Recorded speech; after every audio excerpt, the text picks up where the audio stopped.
Welcome back to Only Talk Sports. We talk sports every single day, or at least we try to. I'm Roche Jeffrey. Subscribe to the channel if you like sports content. Hit that notification bell so you never miss our video. Week 12 of the college football season is almost in the books. We have, obviously, the late game with BYU, TCU, and some of the 7:30, 8 o'clock games are wrapping themselves up, but pretty much all of them are blowouts, including the headline game. So I just figured, you know what? Might as well go live a little bit earlier instead of going live at 11:30 like I normally do. The show usually is fairly long on these Saturday night streams, so the hope is maybe going live earlier. Maybe I'll be able to go to bed a little bit earlier as well. But that's not the focus as of right now. The focus is we want to have some fun. We're going to have some fun. That's what we always do on Saturday night, regardless of if the teams I want to win and the teams that I don't want to win.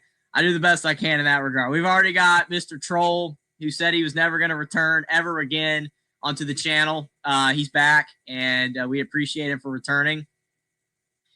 He's laughing for obvious reasons.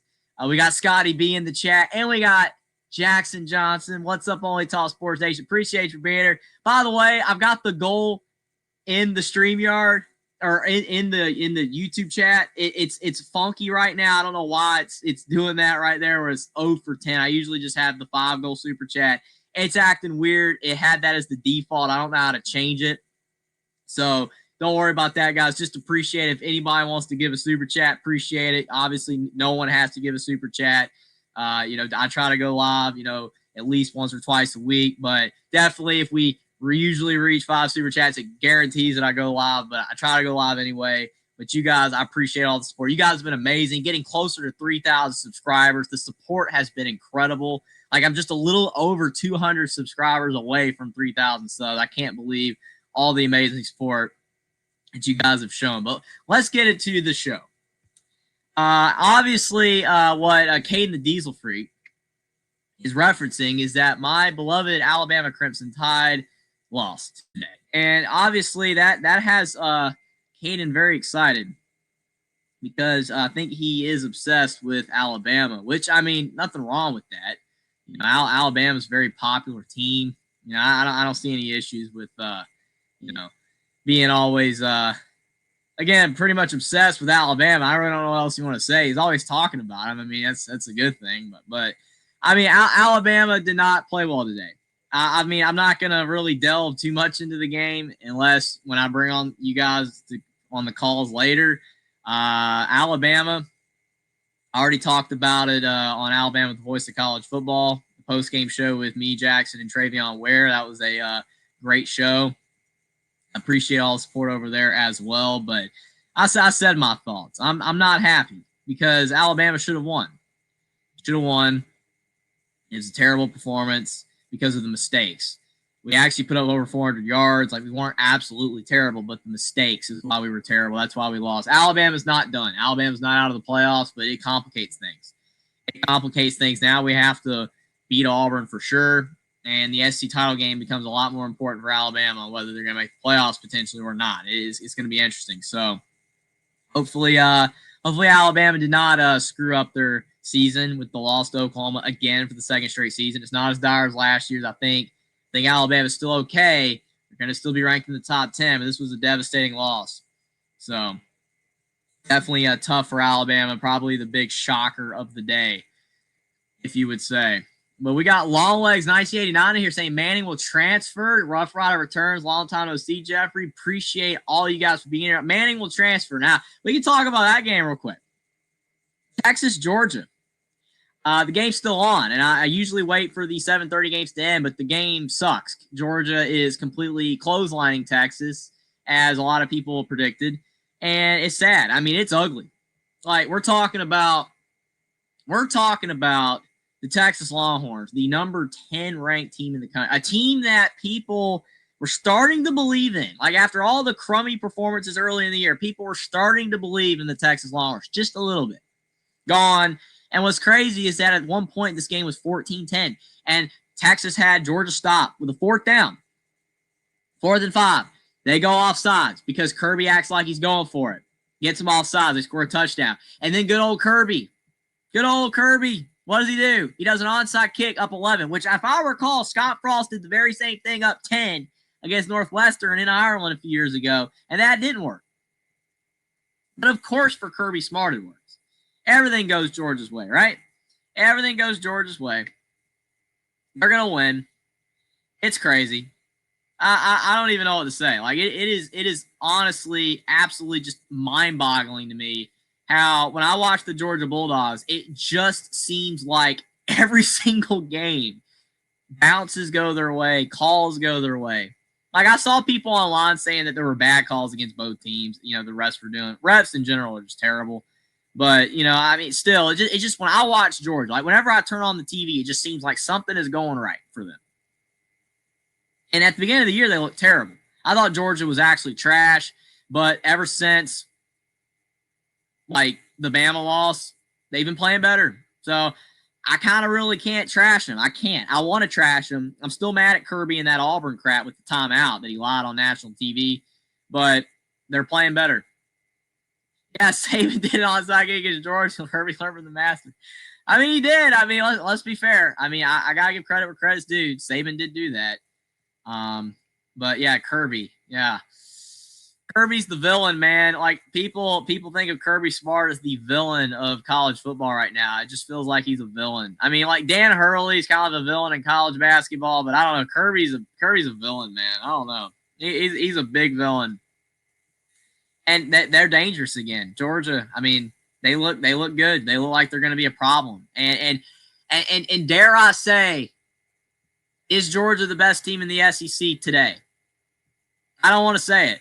I really don't want to say it. It makes me ill to say it because I think Alabama can still be the best team in the SEC. But yeah. Caden's drinking a lot of root beer. We'll know how much he's drank when he comes on later, if he comes on, and whether he can complete sentences or not. Then we'll know how much root beer he's been drinking. But yeah, I mean A&M. You got to talk about A&M as well. Barely beating South Carolina. I mean, is A&M on fraud alert? All right, is A&M a good team? I don't know if A&M's a good team because when I look at Texas A&M, I look at a team that's barely beaten Auburn, barely beaten Arkansas, barely beaten South Carolina. These teams are not good. Does A&M have a great win outside of Notre Dame? I don't know. I mean, I don't exactly remember their entire schedule. I don't really care either. You know, because I can't physically remember every single team in college football schedule unless I look it up. But the point that I'm making is that, to me, Texas A&M just has not looked like the team that everybody's saying, oh, they're on Ohio State's level. I'm not saying Indiana is on Ohio State's level. I've never said that. But the thing is that Texas A&M, I've seen a lot of people the last couple of weeks say, hey, they're right there with Ohio State. Some people are saying, hey, they should be ranked number 1. Yeah, for beating Missouri with a third-string quarterback, that just doesn't do it for me. I mean, Notre Dame shouldn't have lost A&M. Tyler Buckner blew it on the extra point. But it's the principle of the thing that Texas A&M, to me, is not this juggernaut team that some people are making them out to be. You got Bean coming in. Bean trying to fire me up. He knows. People know that if they talk about IU, then it's going to rile me up. You know what Indiana's great win is, Bean.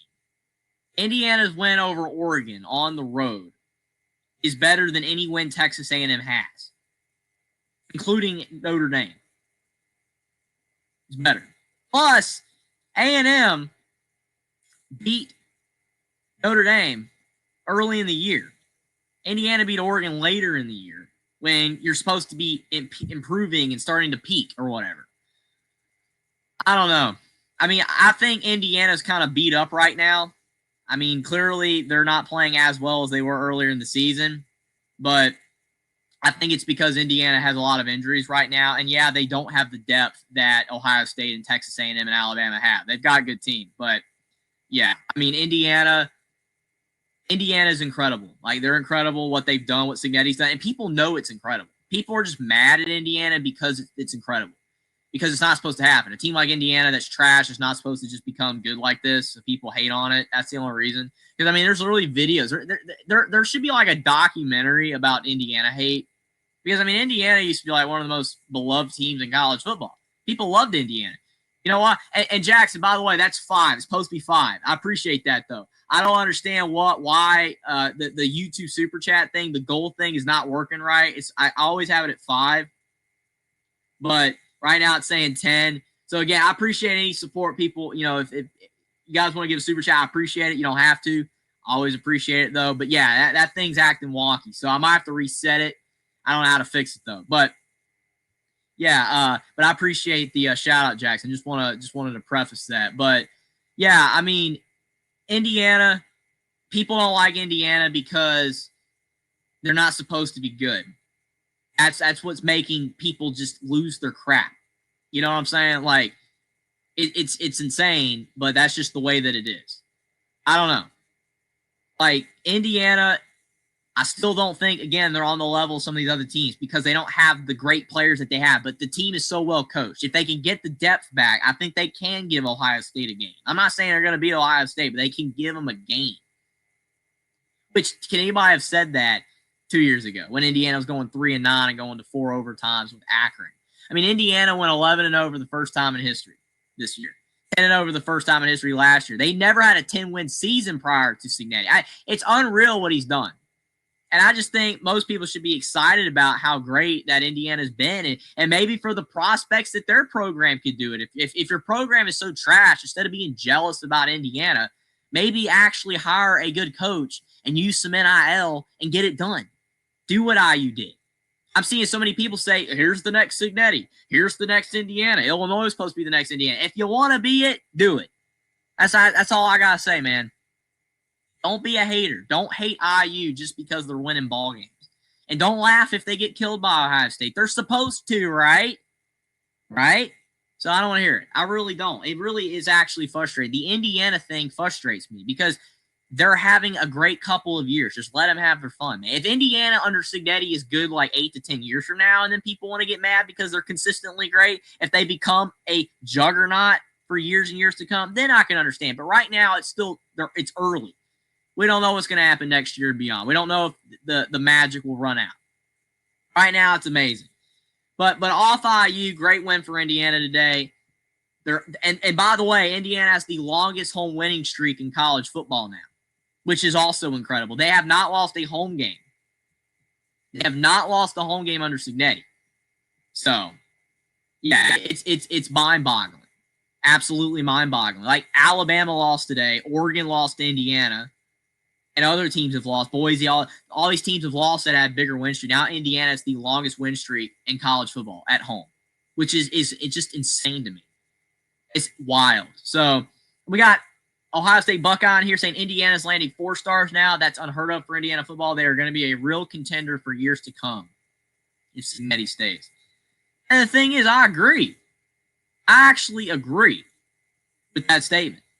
Like, if Curt Cignetti can keep getting, better and better recruits and keep competing with these better programs in college football for players more consistently in the future and keep building that program, building the depth, IU can be a legitimate problem. I mean, they already are, but it can continue because eventually it kind of runs out. I mean, look at Kansas, Lance Leopold.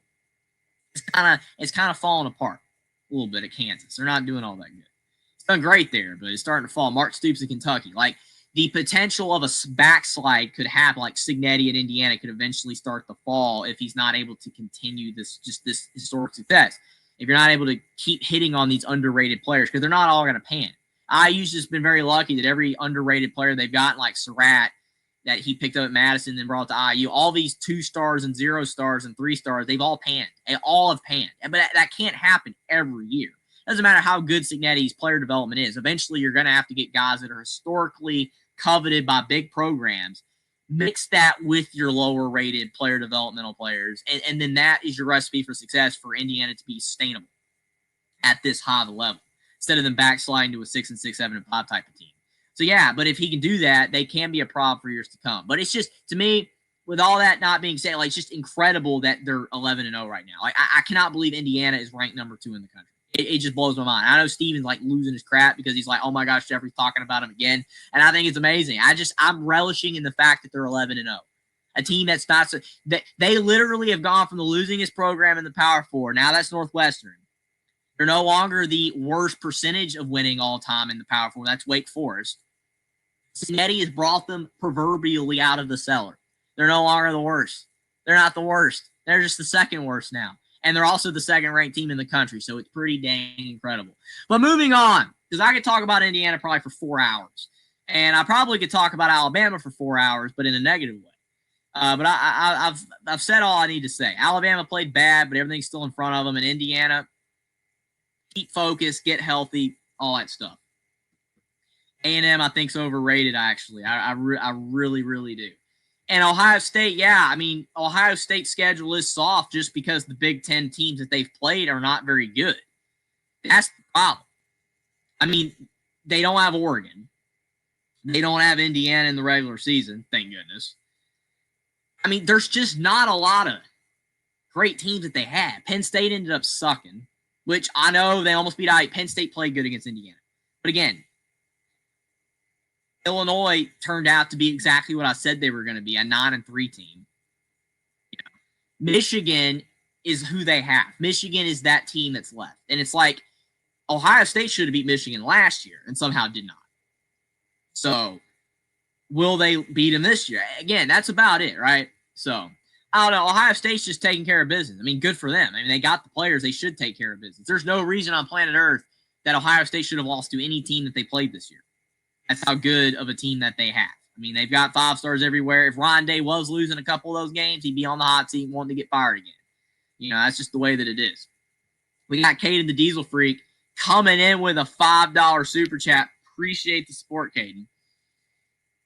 Well, at least I know Jeffrey and Jackson were crying about losing to Oklahoma, and Indiana is going to get their butts kicked by Ohio State. Well, I don't know if I ever cried after the loss. I did not shed a tear. I was frustrated, but I did not shed a tear. I don't think Jackson cried either. I mean, I don't know. I mean, I'm sure there's some people out there that probably, you know, they're probably very upset. But, you know, I didn't cry. I mean, it's okay. We're gonna make it. You know, it's not the end of the world.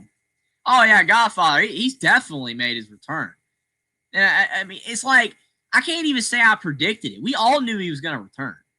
I don't think there was anybody on the planet that thought that Caden the Diesel Freak literally was going to disappear off the face of the earth. He's already done this before. He pulls his stunt all the time. Oh, I'm gone. Oh, my friend who took over my account but creates a new account is now suddenly Caden in like the 5th universe or some crap. We knew he'd come back. But now he's just returned as Caden the Diesel Freak himself, so. It all comes around full circle. It's all good. I can only imagine if Ohio State loses what Caden's going to do. Oh, my gosh. That would be – I would love to see that. But we got Caden saying you and Jax were mentally going insane. I mean, I don't think me on Alabama at the voice of college football saying that Alabama played better than Oklahoma, but the turnovers cost them the game is a bad take. I don't think that's me going mentally insane. Me going mentally insane is if I actually did start breaking down and crying on air, and then people would have to be asking if I'm okay and do I need to go to the hospital or something. That would be you know, me going mentally insane. But you know, again, you know, Caden's got his takes. It's all good. I mean, right now, Caden, I think your attention should be targeted at Texas fans right now. Because of the fact Texas right now, some of their fans probably are going mentally insane. For real. Because all that hype they had, I mean, the hype that was unwarranted. Yeah, they had a good D and all and talent, but man, Arch, like, did anybody legitimately think that Arch Manning was going to be great as a freshman? Redshirt, whatever. First starting year. No, I don't think anybody did. I didn't. I didn't even have Arch Manning in my top 10 quarterbacks in the preseason, even though everyone had him in their top 10 in the national media. But the national media has proven time and time again that they get stuff wrong a lot in the preseason. They readjust. I mean, you got to give them credit. They readjust. But, I mean, if they don't readjust, then no one's going to listen to them. But it's like now they're like, oh, it's Sayan and Mendoza and before tonight Simpson and whatever. But at the beginning of the year, oh, it's Nussmeier and Arch Manning and Cade Klubnik and Drew Aller, all quarterbacks that I said were going to suck. The only one that I even had relatively having a decent year was Klubnik. And Klubnik has been pretty bad. Now, granted, Clemson's pretty bad, but still. And obviously people were high on Sellers and Lagway, which I was high on Sellers and Lagway too. I can't defend that. I thought Lagway and Sellers were going to have better years, even though I did say that both South Carolina and Florida were not going to have great seasons. But their teams are so poor that it has completely affected their quarterbacks as well. But, yeah, it is what it is. Like, everyone makes bad picks, but you readjust. But, like, the national media got every freaking pick wrong. Every quarterback they said was going to be good this year has been trash, which is funny. Even Sam Leavitt at Arizona State has had a big down year compared to last year, and they were high on him. So they were wrong on everybody. But again, you know, it is what it is. You know, everybody's got bad takes. You just have to readjust. Moving on down the line, Texas Tech, again, showing why they're the best team in the Big 12. Ole Miss. Yeah, we want Lane. That is what Ole Miss fans were chanting at the end of the Florida game. And I think it is pathetic that Florida showed up today when they completely got bludgeoned by Kentucky last week, which again proves that a bad team can play good. I like how Penn State sucked, but then against Indiana, they tried. So the thing is that when you look at Florida, they lost to Kentucky 38-7. Didn't even show up in that game. And then this time, they compete with Ole Miss and played well for 90% of the game until the very end. So this is why football games are not played on paper. I mean, on paper, Ole Miss is supposed to blow out Florida, right? But that's not how it worked. Florida gave them a game. I honestly think Florida gave them a game because Florida wants Lane Kiffin, and they ain't going to get him. The thing is that Lane Kiffin needs to stay at Ole Miss. I have made videos on this. I have talked multiple streams about this, and I'm going to keep talking about it. Lane Kiffin needs to stay at Ole Miss. I don't care about the history and it's a bigger brand, and bigger brand is not everything in 2025 right now. NIL is showing us that these smaller programs can win, like Indiana, Ole Miss. Lane Kiffin has a great thing going at Ole Miss. The fans love the man. They don't want him to leave. And it would take an epic collapse at Ole Miss, like them just completely falling apart for Lane Kiffin to get fired. You know what I'm saying? Like it would take literally like multiple 2-10, 3-9, 4-8 type of seasons for Ole Miss to fire Lane. You have one bad year at LSU or Florida, especially LSU, and you're done. And Lane Kiffin has already experienced this at USC. It would be deja vu all over again, karma, whatever the flip you want to call it. Stockholm Syndrome, that's probably the wrong one. Mandela Effect, that's the right one. Stockholm Syndrome is that thing when you're like you're harasser or someone that's like, you're like in jail and then you like them eventually. I don't know. You get mentally ill. Mandela Effect is when you know, something just keeps like repeating it. I don't know. It's one of those phrases. You know what I'm trying to say, though? It would be all over again.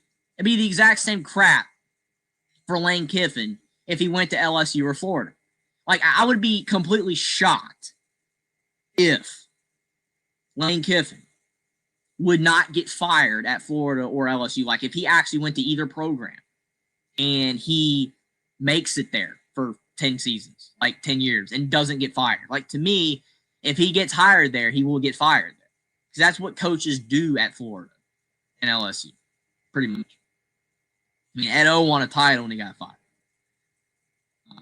Outside of Urban Meyer leaving Florida, everyone gets fired over there. So to me, I don't know. I just think he's in a perfect situation. I understand Steven. And I guess the vast majority of college football fans out there that just keep talking about that Ole Miss ceiling. I mean, it's kind of funny that Ole Miss is currently 7th ranked in the country and has a chance to win a national title while both Florida and LSU are crap. I mean, LSU and Florida's ceiling is so much higher. Yeah, it's so much higher, but where are they right now? They're in the toilet. I don't know. I mean, Ole Miss's ceiling years ago before Lane was there was 6 wins, 7 wins. So just like IU before Signetti. I mean, their ceiling was more like 5 wins. But, I mean, like, I don't know, man.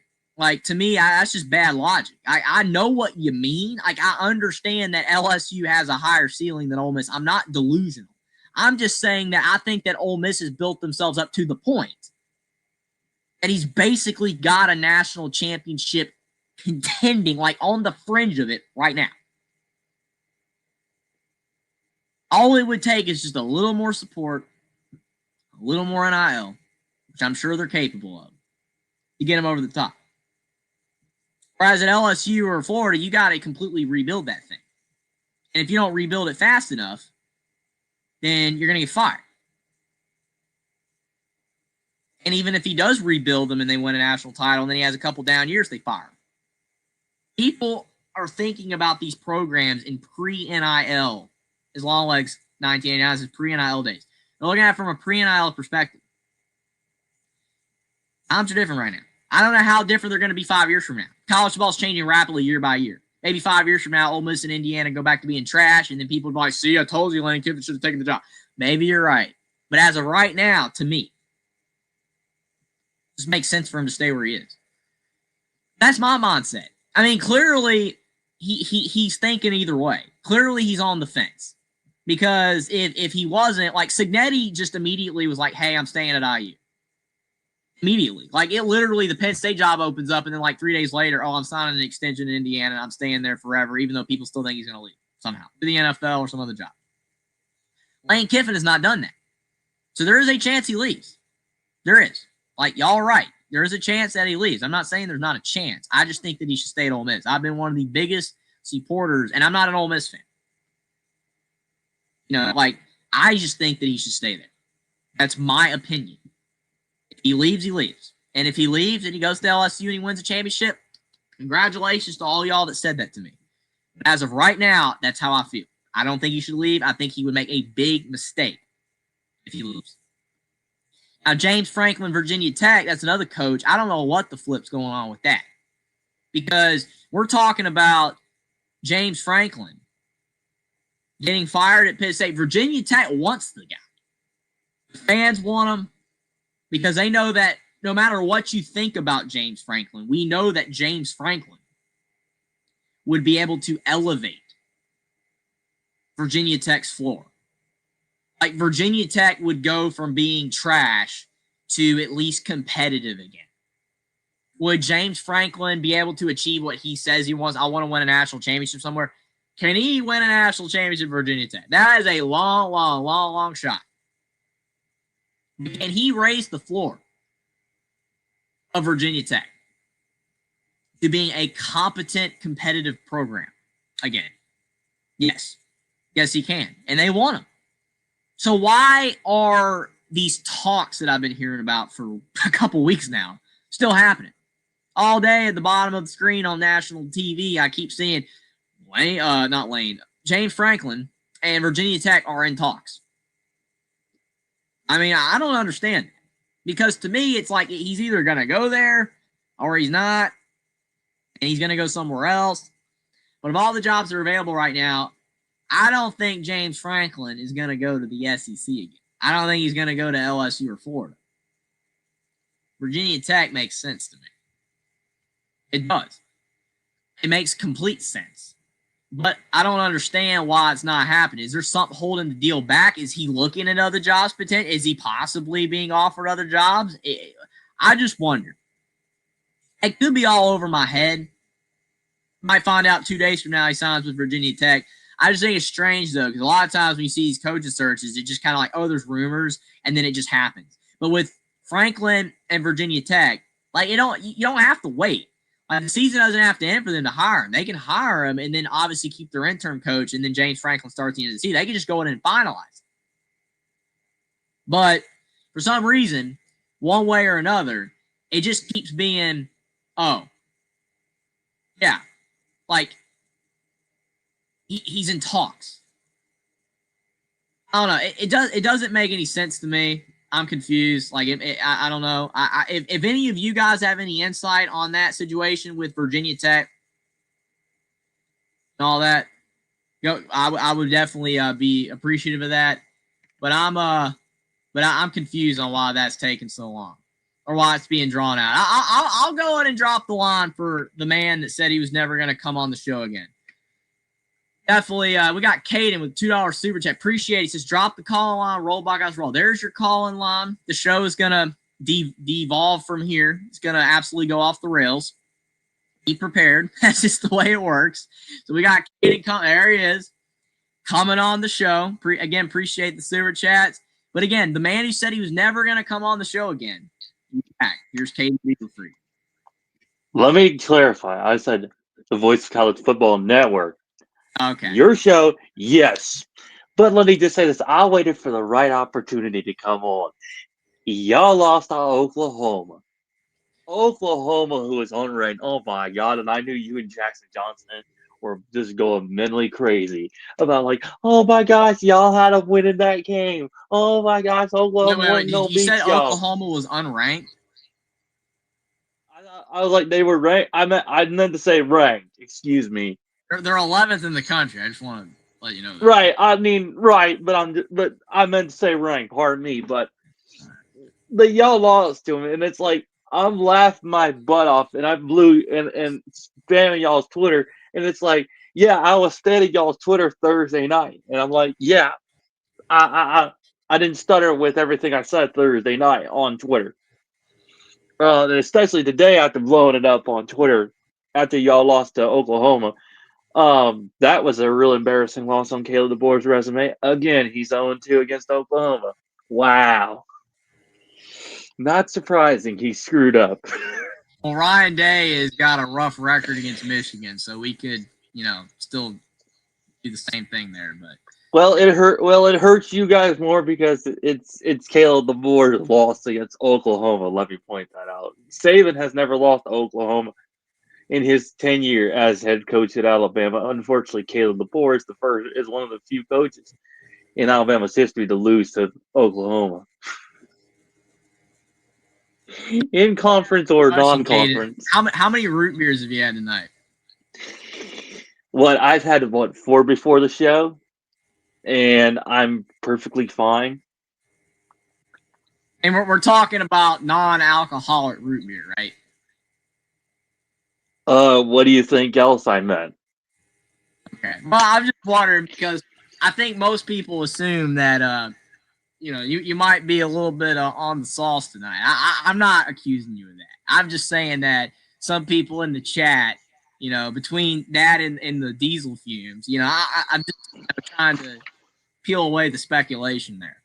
Kill away the speculation, or you and Jackson Johnson decided to build up the speculation and assume such things. Well, let me be first of all clear. I have a medical condition on my medical record that says I cannot drink alcohol due to something that can happen to my nerves and to my to something with my mental state that can cause me some issues. And number 2, you can check my medical records if you want, but number 2, root beer is always what I favorably drink. Well, that's cool on the root beer, and that's on the number 1 point that you made. I hate that medical condition, but I mean, it's good that you don't drink beer or can't drink beer. Some people do have a problem with that. Beer's okay in small, occurrences, but a lot of people do have issues with that. So that's good on that. But I hate it on your medical condition for real. That's not a joke. That's for real. So definitely, it's good. It's good to know that he's not on the sauce, people. That was a joke. Yeah, right. I knew that was coming out of your mouth. One minute to another, but I'm gonna spit the facts here. Ohio State number 1 once again because we cannot unfortunately schedule anybody good besides. Well, we're gonna be playing y'all's favorite team, Indiana, in the Big Ten title game. We're gonna whoop y'all. I mean that's a clear fact. Signet's gonna be 0-2 against Ohio State all the time, regular season and postseason. I mean, if he's 0-2 against Ohio State, I mean, he still would be 23-3 at his career at that point in Indy. That's pretty good. So not the end. Well, and I told you this several times, Jeffrey. Yeah, you ignore me. I told you until Indiana beats Ohio State, with Coach Signetti. I don't need to hear y'all bragging about Mendoza or whoever comes up as in yes Jaden quarterback. Daniels won the Heisman on an 8-5 team, and Lamar Jackson did it at Louisville as well. So I mean, technically, you can. I'm talking about Indiana, dummy. I'm But that's talking about what I'm saying, Indiana. Caden, is that you can brag about your player if they don't win it all, or if they don't beat Ohio State. You can still brag about Mendoza and IU that they went 12-1 in that scenario. Still impressive. Well, they're going to probably lose the playoff round to a Big 12 school, just like Alabama, if they don't screw it up against Alabama's not losing to the Auburn. Big 12. Unless Auburn comes in the Iron Bowl and they puts up a game against Alabama, which could likely happen. Let me ask you a question, Caden. Do you think it's more likely that, I know the answer to this already, but do you think it's more likely that Auburn beats Alabama or Michigan beats Ohio State? Be fair. Be fair, because Michigan has won the last 3 times. Alabama's beaten Auburn every year since 2016. So There be was a fair. few times Alabama's lost, so it could happen. I'm gonna have to say it's a possibility that Auburn could win, and that's my honest opinion. There's a chance, just like there's a chance Michigan does too, because they do times in a row. Doesn't mean they will. Ohio State could win by 50, or they could lose by 10, 15 points. I mean, it could go either way. It's football. But I'm just saying, like, both teams could lose.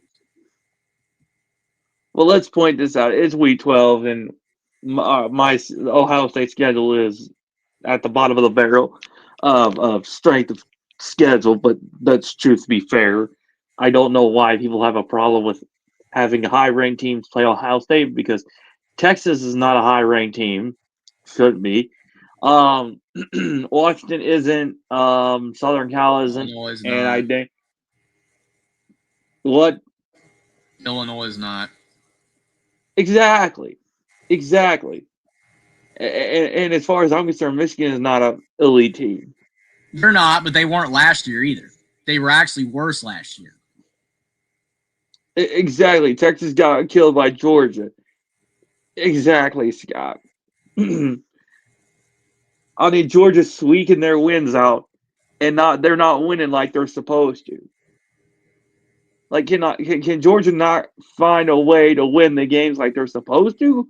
Because apparently, I don't know what their issue is. And I dang sure know Jackson Johnson's probably in tears though right now after watching his Crimson Tide lose to Oklahoma. He's okay. Yeah, right. I doubt it. I doubt it. We didn't cry when we missed the playoffs last year either. I mean, we were frustrated. You know what I mean?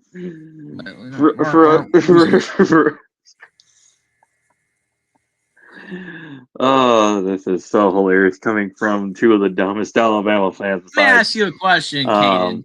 Notre Dame beats Pittsburgh. How do you feel about that? Well, I still got a better chance. They go to Stanford at the end of the year, so who knows? They could lose it to Stanford, or I could be wrong, or they lose to somebody in the playoffs. So I still have a 50. Somebody in the playoffs, you still don't get your $500. Hey, well, at least if Notre Dame gets knocked out in the first round, I'll still tell Will, yeah, well, they screwed up. Stephen Cherry says Georgia is the most talented roster in the SEC. Talent prevails 80% of the time. That's why I'm saying that it's hard to actually evaluate how good a coach is if your team is literally the best. You know what I'm saying? That is the problem. Like, how good are some of these elite coaches when they have the best rosters? And I know you're like, well, they assembled the roster, but yeah, they've also got the resources and the money and the history and the fan base and all that to achieve that. If they didn't, that's why you're seeing Brian Kelly get fired and James Franklin, because they didn't do it. You know what I'm saying? That's the thing. Like, Ryan Day and Kirby Smart do it, but are they the best coaches of all time? Are they like these just elite coaches? Like, they're up there with Saban and Woody Hayes or whatever. Are they there? Because how are they there? Urban Meyer. When their rosters are so dang good that they are supposed to win. I'm just saying. Well, you forgot one more coach there, Jeffrey. Urban Meyer. But is Urban Meyer in the same class as Nick Saban or Woody Hayes? I believe so. That's very debatable. That's debatable to you I'm not saying because it's crazy, but it's debatable. that's debatable for you because A, he beat Alabama, and two, he also held Just Ohio once. State. My team win a national championship. He won one game So Ohio State against Alabama when we had an absolute crapshoot of a QB. Unfortunately, I like Blake Sims. crapshoot. He Please, completely fell apart, man. Jeffrey, spare me that excuse. Y'all had a good team, but it's just y'all couldn't stop Ezekiel Elliott on You lost to defense. Virginia Tech, man, in the beginning of the season. It's not like it was all roses. You turned it around. Good job. It's not like it was just a juggernaut of a thing. All right, Michigan 2023 was a complete juggernaut. Ugh. It's sick, man. It just makes me sick. No, y'all just couldn't That stop you won in Zeke. 2014. Y'all couldn't It's not the biggest thing in the world here. Yeah, well, at least Ohio State at least can prove one thing. They're at least the juggernaut of a team still. And that's to be true. Urban Meyer is not the best coach in college football history. And I don't think he's even in like the top 3. He's great, but I don't think he's top 3. Steven, I'm going to say this to Steven. As one Buckeye fan to another, we can agree to disagree. We can agree to disagree, Steven. What in the heck is long legs' problem? I don't get long what legs. He's saying that if you don't drink, then why are you slurring and fumbling with your words? Those are his words. Those are not my words. I'm just reading them to you. But that's what he says. So I mean, I know because I'm trying to mentally process everything I'm thinking, but also everything I'm trying to say also, so I don't say anything incorrectly. I mean, it's okay if you say something incorrect. We all do that. But I don't get what the hell long legs is problem with. I mean, long legs you can call on it and tell me otherwise. Urban I don't Meyer, know what. literally, Bear Bryant, Nick Saban, and Woody Hayes are ahead of Urban Meyer. Yeah, I get that, but I'm Okay, saying I don't have to say something without backing it up. It's just factual facts. Like I can't even make a statement that says anything even close to saying Urban Meyer's in the top 3. You've got, I mean, Tom Osborne. I get your point with Coaches Tom out there that you Osborne. could say are better than Urban Meyer. I'm not saying Urban Meyer is not close to those guys. He's just not with those guys. So, I mean, We can agree to disagree, I Jeffrey. don't know why I had to say that. That should just be obvious. Jeffrey, we can agree. We can agree to disagree. We'll put it at that. You feel like he's not there yet. I feel like he should be among them. We can agree to disagree. Can we put it How is at he that? not there yet when he's never going to coach again? Jeffrey, I said, can we agree to disagree? So you're saying that Urban Meyer is as good as Nick Saban and Woody Hayes? In my opinion. In my opinion. I mean, again, it's okay that it's your opinion, but how can you back it up? Because everyone's saying I have to back it up. I don't have to back it up because it's just there. No one's going to rank Urban Meyer ahead of those guys. I'm not trying to rank Urban Meyer ahead of those guys. I'm going to put him behind Bear Bryant, Tom Osborne, Woody Hayes, Nick Saban. I mean, he's getting close. He was close up to there if he stayed with Ohio State. If he stayed with Ohio State, we would have a great run. A 10-year run that I'd say would be one of the greatest. Perfect timing. How you gentlemen doing tonight? We got to bring some levity to the show, so we've got Jackson Johnson to calm the storm a little bit.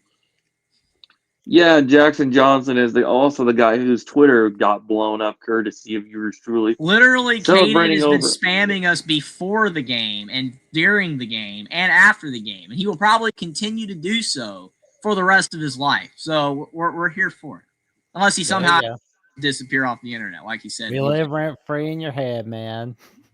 Yeah, well, I know. You are obsessed with this, Caden. And also Thursday night, Jackson Johnson got the crap kicked out of himself because apparently I don't know if his mental capacity went out or something. I don't know. after he read some of my comments on Twitter. What? How did Jackson lose his mental capacity when you actually Uh, wrote that was like borderline, borderline like rated R, if you know what I mean. Sure, we'll pull it up. If you want to pull it up, Jackson, I know you got them bookmarked. You can pull it up if you want. We can talk. There was my one comment that I said that Alabama is as overrated as Disney, and I can't stand y'all's BS. Well, I mean, Yeah, those are two things, in my opinion, that are overrated: Disney Plus and Alabama. The subscription Jackson, pricing, you got to bring and up the the ticket comment, pricing, man. Oh, I am. and the pricing. Damn, you comment so much, BS. I know he comments so much. It's like you got to scroll and scroll and scroll to get to it. But when you get to it, you want to take this show on a turn. The chat's gonna be like, all right, yeah, I don't think they're gonna be saying we're mentally insane until we get this comment pulled up. We got to get Jackson to pull this comment up. Yeah, it's so freaking good. It is so good. I mean, like, seriously, why the hell would someone pay like $89 for Disney Plus subscription when it's a freaking ripoff? I mean, it's like Alabama's season ticket holders. That's stuff that makes sense, folks. Sometimes y'all pay $200+ for season holder tickets. Like, I could at least buy a new pair of work boots and some work pants for less than what y'all pay for in total. That's over $400 some dollars. Jeez, I gotta fix up my other truck that I'm repairing with that money. Jesus Christ. Okay, I can't find it. Oh my god. No, I'm finding it. I'm like, dude. Just pull up the video. Just pull up the college show. We don't video. care about the video. It's not the video. I don't want the video. I mean, we can't pull up the video if you really want to, but I want the comment. We gotta pull up the comment. Here we go. Here we go, man. I want to honor so bad. It is here we go. Funny. Kate is stressing on. There it is. There it is, man. Oh Lord. Get off the screen. And we need this on here. There we go. There we go. Yeah, so I was commenting. No, it's not the one, man. Dude. That was funny though.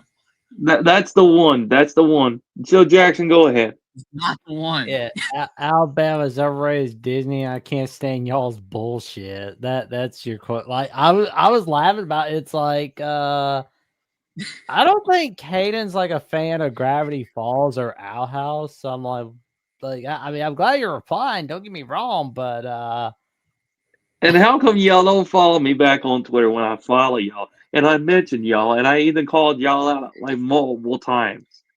Like, oh my freaking Lord, man! Exactly. Like spam us too hard. Well, you know what? I say my opinions. Y'all got a problem with that? Say your piece now or forever. Don't say it. Oh man. I mean, it's true. It's true. Alabama is overrated as Disney, and I can't stand y'all's BS. Like, seriously. But yet you call into our stuff, and you know you love us, man. You do. You're obsessed. Or maybe I'm just spitting the facts that some of y'all's fan bases are just delusional and stupid, which can be, on the other hand, true. Lord. All right, guys, I got it. I've got it. This is what I want. It ain't the Disney thing. This is what I'm talking about right here. All right? There it is. Oh yeah. This is what I'm talking about. Right there. Read it, Jackson, if you want. I'd rather hear my crazy ex-girlfriend ask me to drink her breast milk than listen to Feinbaum's bullshit, especially if it's Alabama. Hey, that ain't AR right there. That is not a that is a the Diesel Freak tweet. Maybe that's what he said right there. We gotta get Godfather on for this tape. Where's my gas X? I've lost my gas X. I've Hey, got. Caden, what do you think about this, man? What were you thinking when you wrote this? I'm just wondering. Y'all are making me lose about, I don't even know, about 400 brain cells. And I was like, well, there was one thing at least I could agree on that it has been in my lifetime. So yeah, that's what made me write that comment. And, Shut and up. Caden, you Shut also have to respond to Longlegs 1989's comment here. How do you feel about this? First of all, I don't date a corn star. Second of all, I'm a simple, but I'm also a single man. But unfortunately, my ex girlfriend and I just went off on our own terms. Oh Lord. Oh Lord. Yeah, I whatever was you're I doing was just with her, This is a football channel, Caden.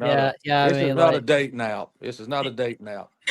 yeah, yeah, hey, maybe it's just me, but I think like talking about stuff with like drinking your ex's milk. I don't think you should be like saying that on social media, Oh Lord. but that's just me Hey, now. hey, Jackson, I have to ask if you know this movie first. Have you ever heard of Ernest Scared Stupid? You ever watched that? Yeah, I've Ernest heard of it. Jim Varney. Well, in that movie, he thinks milk. He thought it because it has like a clue on in the little thing in the Halloween story they were dealing with. It was like M-I blank K. He thought it was Bulgarian Miak. It's the funniest thing on the planet, dude. It is so funny. That movie's so freaking corny, but it's great. He thought it was Miak, but it was milk. It just I don't know. I just feel like if anybody knows what I'm talking about, great. If not, no worries. Man. It's just a funny movie though. That is just hilarious. Oh, it Jim is. Varney was good.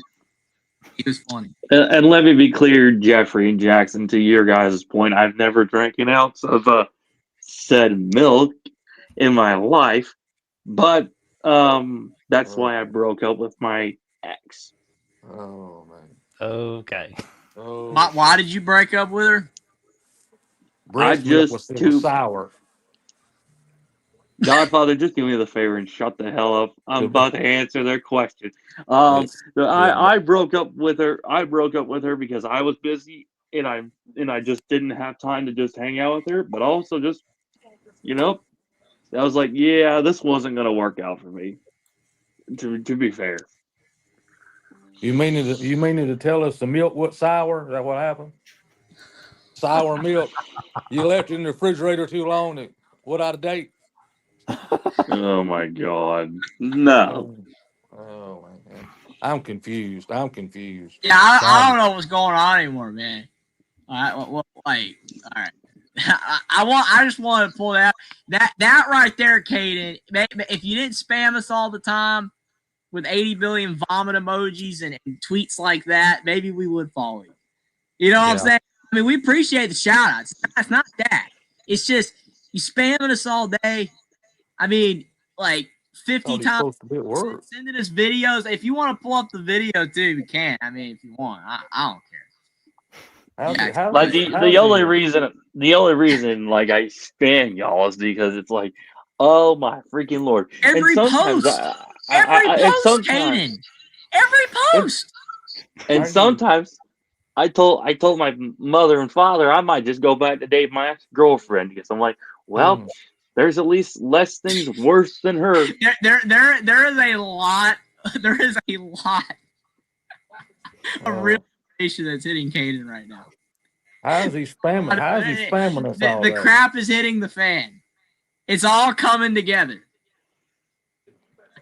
You know what? Honestly, I might just DM my ex-girlfriend and say, hey, I thought about maybe getting back together because I was just like, you know name? What's her name? Sorry, I asked. Let's see. Why, like Rosie Palm and her 4 sisters. Out of respect for her, I'm not gonna say her name on here just because. Thank you. Thank you. Could be Jane Wilder. I don't know. Okay. Yeah. And no, it's not Jane Wilder. Hootie and the Blowfish. Oh, God. Is it Hootie and the Blowfish? I just imagine like a hair metal band, dude. I don't even know who the hell that is. Caden, how are you Hootie and the spamming everybody Blowfish or hair metal? when you're supposed to be at Hair work metal all people day? look like women. A lot of them. Music was good though. Yeah, It's usually on my lunch break. I just usually just stay in the comment section, and it's like, what the Dude, hell you are must they be on your posting lunch this break for crap? like 8 hours, man, because like you've Must been be. spamming for like 4 days straight. You've given me like 60 vomit emojis. If you literally vomited that much, man, you would have to be in the hospital. That's how much you vomited on us. Just all day. It's like the thing is, Caden, I don't mind like 1 vomit or 2 vomit, but 60 vomits on my last 60 post, and then a bunch of what emoji? Yeah, you're like commenting. I don't know what's going on, man. Like you literally have nothing else to do. Did he say you Spam didn't know? us all day long, and you wonder why we don't follow you. I would follow. Literally, I would follow you, man. But like you're spamming us for no reason. One post a day or 2 would be okay. Like, wow, these guys are morons. But Only like, want to be with you. Yeah, you're Only like wanna be with posting you. at 8 a.m. in the morning and 10 I'm not a.m. even in the morning awake. I'm on not a either. weekday. Like, you ain't that busy if you're posting that much, Caden. Hootie and the Blowfish. I only want to be with you. He's not trying to. I couldn't even. Wasn't that beautiful, Caden? My singing was beautiful, wasn't it? I cannot believe Caden thinks that we're the reason he wants to go back to his ex-girlfriend. Again, realization is striking Caden right now. It is. Learning more about himself on this show than he ever has before. Yeah, but what about our Indiana Hoosiers today? Boy, they look good, didn't they? Yeah, they look really good, Godfather. Absolutely. Real good. Real good. I'll tell you my 2 cents on them Indiana Hoosiers. Yeah, when they beat Ohio State's Overrated. ass, I'll tell you mine. The thing is that Caden's making everyone single-handedly want Indiana to beat Ohio State. He's probably making Ohio State fans want to lose. Probably. Yeah. Probably. Yeah. Ain't no probably. He is. Yeah. I didn't say that Indiana was gonna win, Caden. I'm saying you're making people want Indiana to win. Caden, we can make a $5,000 bet. You want to make a $5,000 bet? I am not making a bet. That's on Godfather. I'm not making no more bets. I'm staying out of that. Oh, no. Tell me it ain't so. Nope. I want to be confident out of you. I ain't that confident out of you. I'll let Jeffrey hold the money. He can be the moderator. He can hold the money. Hey, big man, let me hold $1. That's right. Slip me 5 so I can stay alive. Oh man. Hold on a second, Jeffrey. I am gonna probably DM my ex-girlfriend tomorrow. Oh Lord, I gotta go. Hey, if you want to share it, you've shared this much. If you want to share the actual message to the world, I mean, you can. Don't have to. I'm not holding you to that, but you have to graciously let everyone know about your relationship. They might want to know where it leads next, but that's up to you. Y'all will find out sooner one of these days on my YouTube channel. Oh yeah! Oh my gosh! What? Goats. Oh no, he's not no goat fucker, is he? Oh, I'm sorry. Oops.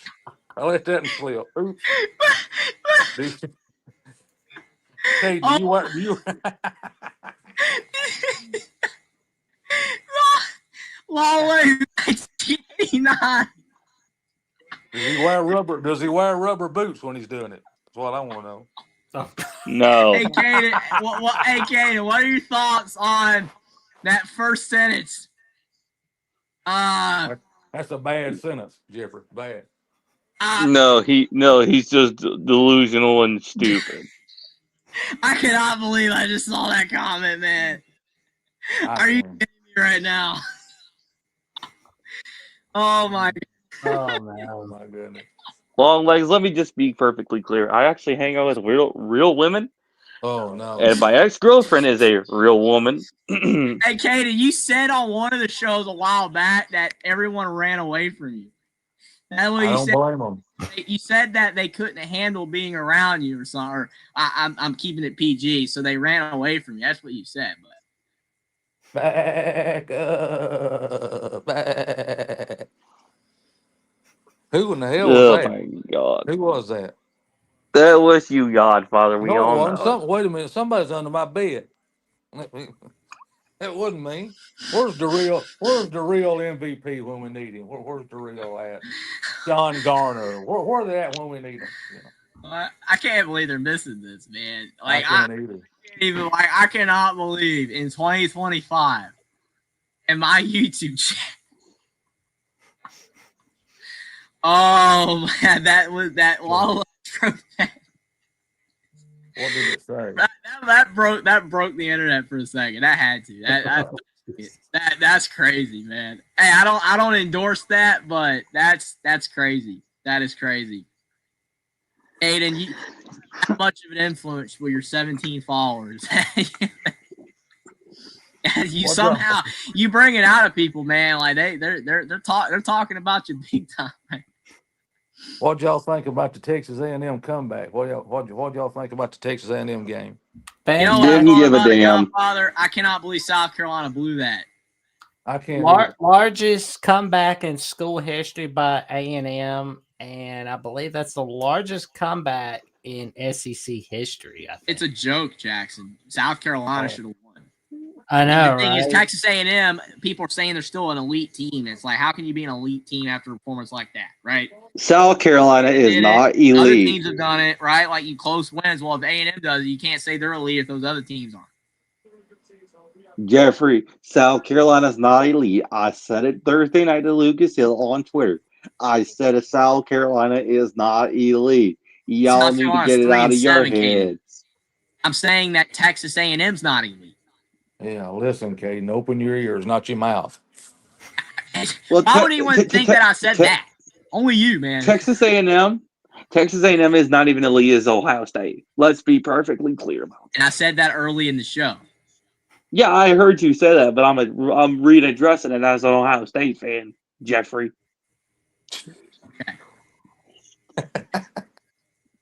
Excuse me. Let me get my gas X.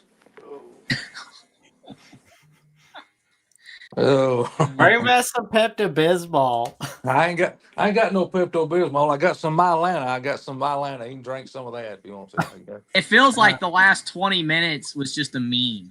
That's just, It was. like a meme gone wrong is what that felt like.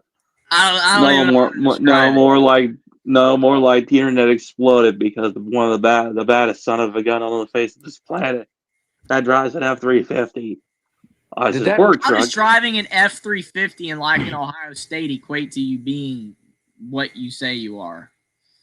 One bad tough SOB. Did that Texas A&M and what your win Twitter today? profile said? Well, I mean, I don't know how any of that equates. I mean, literally, I know people that drive freaking like monster trucks that are like personally they're quiet and they're not they don't raise heck as you do and claim and stuff. Like they're just quiet individuals but happen to drive a big vehicle. And being an Ohio State fan does not equate to you being like a mastermind of like toughness. Everything. I don't know, man. That's the thing. Like, I don't understand that. Like you would like you'd have to be like in the mixed martial arts and like be a black belt or something, or just something like really crazy on the leaderboard for some Olympic sport or something that makes sense for you to be like some guy that's these things that you say you are. But you're just a dude that's on the internet like we all are talking about your favorite team. It just so happens to be the number one team in college football. How does that equate? And then you happen to drive a Ford F-350. How does that equate? Did the Texas A&M win today over South Carolina? Did that put them in the SEC championship game? I think I think so, wasn't it, Jackson? All Jackson, Yeah. more and more. They Godfather. might I'm as trying. well be at this point. But yeah, because like if Texas Jackson, can was, you hear me? Can I please answer Jeffrey's question, please? Word. yeah, sure. Yeah, go ahead. What the Okay, hell? Jeffrey, well, say that question back again. I'm sorry. There was two dummies speaking over me. I was asking Caden that how does your fandom of Ohio State and you driving an F-350 equate to you being that tough as what you said and a heck raiser and all those other things? How does that equate? Like you would have to be good at other things than that, like other qualities for that to be quantified. Well, I mean, Ohio State's the baddest team in college football right now. How does that I'm the make baddest. you tough? Tough because if you read my profile, I'm a former high school football player standout as well. So I've been in their, I've been in these And why guys' don't you shoes play before. for Ohio State?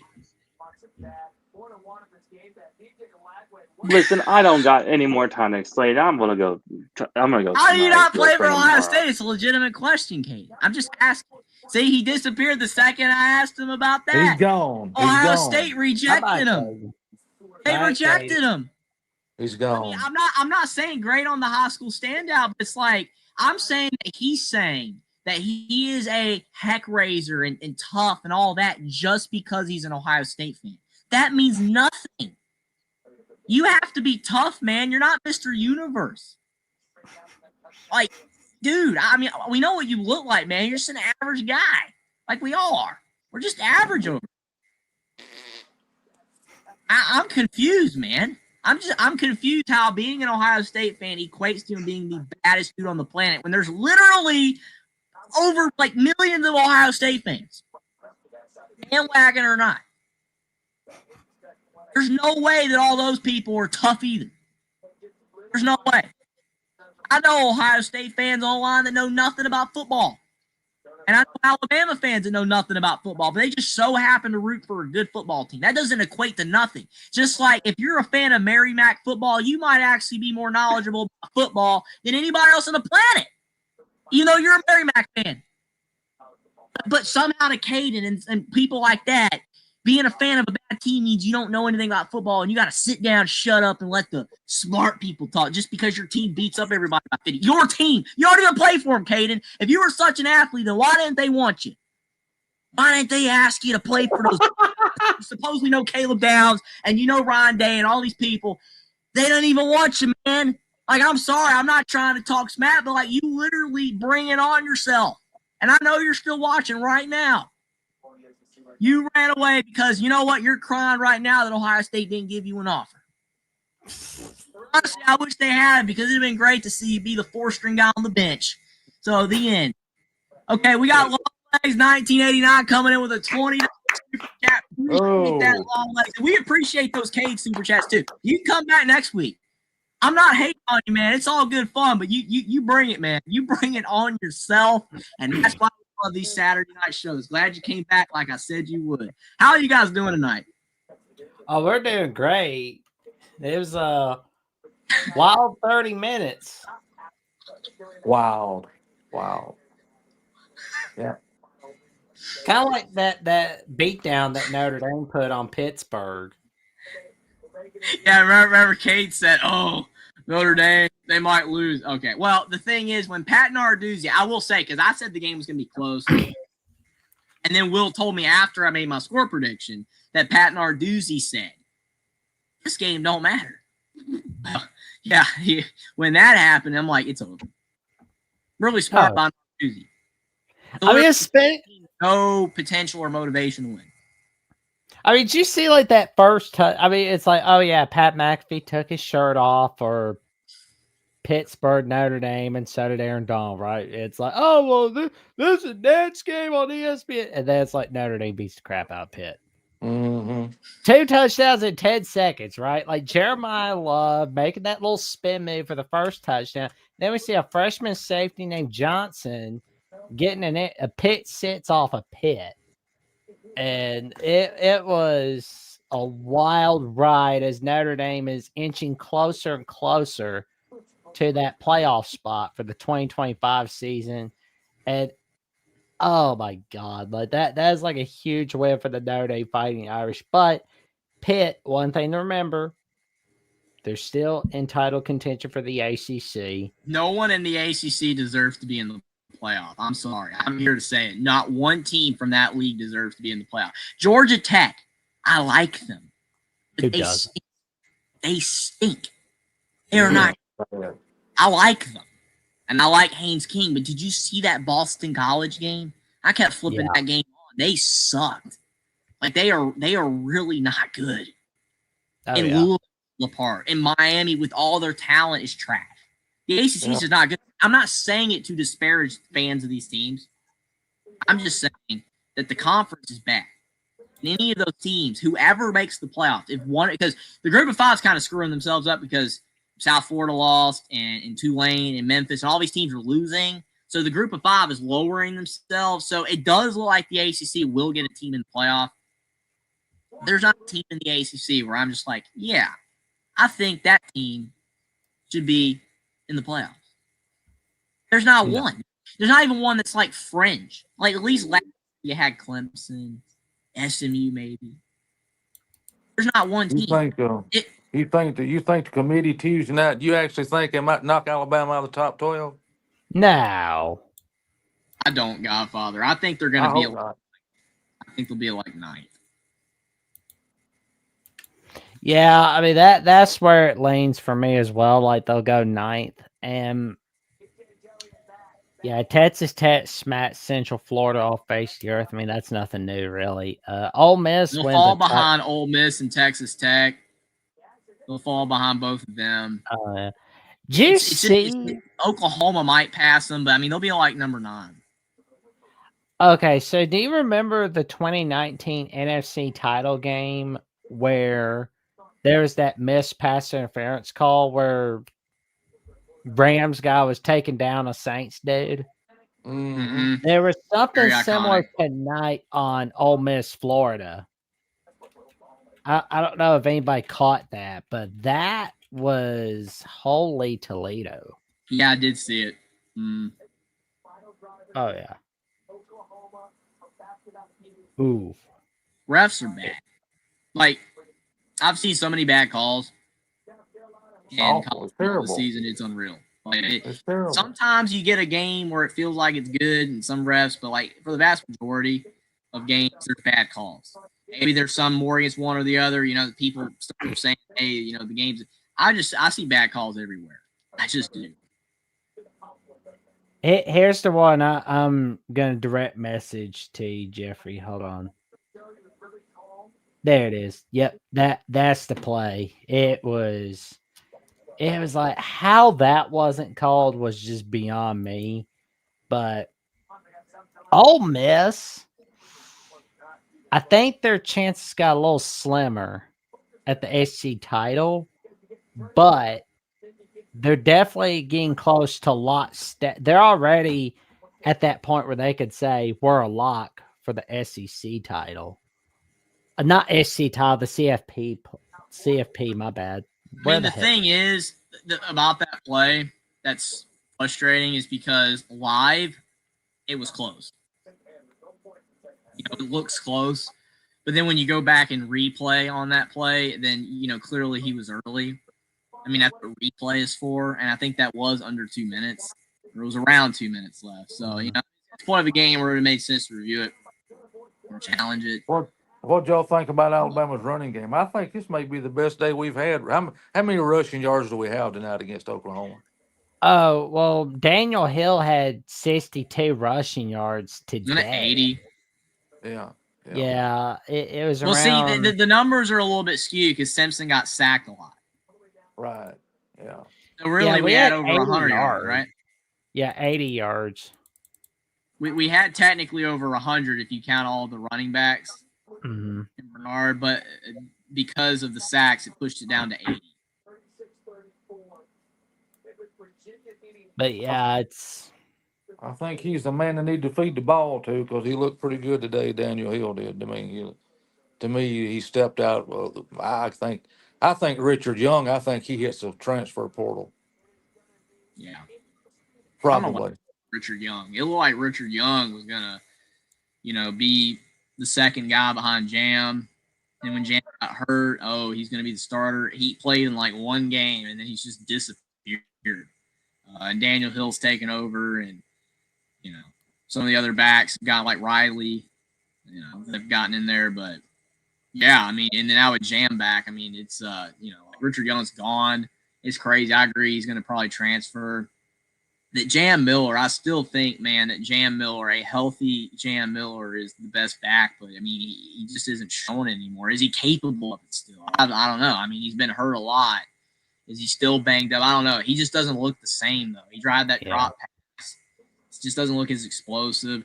Daniel Hill, he's a bigger back, so he can like take hits better. The sad thing is most of his yards though came on that 128-yard run. That's the problem. So like that 28-yard run, he really didn't have a lot of yards. But still, I mean, we did do better, but it still wasn't a great performance on the ground. Well, I will say to Rough Rider, I don't think you'll have to worry about Alabama playing Oklahoma next season. No. Unless you see Alabama and Oklahoma in the SEC title or in a playoff game for the 2026-2027 season. That's going to be the only time you see like Alabama, Oklahoma play each other again. But they will play each other again in 2027, and it'll be at Norman. But in 2029, that's the next time it's going to be in Tuscaloosa. But yeah, Oklahoma, all they really have to do is beat Missouri and LSU, and they're in the playoffs. Both Oklahoma and Ole Miss should make the playoffs if they take care of business. Teams that they should beat. That's not a given because upsets happen. And Ole Miss, I still, you can't trust Ole Miss because we know with Lane Kiffin that they've blown it to bad teams before. But even if they did lose to Mississippi State, I mean, they probably would get in. But yeah, I think that both Ole Miss and Oklahoma, if they take care of business, they're in the playoffs. They just have to win against not very good teams. But it's, like I said, never a given. Basically, the teams that are locks right now, like there's practically no way they can't make the playoffs. Mm-hmm. Indiana's a lock. Like Indiana cannot really miss the playoffs. Like if they lost to Purdue and Ohio State, they'd still get in. Oh yeah. Like I did 11-2. I mean, they shouldn't lose to Purdue, but I mean, again, football, you never know. But Indiana's they're a lock. A&M technically is. Ohio State is another lock. Ohio State. After that, I mean, Ole Miss and Oklahoma are locks if they win. Mm-hmm. And they should win, but they're not locks because they could lose. So, but yeah, I mean, technically the only locks are those first three. A&M's got a bad team right before they play Texas. They have a trash team like all the other SEC teams do. Oh yeah, Ole Miss has Mississippi State on Black Friday. I know Ole Miss does, but who does A&M have before Texas? They've got Samford, I believe. That's a win. So 11-0. Yeah, they're in. I mean, because if A&M loses to Texas and then loses in the title game, they'd still get in. So A&M, Ohio State, and Indiana are all locks to make the playoffs. Okay. Everybody else has to keep winning. Oh yeah, I mean, there's no doubt about it. I mean, Texas has basically knocked themselves out of the playoff race with the loss to Georgia tonight. I mean, they could be. Yeah. So I mean, it's like all they can really do is spoil an unbeaten season for Texas A&M. There's too many 2-loss teams left, Jackson, that they can't. Tennessee, Texas, they're all finished. I mean, you would need Oklahoma to lose and Ole Miss, Ole Miss will only have 2 losses. You need Oklahoma to lose and Miami and Notre Dame and all these other teams to drop games for them to even have a slim chance. But even then, it's not going to happen. Because, I mean, USC's still out there, even though they got Oregon. There's just too many 2-loss teams left that I think that there's no way that a 3-loss team will get in. Oh, yeah. And also, let's talk about USC and Michigan for a moment. Because like USC's playoff hopes are still alive with a win over Iowa, and Michigan got their playoff hopes still alive. Because it's like our guys, TJ and John, were saying that this is basically 3-game season for Michigan.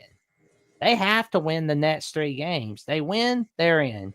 But if we see USC 10-2, we see Michigan 10-2, we see Oregon 10-2, I think we're gonna have ourselves a sticky little situation, my friend, because like that's the thing though.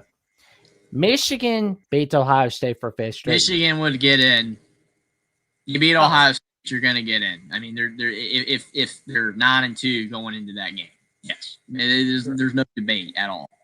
No, no doubt They about should it. be. They should be in if they beat them. They should be. Oh, yeah. Oregon. I mean, your 2 losses would be to Indiana and USC. I mean, it's not bad. I mean, they probably would get into. I mean, again, it would depend on. I mean, the problem is Oklahoma State, like beating Oklahoma State is not like beating Oklahoma State in 2011. That's the issue, though. And, you know, we love too, Long Ledge. You're awesome, man. You sleep well. You and have a stay great safe, night. We stay warm, appreciate it's your cold out. contributions in the chat. Making fun of Caden. That's great. Appreciate the super chat. You have a great night. But yeah, it's kind of because like Oregon really doesn't have any impressive wins. Yeah, but it's Oregon. Yeah, I mean, at a certain point, the brands kind of win. You know, I mean, it's just the way that it is. it really think shouldn't Oregon be, would get but in. I'm afraid you're right. Yeah, it sucks. I Yeah. mean, like that year that Florida State got hosed out of the playoffs, you know, I wanted them to get in just because they deserved it. But, you know, at the end of the day, they did the right thing leaving them out because we know they got destroyed. But, I mean, They it just, acted so undefeated. unlikable in the offseason. Like it got so Florida State did. I mean, I'm just saying they deserved to get in. It was ridiculous. It was ridiculous. right. Yeah, because it was But like, I mean, at the end of the day, I mean, to answer your question, they're gonna put Oregon in. They will. Yeah. If they're 10-2, they're still gonna get in. See, Indiana, that if they were 10-2, if you had a 10-2 IU and then the rest of those teams at 10-2, Indiana would be the one they would not put in. See, I'm saying Indiana would get in because they already have those wins. And even a loss to Purdue would be bad, but then a loss to Ohio State, I don't think they would leave them out. But my point is a 10-2 Indiana with losses to Oregon or Iowa or Penn State or Illinois, whichever 2 teams, they might leave them out because that's like, well, Indiana doesn't bring the revenue like Oregon does, you know. Which I don't even think Indiana's bringing a lot more revenue than they used to. I mean, like it's not strong enough for them to be like, hey, let's put them in at 10-2 with these other 10-2 teams. Yeah, I think. ahead, we're gonna be seeing a Netflix documentary of Kirk Cincinnati within the next few years. He needs to be coach of the year. That's what way I look at it. It's all right with me. I mean, look at the last 2. Look at the first season. Look at this season. Yeah. I mean, Oregon's best win is Iowa, and Indiana's best win is Oregon. Yeah. And Indiana's second best win is either Iowa or Illinois. So, I mean, Indiana's resume is better than Oregon's. For sure. I mean, if Oregon beats USC, that helps. But I still think Indiana's resume is better than Oregon's. Because, I mean, if Indiana beats Purdue, they're undefeated. Oregon already has a loss. I'm just saying, like, trying to compare them with the same amount of loss in your scenario, you know, all the 10-2s. I'm trying to break them down. I don't know, man. Like, it's interesting. What week is it? When does Indiana play Ohio State? Last game of the year? Big Ten. They play title. Purdue on Black Friday, and then if they beat Purdue, they'll be in the Big Ten championship game, and they'll play Ohio State in December. All right. Oh, but yeah, because that USC Oregon game next week, it's basically a fight for the playoffs. See, USC, if they lose, they're eliminated. If Oregon loses, they're not eliminated yet, but now they're And USC will probably blame not being able to get into the playoffs on Notre Dame, which I mean, that's just typical of them. Which I mean, Jen Cohen probably will, but she'll put it in a nice way. That way, she doesn't make herself look like a bitch. Hey, I'm just gonna be a complete asshole until Notre Dame USC's back next year for sure. It's like I'm just gonna be that way about Spicy Jackson, like it. Yeah, I mean, it's like I'm gonna be that way about the way Jen Cohen and Lincoln Riley are run USC. And honestly, that woman has no clue about the history of USC football. I mean, if you asked her about 1968 between USC UCLA, she couldn't possibly tell you. If you ask her about 1978 between USC and Alabama, she couldn't tell you. You know that Probably 90% of born. people don't know that, Jackson. He probably wasn't even born. Yeah, but I mean, Yeah. if you're an athletic director running USC, you got to be knowing about the football program, the basketball program. You got to be like prepared to run the whole athletic department. I agree with you, but the thing is that you got to realize that a lot of these jobs are more about monetary stuff than actual caring about football. I mean, there's a reason why a lot of general managers in the NFL don't really know football or care. Yeah. Like, that's why the ones that are really engaged, they talk about all the time. But then the others, like, who are these people? They're just random billionaires that had enough money to buy the team. You know, I mean, or create the thing. You know, they're not, a lot of them are not, but actually know squat about football. They just have a lot of money. Money talk, man. I mean, these people, a lot of people that are ADs, I mean, it's rare to have people at the top of these universities that actually give a flip about the actual football. They just want the football team to do good because it's more money for the university. Right. Is what's driving all this. It's sad. I mean, Indiana is only winning because they actually put money into the program. Right. That's why I told Mark Rogers 3 years ago on his show in 2022, I said, if Indiana, which they have the money to do so, would commit to football, they could be good. And I got laughed out of the building, the virtual building. Not necessarily by Mark himself, but by the entire chat. I said that. I'm like, nobody's laughing now. I never thought this would have been possible. But I was like, hey, Indiana can win like Wisconsin and Iowa. They could be an 8-9 win team every year if they actually wanted to. If they actually wanted to commit to football and try to win. They finally did it, and the result has been astronomically better than even I thought. But I mean, I wasn't wrong. Any program can win. I mean, that's why always people saying Ole Miss and, you know, the ceiling. And it's like, okay, but Ole Miss's ceiling has been raised with Lane. It's very close. I mean, right now, Florida's trash. Why would you want to go there?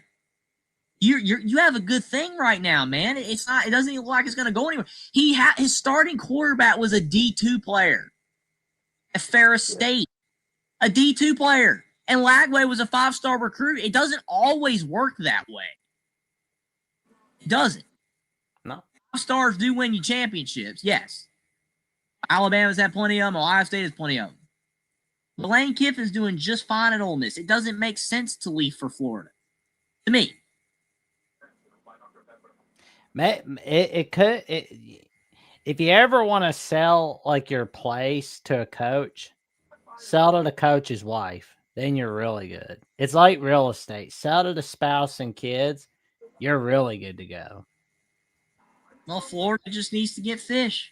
Get the dude that his wife hates Seattle or whatever. I mean, there you go. I mean, it fixes all your problems.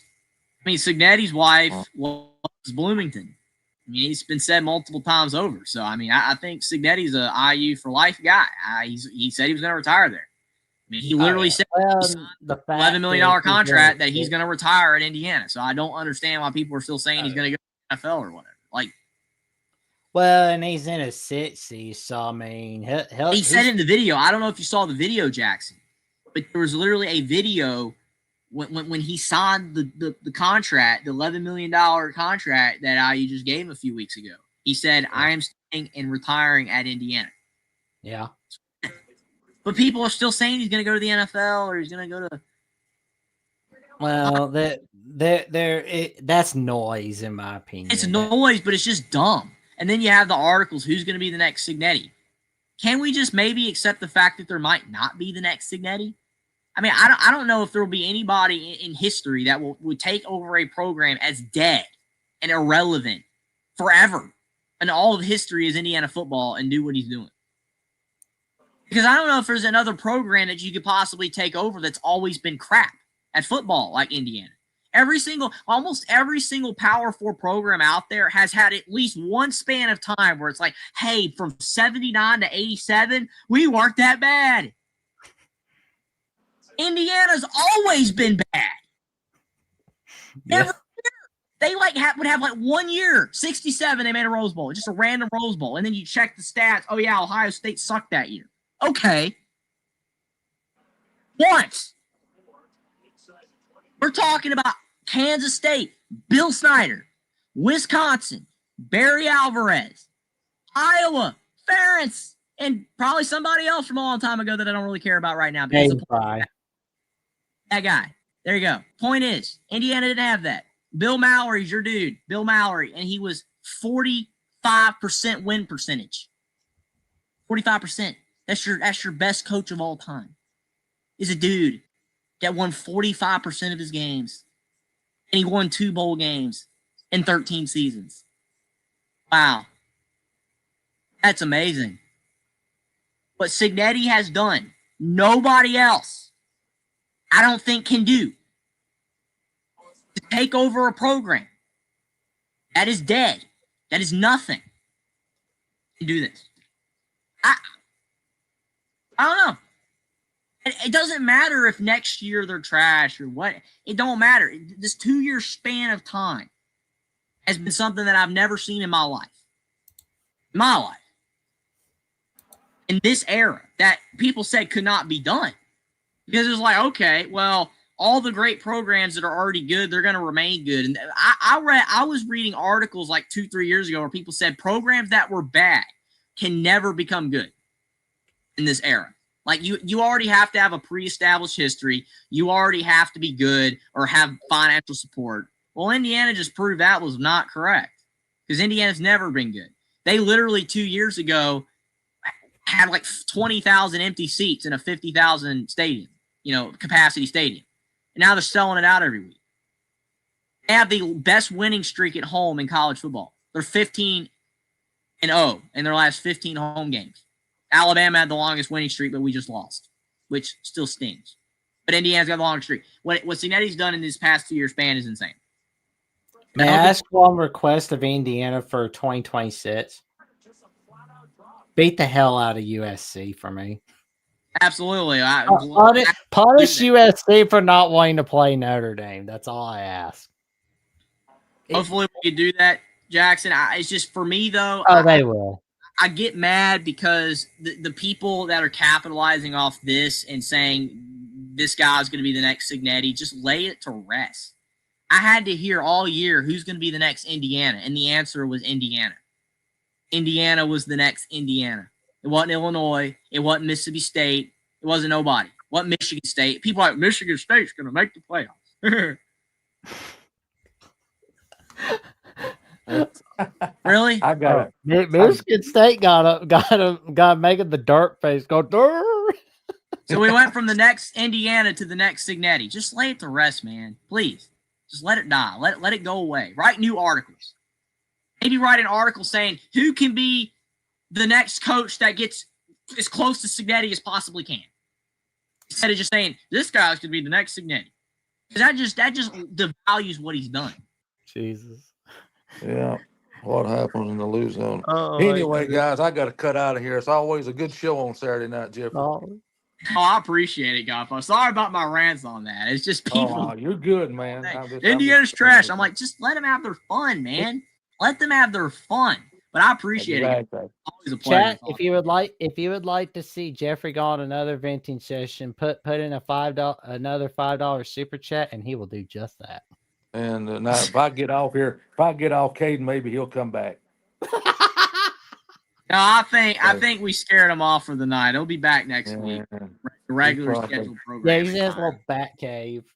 He's in the bat cave drinking sour milk. But anyway, He's writing his ex right now. He says it's all back together for him. Oh, all right, there it goes, and he'll be on X. He's probably blowing up anyway. All right, all right, all right, guys. I'll catch y'all Monday evening. Y'all be safe. Have a good Sunday, okay? Have a too, great good night, buddy. Godfather. Appreciate All it. right. Later, guys. Oh, man. Well, I mean, definitely if we aren't gonna have any more callers, I'm not saying it's not, but I mean it's only 12:25. It'd be early for me to get off. But anything else you want to talk about, Jackson? For a few more minutes before maybe Oh, just do a little faster 3 minutes. Miami pummeled the hell out. Okay, I can keep doing it. Probably get caught. There we go. Miami pummeled the hell out of North Carolina State like they're supposed to. I mean, it's Dave Doreen, North Carolina State, not Russell Wilson, North Carolina State. Good grief. Georgia Tech had a tight one against Boston College. I mean, again, it's not Doug Flutie Boston College. It's terrible Boston College. But, Georgia Tech still in place, fighting for a spot in the AC title game, as next week we'll be seeing Georgia Tech and Pittsburgh playing for a battle for a spot in the AC title game. And you get to play a little homage to the 1956 Sugar Bowl, I believe. I'm going to have to make sure I've got that correct. But that was between Georgia Tech and Pitt, which was a classic game. Navy has upset South Florida today. Fantastic victory by Navy. Tennessee beat New Mexico State. You're supposed to. Virginia demolished somebody today. I'm impressed. Yeah, maybe Manny was looking ahead to a job offer. Penn State, no. Okay.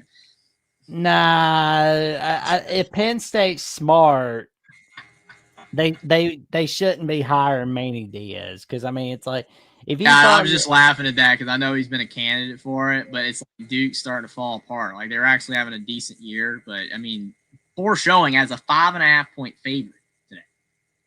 5.5 point favorite at home. Why the hell are people favoring Duke against top 25 teams? Like, dude, did the odds bankers not learn their lesson when they play against Georgia Tech? I think not. Or that Illinois game.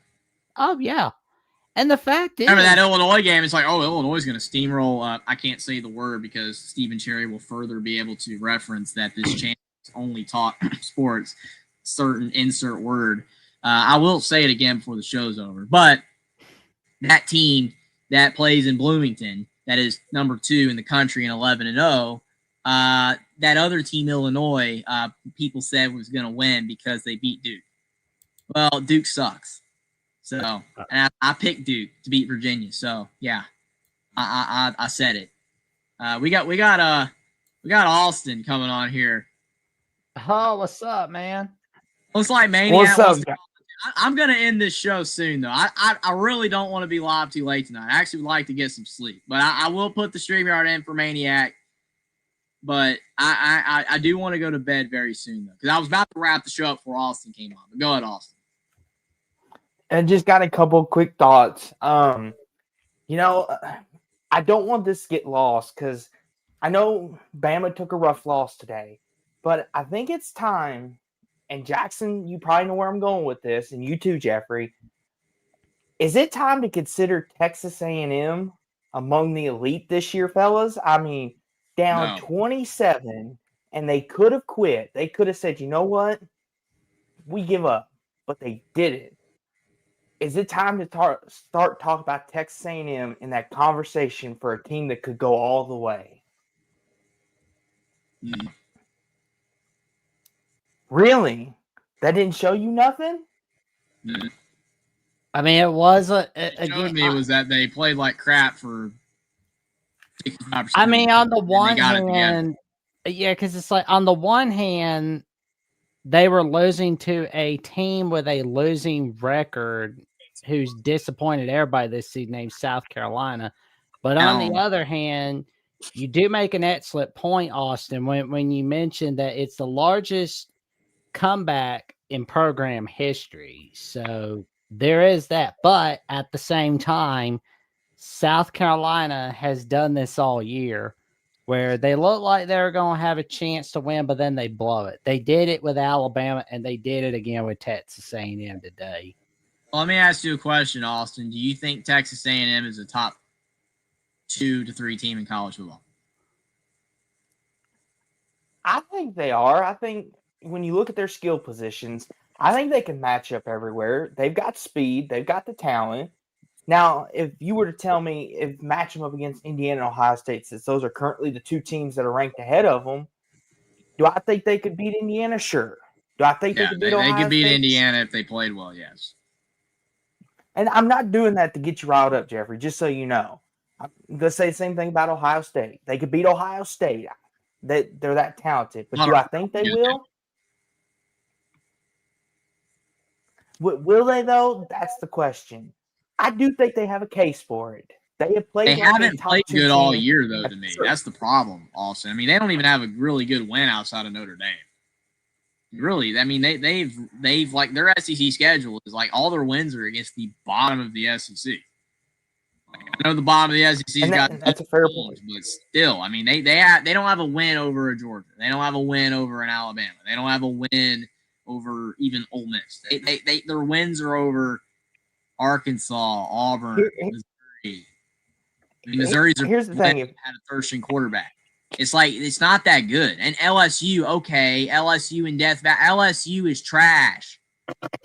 Sometimes you just have to admit that a blue blood program is having a trash year. LSU is trash. They are trash. That is not even a good win, dude. I understand that. So they haven't done anything. And really Notre Dame should have beat them. And I want to push back on that just a little bit, Jeffrey. I get it. LSU's not having a great year, but going to Death Valley and doing what they did, that Alabama beat them 42-6 last year, and we weren't good, Austin. That's the problem. Like, Death Valley's not the same right now. They got to get back to old Death Valley. Right now, they are very beatable in Death Valley. I got you. That's understandable. I got you. But I just think we can't overlook that, though, because that's an important thing, because that could determine whether A&M is in the SC championship game or not if they happen to stumble. That's kind of where I'm coming at. You're looking at it from they haven't played good. That's still a marquee win, no matter who you are. Going to Death Valley and winning the way they did. Well, if going to Death Valley winning is a marquee win, then Indiana winning at Penn State was also a marquee win. I'll give you that if we give Indiana winning at Penn State a marquee win, because actually Penn State played good in the game. Yes. No, LSU didn't even play good. I'll give it to Indiana. I have no problem. I have no problem giving it to Indiana. That was a heck of a game. I mean, and going to Happy Valley. It's actually one of the best games of the college football season. And it wasn't even just with the ending. That was actually a great. That's why 11 million people saw the ending. It was a great game. And if Indiana wins the Big Ten, it'll be because of that play at the end. That would have saved their season right there.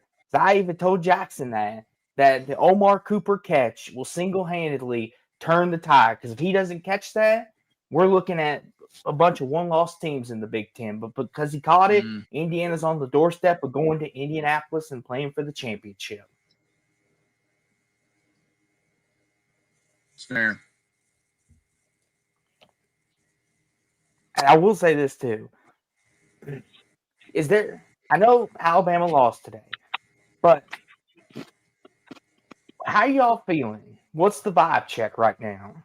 Honestly, there's still a lot to play for, but we have to make sure we beat Auburn. Beat Auburn, you're officially in the SEC title game. But who are we playing exactly? That all depends on Texas A&M. Because if Texas defeats Texas A&M, it's going to be very interesting to see who's in. Well, isn't it by point differential? I think it is. Because if it's by point differential, Georgia lost to Alabama by 3. Uh-huh. If A&M loses to Texas by more than 3, then wouldn't Georgia get in? I could be wrong on that. Correct me if I'm wrong. So. Is that how that works? Yeah, it could be. Well, then, I thought head-to-heads are taken into account in these Well, things. But Texas A&M and Georgia didn't play, mhm. so But it that's has the to be thing. my What point about if Ole differential. Miss and Bama end up? If Ole Miss and Oh, Bama tie, who wins that tiebreaker? I don't think Ole Miss. Oh Ole Lord. Miss needed Texas to beat Georgia. Right? Mhm. I think Yep. they're done. I think they're finished. Well, because I they're don't sitting in know whatever happens, they have a chance. I don't think. because they're sitting in one loss. So I mean, the complete doomsday scenario is of course if Bama loses, then of course that opens up the floodgates for a whole lot of things. But Well, yeah, if Alabama loses to Auburn, then those teams are still alive. Yes. Yeah. Doesn't Ole Miss have the 'cause that's easiest route though? Because Yes. they can miss the championship, and all they play is Mississippi State and rest. They're going to go 11-1 and make the playoffs and host the home game if they do. Yeah.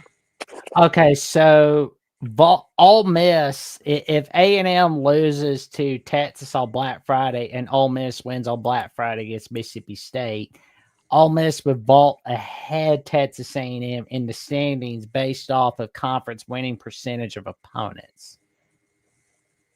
But unfortunately, with Georgia beating Texas, that complicates things for Ole Miss quite a lot. Wait a minute. You're saying that it's based off opponent winning percentage in conference?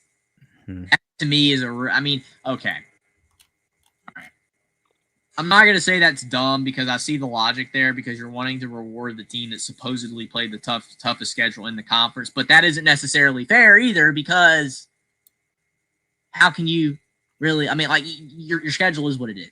Every team that you play does what they do. For example, you could play a team that at the time was 6-0, their starting quarterback gets hurt in the game that you beat them, and then they go 6-6. So Okay, so I don't necessarily agree with that. Well, So here's maybe another thing. Point differential is more fair because if you blow out teams, that looks better. Mm-hmm. You know what I'm saying? Like I understand you can be like, well, if you played a tougher schedule, the games are close. I don't know. Either way's flawed. I don't know. Either way's flawed. That's kind of the issue though when you expanded these conferences to 16 and 18 teams. That's why you're getting all these scenarios. I mean, when you had 10 and 12 team conferences and almost everyone played each other, it all sorted itself out because everybody played everybody. Now you're in conferences where you could go years without playing a team in a conference, in the same conference. So it's kind of dumb. Like that in and of itself is making these scenarios possible where it's all befuddled and point differential. It's crap. Mm-hmm. And I want to bring this up too real fast. I know we got our Buckeye contingent in here, but here's the thing. Everyone's ready to say Indiana, Ohio State's going to be the Big Ten title game. If Michigan somehow wins again, we're in another one of those scenarios. We'll have Oregon or USC possibly one loss. You've got Michigan who just beat Ohio State, and then Ohio State's got one loss. So how would they determine who gets in that way? Because then you're sitting there with that muck, like you said, Jeffrey. It's the same thing that's happening in your conference in the SEC. It's a headache to figure out. I don't know. I just think these conferences are too big. And, the scenarios, they're cool, but, I mean, there's really no right or wrong answer. I mean, if you have at least a head-to-head result, then you can use the head-to-head result. But when you don't have that's why, like, Mark Rogers would always say when the Big 12 had 10 teams a few years ago and they all played each other, that was the most true league because everyone played each other. Everyone had basically the equal schedule because they all played each other. Mm-hmm. And the two teams that had the best conference record deserved to be in the conference championship game because they beat up everybody else. All right. So now it's just a scenario where you could have 5 teams with one loss. It's like that doesn't make it good. And when they don't all play each other, then you can't use head to head. Mm-hmm. Okay, so let's look at. I mean, Indiana's already in, no questions asked. They just have to beat Purdue. They just have to beat Purdue, and I mean, they're fine. My goodness, please. Yeah, Indiana's fine. Ohio State. Let's look at it for a moment. If they were to lose to Michigan, it opens the door for either Oregon, USC, or Michigan to make the Big Ten title. But if Oregon wins against USC and Washington in the next 2 weeks, all they need is Michigan to beat Ohio State for the 5th straight year, and it's Oregon, Indiana for the rematch in the Big Ten title game. Now let's look at USC for a moment. USC needs to beat Oregon and UCLA. Therein, if also Michigan beats Ohio State as well, because there again, USC has the head-to-head win over Michigan on NBC on October 11th. And finally, we've got Michigan. So they need to beat Ohio State. And let me see. And need another USC loss, correct? They well, hell, they're in the playoffs if Michigan wins out. So it's like they're in either way. They're in the playoffs. The thing is, if you're Michigan, you don't want to make the playoff or the conference championship game because of the fact that if you make the conference championship game at 10-2 and lose at 10-3, then you would not make the playoffs. You would miss the playoffs probably. Some of these teams, like even Alabama, it's like now that we have this loss to Oklahoma, making the SC title game, like we have to make the SC title game because we beat Auburn, we're going to make the SC title game. But So you're putting yourself in a situation where if you lose that game, now things get dicey. The conference championship game almost more than it helps you if you lose. It hurts. So let me ask you something. But to our Bama people here. So if DeBoer misses the playoffs again, do you think year 3 is going to be a gotta have it year? Because they were talking about that tonight on the broadcast. If Bama misses the playoffs after such a great start with wins over Georgia and wins over a team like Vandy, who's much more improved, and winning against LSU, if Bama goes 9-3 or God forbid 10-3, like you said, Jeffrey, and misses the playoffs, do you think year 3 becomes a must make the playoffs or DeBoer is going to get canned? I know y'all don't like this, but I have to ask it. So don't get mad at the messenger. I'm just asking. I mean, yeah, people are going to say it. I mean, it doesn't mean that it is. People are going to say it. I mean, what the media says in reality is that we should be mad at DeBoer more. Like, we'll get that for sure. Yeah, I mean, people are going to be mad at DeBoer, and the media is going to say it's got to have it year. It doesn't mean that it's got to have it year. Just like Florida State game was not a must-win. It was not a must-win. In reality, don't you think it is, though? Because of the tradition, because of the playoff, because of all the opportunity that there is now to get into the playoff, to not make it. I think like this last year, obviously, he was new, and this year. But if he doesn't make it next year, I think that's where you chop him off, don't you?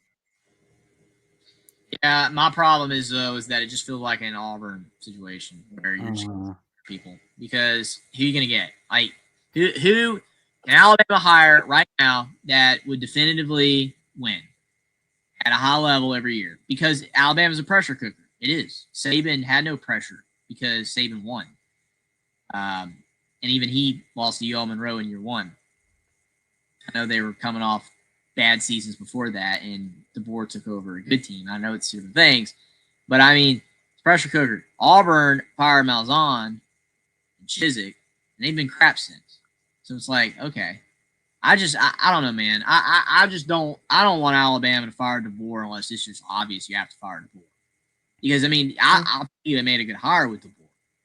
Every other candidate, I mean, Norvell was right there. That would have been bad. Right? Oh, God. Like, if so people... like, I'm just saying, who can they get? Because they're not getting Kirby. Dabo's out of the question because Dabo's falling apart. So, who they... I mean, Sark? No. They're going to be yelling Kiffin. Yeah, I was about to say, a lot of people keep thinking Lane Kiffin's not going to take any of these other jobs because he's waiting on the Bama job, which I don't know how true that is, if any of that's actually true life stuff, if that's what he is waiting on, or if that's just people spewing stuff like we all know they can. I don't know, but he would be the guy if the job came open, because I think he would take the Bama job, unfortunately. Hey, what do you think is holding up the extension at Ole Miss? Is he just telling them I'm not signing Contract anything? laws in Mississippi, unfortunately. You can't have more than a 4-year contract in the state of Mississippi if you're a state employee. Okay.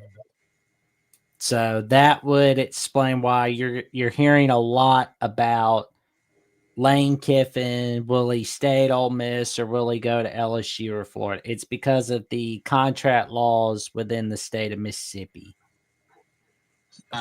He was just testing the market, right, to get the offer from Florida and who's the LSU, and then go, oh, I want, add 10 million to that or so, whatever it may be, right?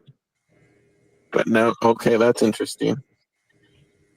I mean, if Alabama were to fire DeBoer, I think the only guy that they could kind of go after would probably be Dan Lanning or I don't know why I can't, or Notre Dame's coach, right? Marcus Freeman. Yeah. I don't think Marcus Freeman would. It's like I think he's happy at Notre Dame, but I agree with Lane staying at Ole Miss. I mean, obviously, if Alabama actually wanted him, I mean that's hard to pass up, obviously. But for the jobs that are open currently, I would stay at Ole Miss if I was him. I mean, like me personally, if it's like if somebody's offering me more money, I would at least think about it. So you're saying that Lane Kiffin cannot get a contract that is longer than 4 years in the state of Mississippi. That's what you're telling me. I'm afraid so. You're telling me that the Mississippi government, mm-hmm. and politically, this is just what we're talking about because of the fact that this is obviously a problem. The Mississippi government highly likely could play a big part in Lane Kiffin actually leaving. It could happen. And Lane Kiffin has done a lot of good for the state of Mississippi with his success because prior to him and everything, Ole Miss was not good either. I think because like that 4-year limit, it's weird as hell. Well, the thing is, he's not a governmental employee, man. I mean, the thing is, it's like have term limits for people in office, but he's a coach. I mean, he's a freaking coach, man. But these long contracts have been very detrimental. Like for A&M, right? Paying what's his name, Jimbo Fisher, 76. Well, these coaches don't need to get in these big of contracts anyway. It's getting out of hand. I agree with that. Yeah. They gave Jimbo Fisher that extension for one season. They went 9-1. That was the COVID year.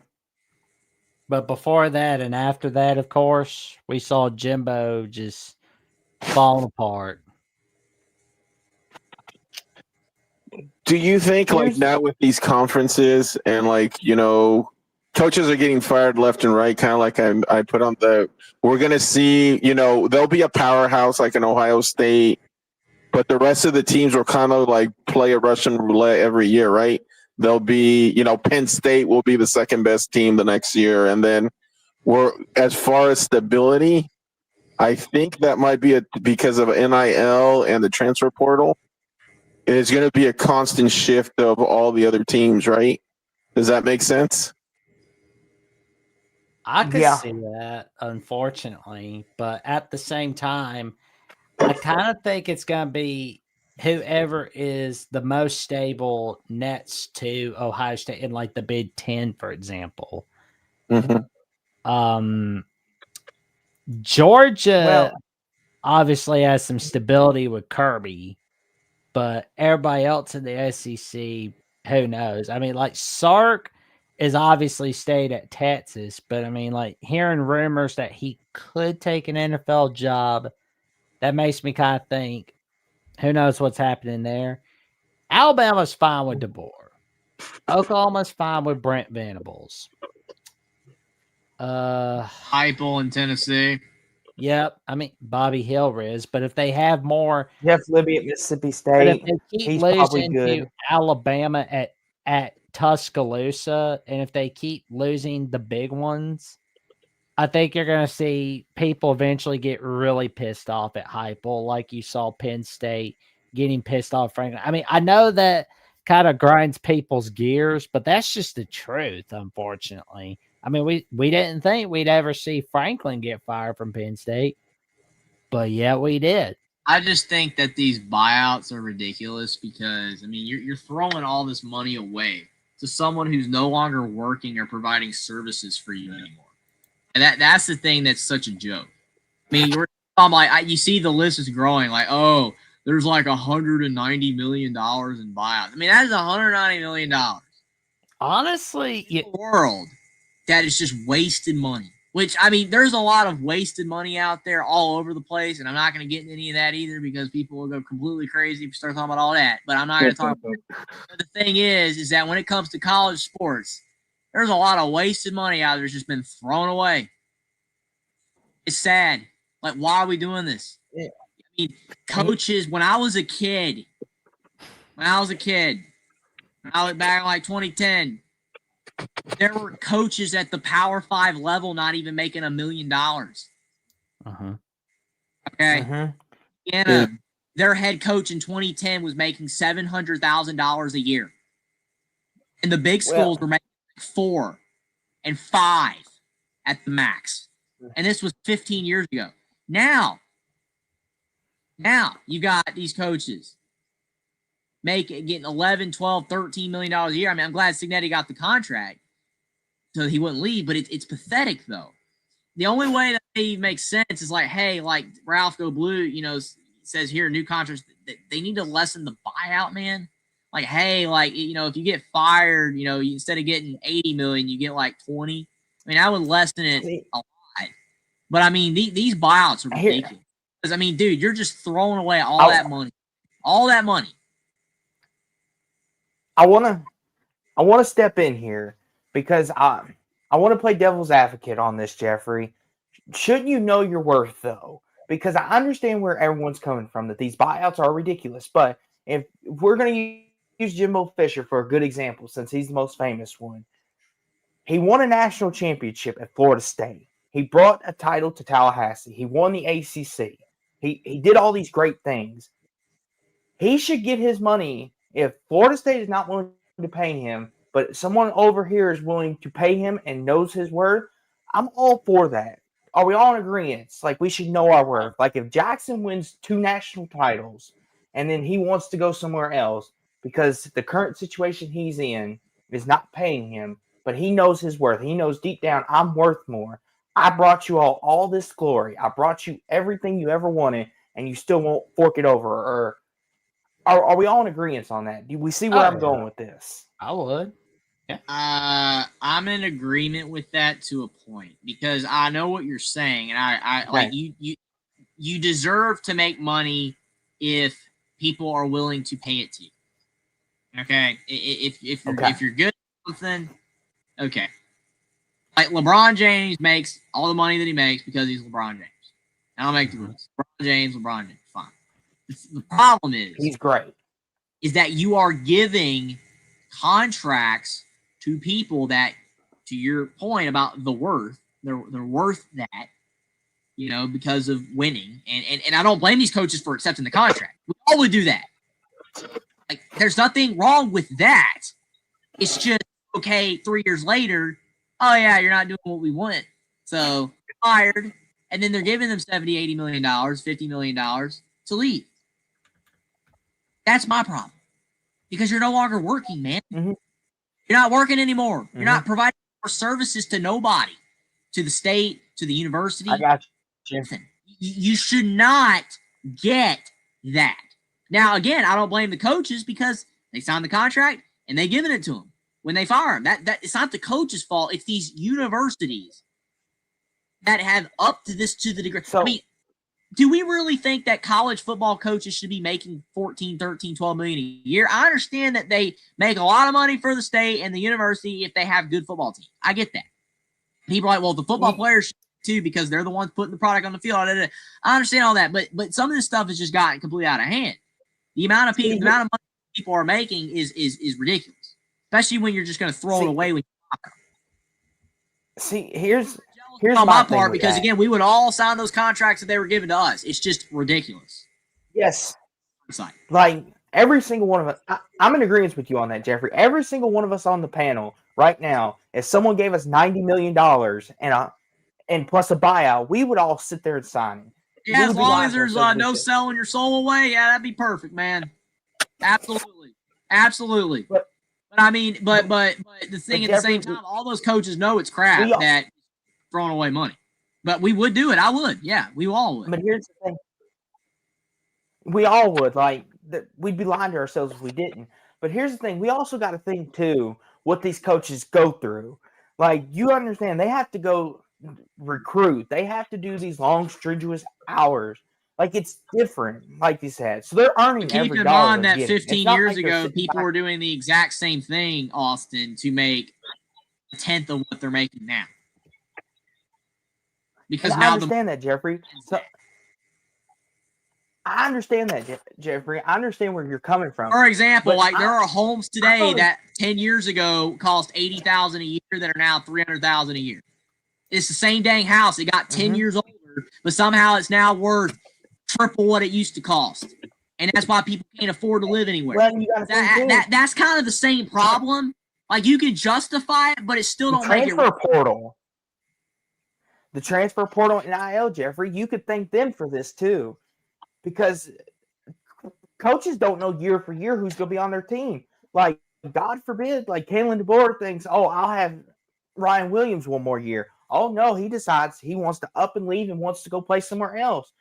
And that's what I'm getting at. I just use that as an extreme example, so no one come at me for that. But that would be what that is. If a coach thinks, oh, these players are going to come back next year, we're building something really good here, we're this close, and then they up and decide, Yes. oh, I don't want to wait. Quinshawn Junkins, Jeffrey, the perfect example of that. Look what he was building at Ole Miss with Lane Kiffin. They were this close, in my opinion, this close. I think if Junkins stayed, they could have won the SEC. That's how good that team was the next year. But they just needed Junkins. But instead, he jumped to Ohio State, and he ran from it, so to speak. And I know, and good for him for winning the national title. We all would have done it. I think we all be lying to ourselves if we didn't say we wouldn't jump that opportunity. But that, to me, is where I get at it with that. Coaches go through it harder now than they did before. So they're earning See, every that's dollar why I they say, get. Austin, how can we say Ryan Day's a great coach? I know I'm pivoted there a little bit, but how can we say he's a great coach when he literally bought a player? He bought a player that he could pay more than Ole Miss could. Two. Did the same Because thing with Caleb Downs was at Bama. So I mean, like that's my problem. I know Steven's going to completely lose his marbles in the chat, and I don't blame him because he does the same to me. That's why we always have great fun going back and forth with each other. It's awesome. It's amazing. I love it. But I'm just saying that's the problem, man. All these rules, the portal, these coaches should not be getting these buyouts.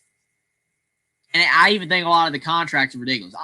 Honestly, a lot of people that get paid a lot of money should not get paid as much as they do. That's just the way that it is. There are a lot of people out there that get paid a whole lot of money to suck at their job. Mm-hmm. And again, that's not to say everyone does. And again, you could be like, well, Jeffrey, you're jealous. Hey, again, if we were offered that amount of money to suck at a job, sure, I'd do it.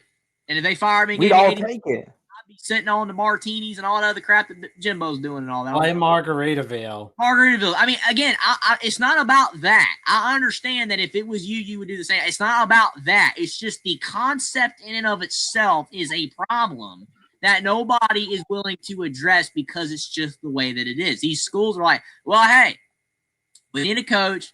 Let's give him $10 million a year. If he blows, we'll fire him. We lose $50 million. Who gives a flip? It hurts more people than you think. That's what I'm trying to get at. Mm-hmm. It Do you hurts think? more people than you think, but nobody gives a flip. Do you think in that? Because I see both sides, but I kind of would feel fine if it was the NFL and not, like college, right? Because it feels like they're taking public funds, like money from an institution that was, honestly, it was made for. It's an academic institution, right?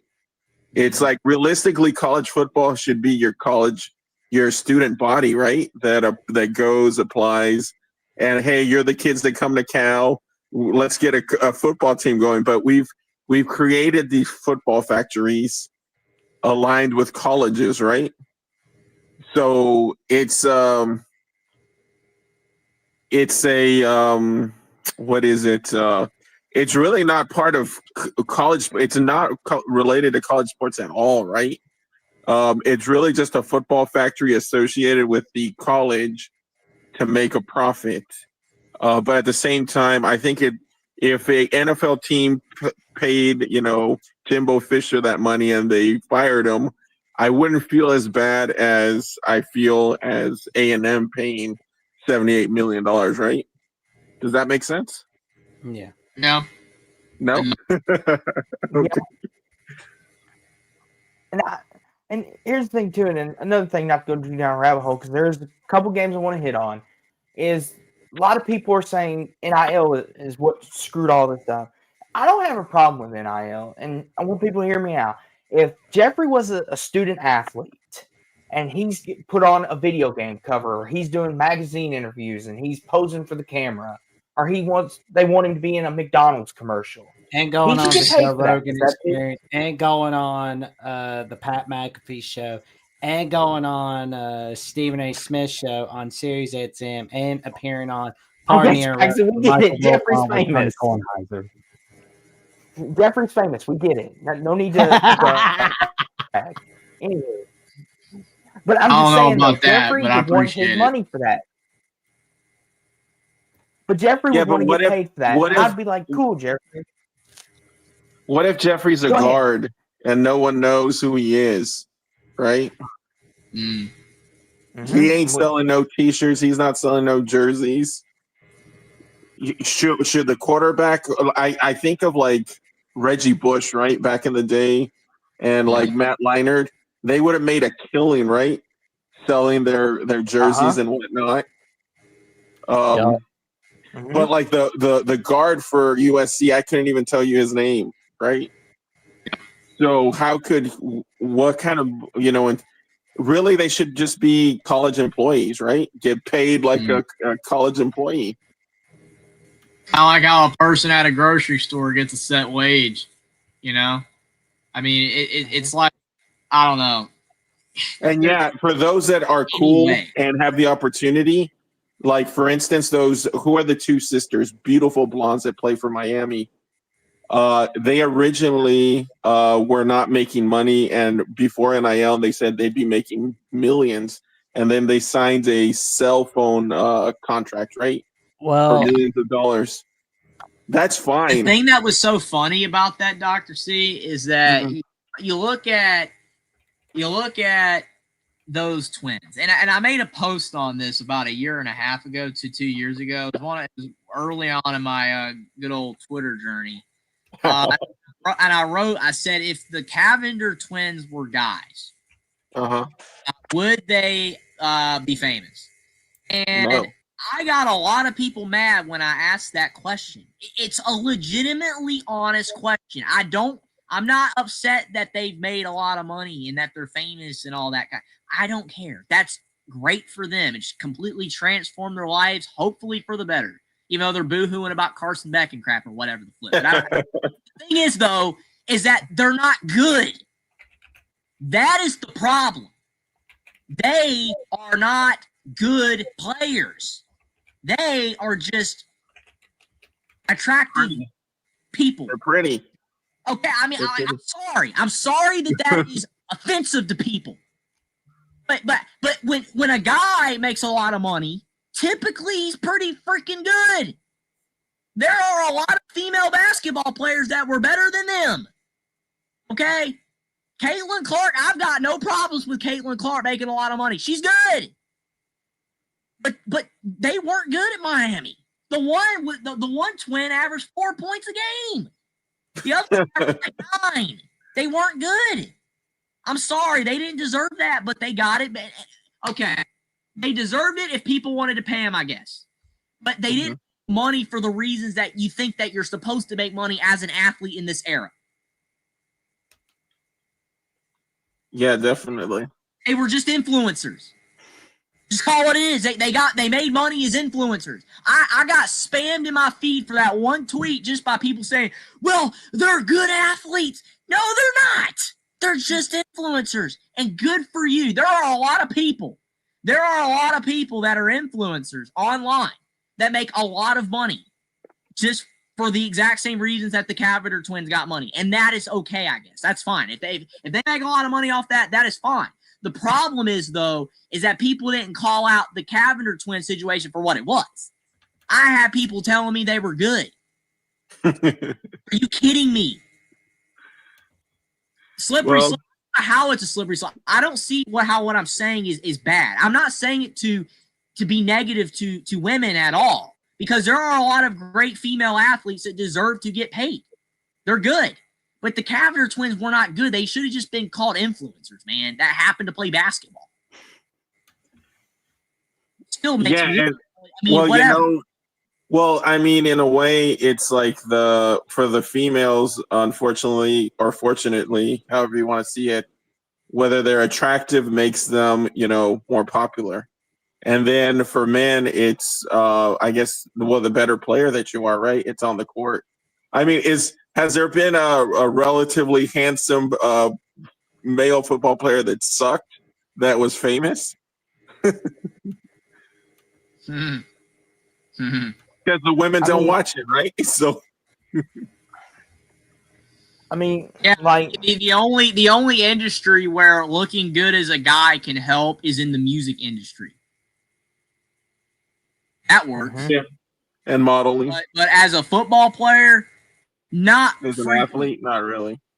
It's very, very infrequent. I mean, there have been a few guys that I can say that I've because I've known people that are like, well, back in my day, that quarterback was pretty nice looking. And it's like, yeah, and you were saying it as you were sitting next to your boyfriend or husband watching the game.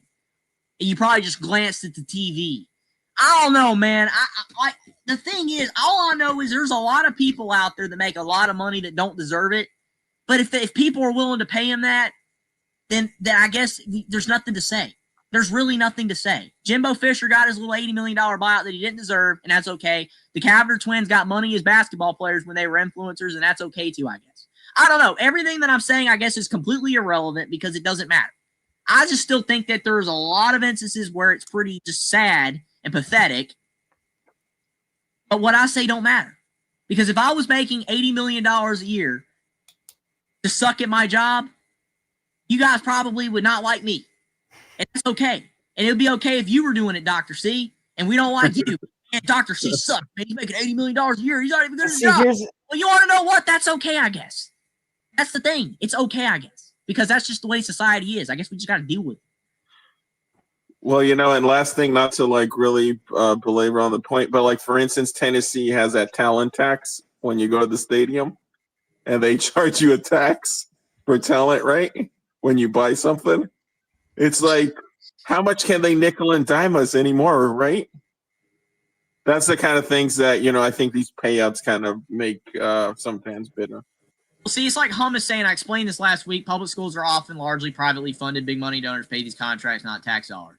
Mm-hmm. Largely privately funded. That doesn't mean that they all are.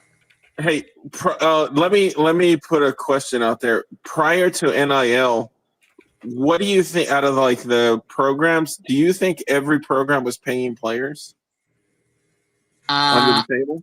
That most of all of them.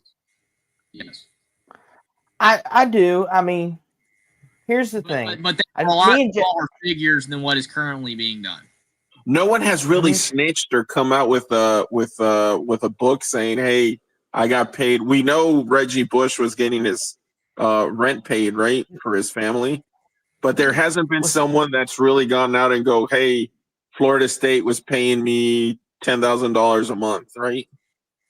Mm-hmm. I'm very surprised with the number of football players, unless don't know about the story. And I want to add to this, Dr. C, and Jeffrey knows where I'm about ready to go with this. But if you're a blue blood, and this goes for college basketball too, if you're a blue blood, they'll let a lot of things go under the table. They'll let a lot of things But if you're like a Louisville and Indiana, if you're one of them teams or an Iowa, they are going to get you fast, hurry, in a heartbeat. The funny Like, thing a lot about of it teams- is, Austin, is when they did it to Indiana, Indiana was considered a blue blood. Exactly. It's the only blue blood that they destroyed. And I know USC. And they destroyed Louisville too. They did not destroy USC like they did Indiana basketball. They completely destroyed Indiana basketball. And it has still not recovered. Maybe DeVries is finally ending the stain of dog crap that they've been for the last 8 years. Well, forever. Longer. At least Crean, they were okay. But, I don't know, man. Like, I get what you're saying, though. Like, vast majority of the time, if you're in the club, wink, wink, you're all right. Bill Self, every freaking time. Oh, yeah, Bill Self gets suspended for 3 games because there was stuff going on. But, okay, he's fine. Okay, that checks out. Jeffrey, North Carolina. I know you're a Carolina guy. North Carolina, that academic scandal was a lot of crap back in the day. I agree. And, it sucks. It sucks to say that, but yeah. Like as they say, truth hurts sometimes. I'm sure Saban, there was a couple players he probably paid at Bama to bring it back to football. No doubt about it. Do you remember Wooden at UCLA? Bill Walton, all those dudes, Kareem. Yes. Mm-hmm. Yeah. Yes. That's why Bob not. I mean, UCLA. Well, and not a lot of people. Go ahead. Oh, go ahead. I was going to say, we just got an update about the TV schedule for next Saturday. USC Oregon is going to be on CBS instead of NBC. We've got an NBC doubleheader with Nebraska Penn State at 7 p.m. Eastern, and Washington UCLA will be on 10:30 p.m. on NBC. Why did that game need to be on NBC? That could have been a Big Ten Network game. Heck, it could have been a Peacock game. What happened to Peacock? You remember, every week you need a Peacock game. They put Indiana, Iowa on Peacock, and that was a great game. Please. Where's the Peacock at? Washington get viewers. Peacock. Okay, I can go off about a lot of stuff. And yes. Okay. But I mean, just being honest, dude. Peacock's a joke. And Stephen Cherry brings up Patino at Louisville. Yes, exactly. Actually, like me and Jeffrey, that's our two teams got gutted the worst of any of them. Like Patino at Louisville, and then Kelvin Sampson and company in Indiana. The problem with Kelvin Sampson is that he got in trouble for phone calls. Patino, I don't even know what happened there. There was buying hookers for players. Stuff, man. It was the Jackson knows. I mean, it is stuff that's not safe for the stream. It's not your fault, Austin. I mean, Louisville mostly is great program, no issues. All that was just a bad situation. Wasn't Hugh Freeze also fired for that? Oh yeah, but Auburn didn't get gutted though. Auburn didn't lose their national championship. Oh yeah, I mean it's like he was buying hookers for recruits. Why, man? I mean, why would you even do that? Listen, if I was like an impressionable 17-year-old boy, and I'm thinking to myself, no, I'm not talking about you. Again, it's the same thing with the female players, and I respect a lot of female athletes, how good that they are at their sport. The ones that are not great at their sport, that's why I go off. But when it comes to that, no one's gonna blame you. It's Patino, man. Oh yeah. I mean, because Patino has made it seem like he didn't know what was going on. It's like, no. But you had to have known. Mm-hmm. It's the same thing with Paterno. Why Penn State say Paterno didn't know what was going on? And it's like, how do you not know what's going on? A&M players were smoking weed in the locker room with Jim Fisher at the helm. Like, you know it's going on. You're just not stopping it, man. And what I mean, like the paying for hookers, that's what got Patino suspended for a few games, but got Louisville to the point where they were like, okay, we gotta like self-impose a postseason ban on ourselves for 2015 to 16 because we don't want the NCAA going too hard on. But then there was God. Go ahead, Jackson. But then there was like the whole scandal of where Adidas executives were paying a family of a top recruit to play at Louisville and to represent Adidas when we went to the pros. Guy's name is Brian Bowen, I believe, and it was enough of a situation to where it got Patino in a position where he had to either be fired or resign, and Tom Jerks to be fired or resign, and it was and that's saying though where. Like that whole thing of Patino, which it was gonna be, that he was gonna be fired and he's the most hated man on the planet, and then he was gonna rebound nicely within the next few years.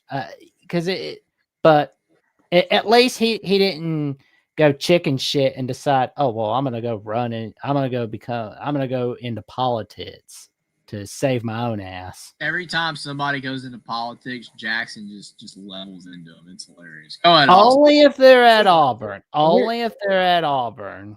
Well, they've done it a lot, man. See, that's like the I want Lesnar to way. bring this Go up. ahead, Austin. Just go ahead. What are you trying to say? Okay, so real fast, and then I want to ask Jeffrey about his comment he made about the ACC earlier, and then I'll get out of his hair. Here's the thing. Patino has even mentioned, because multiple people have asked him multiple times, did you cheat to win that title? And Patino said, I would put my word on it. I would put my hand to God. There was no, because they tried to accuse us of cheating, taking PEDs, rigging games, and Patino even said, hand to God. We never did any of that. We were just that darn good. They couldn't, and I believe him. Like, for all of his faults, yeah, but I believe that basketball team was very good, and they could have won a title, and they did. And when they took it away, that made me so mad. And I even remember telling you, Jeffrey, I said that was some bull crap. They know we won that title fair and square. That is ours to keep, and I want it back. Like, and the fact they took it from us and then gutted us, took all of our recruits away, then postseason ban, then like that's why Pat Kelsey is where we're at now. He's trying to fix it before. Obviously now he's got us getting in good shape. Hopefully Indiana can get it back, but it's just like. But if you're a Carolina, a Duke, a Kansas, and I'm sorry for Carolina, Jeffrey. I know you love Carolina, but it's facts. If you're a Bama in football, if you're these blue bloods, they'll let you get away with it. But if you are not a blue blood team or make them money, they will gut you quick, hard, in a hurry. But you know what I'm happy to see on Louisville's schedule for this season for basketball, Austin? Indiana. But the fact that Kentucky's on there, of course. But I'm glad to see Cincinnati and Memphis on that schedule this season, because that's who they should be playing every year as well. I mean, I said Indiana's like that. See, here's the thing. Too much Indiana talk today. Hey, Indiana's probably gonna get blown out. Kentucky, Indiana, I think is more of a rivalry, really. It is. But I'm fine with playing both every year if they want to do that. I'm fine with it. Who wants to see Only Talk Sports do a Kentucky, Indiana live stream on December 13th of 2025? So, side quest real fast, because I got to ask this. Like, I won't get mad either way, Jeffrey, but who do you think, if you ask most Indiana fans, who do you think they have more history with? Us, Louisville, or Kentucky? Kentucky.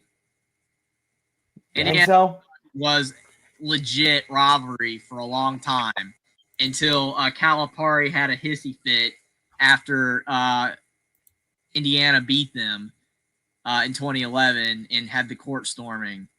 The Watt shot, man. He didn't like that Dickie V was getting excited about. It's unbelievable. Are you serious? Oh. Yeah. Now I learned. It was one of the greatest games I've ever seen in my life. Now I know why Lincoln Riley's such a little bitch. He learned how to be a bitch from John Calipari. John Calipari would not play in Assembly Hall ever again after that game. He ended the rivalry himself.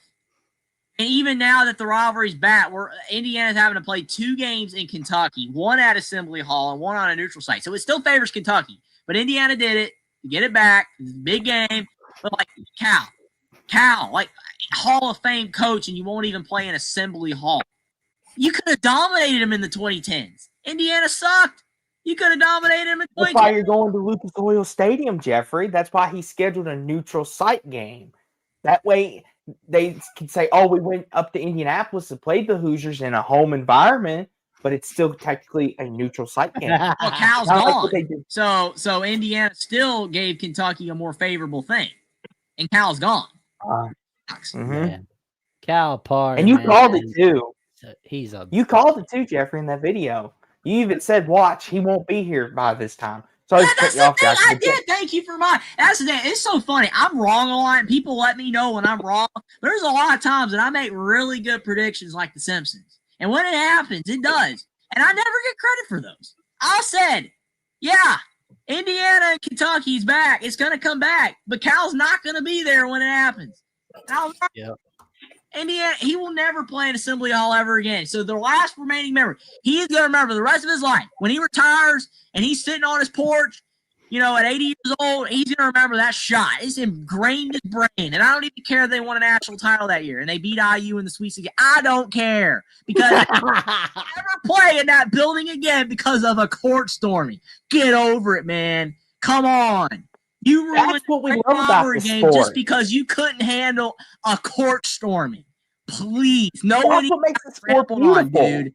Anthony Davis was fine. He's still fine. He gets hurt all the time, but he's fine. You are weak. It makes it beautiful. Fine. I'm not a fan of court storming or field storming because the fans haven't earned being on the court or the field. Does that make sense? I mean, that's that's a fair point. I'm just saying that there's no reason why Calipari should have not played in that building ever again just because of that. That's all. Yeah. He literally said that he was never going to play there again, and he made it happen. Indiana, Kentucky was up there with like Indiana, Purdue. I mean, it wasn't as good as Carolina Duke, because Carolina Duke. But, I mean, it was a top 5 rivalry in college basketball. You go back and read, like, 2000s articles and 90s articles. They said Indiana, Kentucky was a top 5 rivalry in college basketball. And he ruined it. They didn't play for 15 years because he got mad. That's really petty, dude. That is petty. Here's the thing. I understand where you're coming from, Dr. C, and I understand where Jeffrey's coming from. But here's my thing. I'm okay with it as long as it's done safe because the fans are just as much a part of this as the players are. Yeah, the players are especially on the one if they're donating to the NIL, yes. and a lot of students pay for the tuitions and stuff. Yeah. You remember, here's the thing, the COVID year where there was no fans, it didn't feel real. Like the players, like they will tell you all the time, we miss our fans. They are the one that brings us the juice. I feel bad for the seniors those years. We don't have the momentum. Mm-hmm. Like even Nick Saban has said, I love Crimson Tide Nation. They bring the juice. When our team needs a little pep in their step and the defense gets a big turnover, that crowd gets a roaring. It's just something different. Our crowd ain't why we lost today. Yeah. No, they were in definitely. it the whole way. But I definitely, a sport with fans is better than a sport with no fans, right? Mm-hmm. But at the same time, I just feel like the fans don't play it down, right? They affect the game in no real way, except for the fact that sometimes they get loud and there's a false start. But even that, I don't even think they should play there because the athletes are on the field, right? So I've always just been, hey, you're a fan, you're there to watch the athletes, right? Don't affect the game in any way because you don't, right? We're there to pay our money. They're the ones, making the oohs and ahs and the plays. We can't jump that high. We can't make and I mostly get onto it for the fans that what was it? Disrespect the players, right? From the other teams in many ways. The other day, what was it? Arnold I don't from know that. Yeah, Auburn from is it Arnold from Auburn was walking, and the Oklahoma fans were dissing him when he lost, and he goes over and goes, "You wish you were me," and he's right.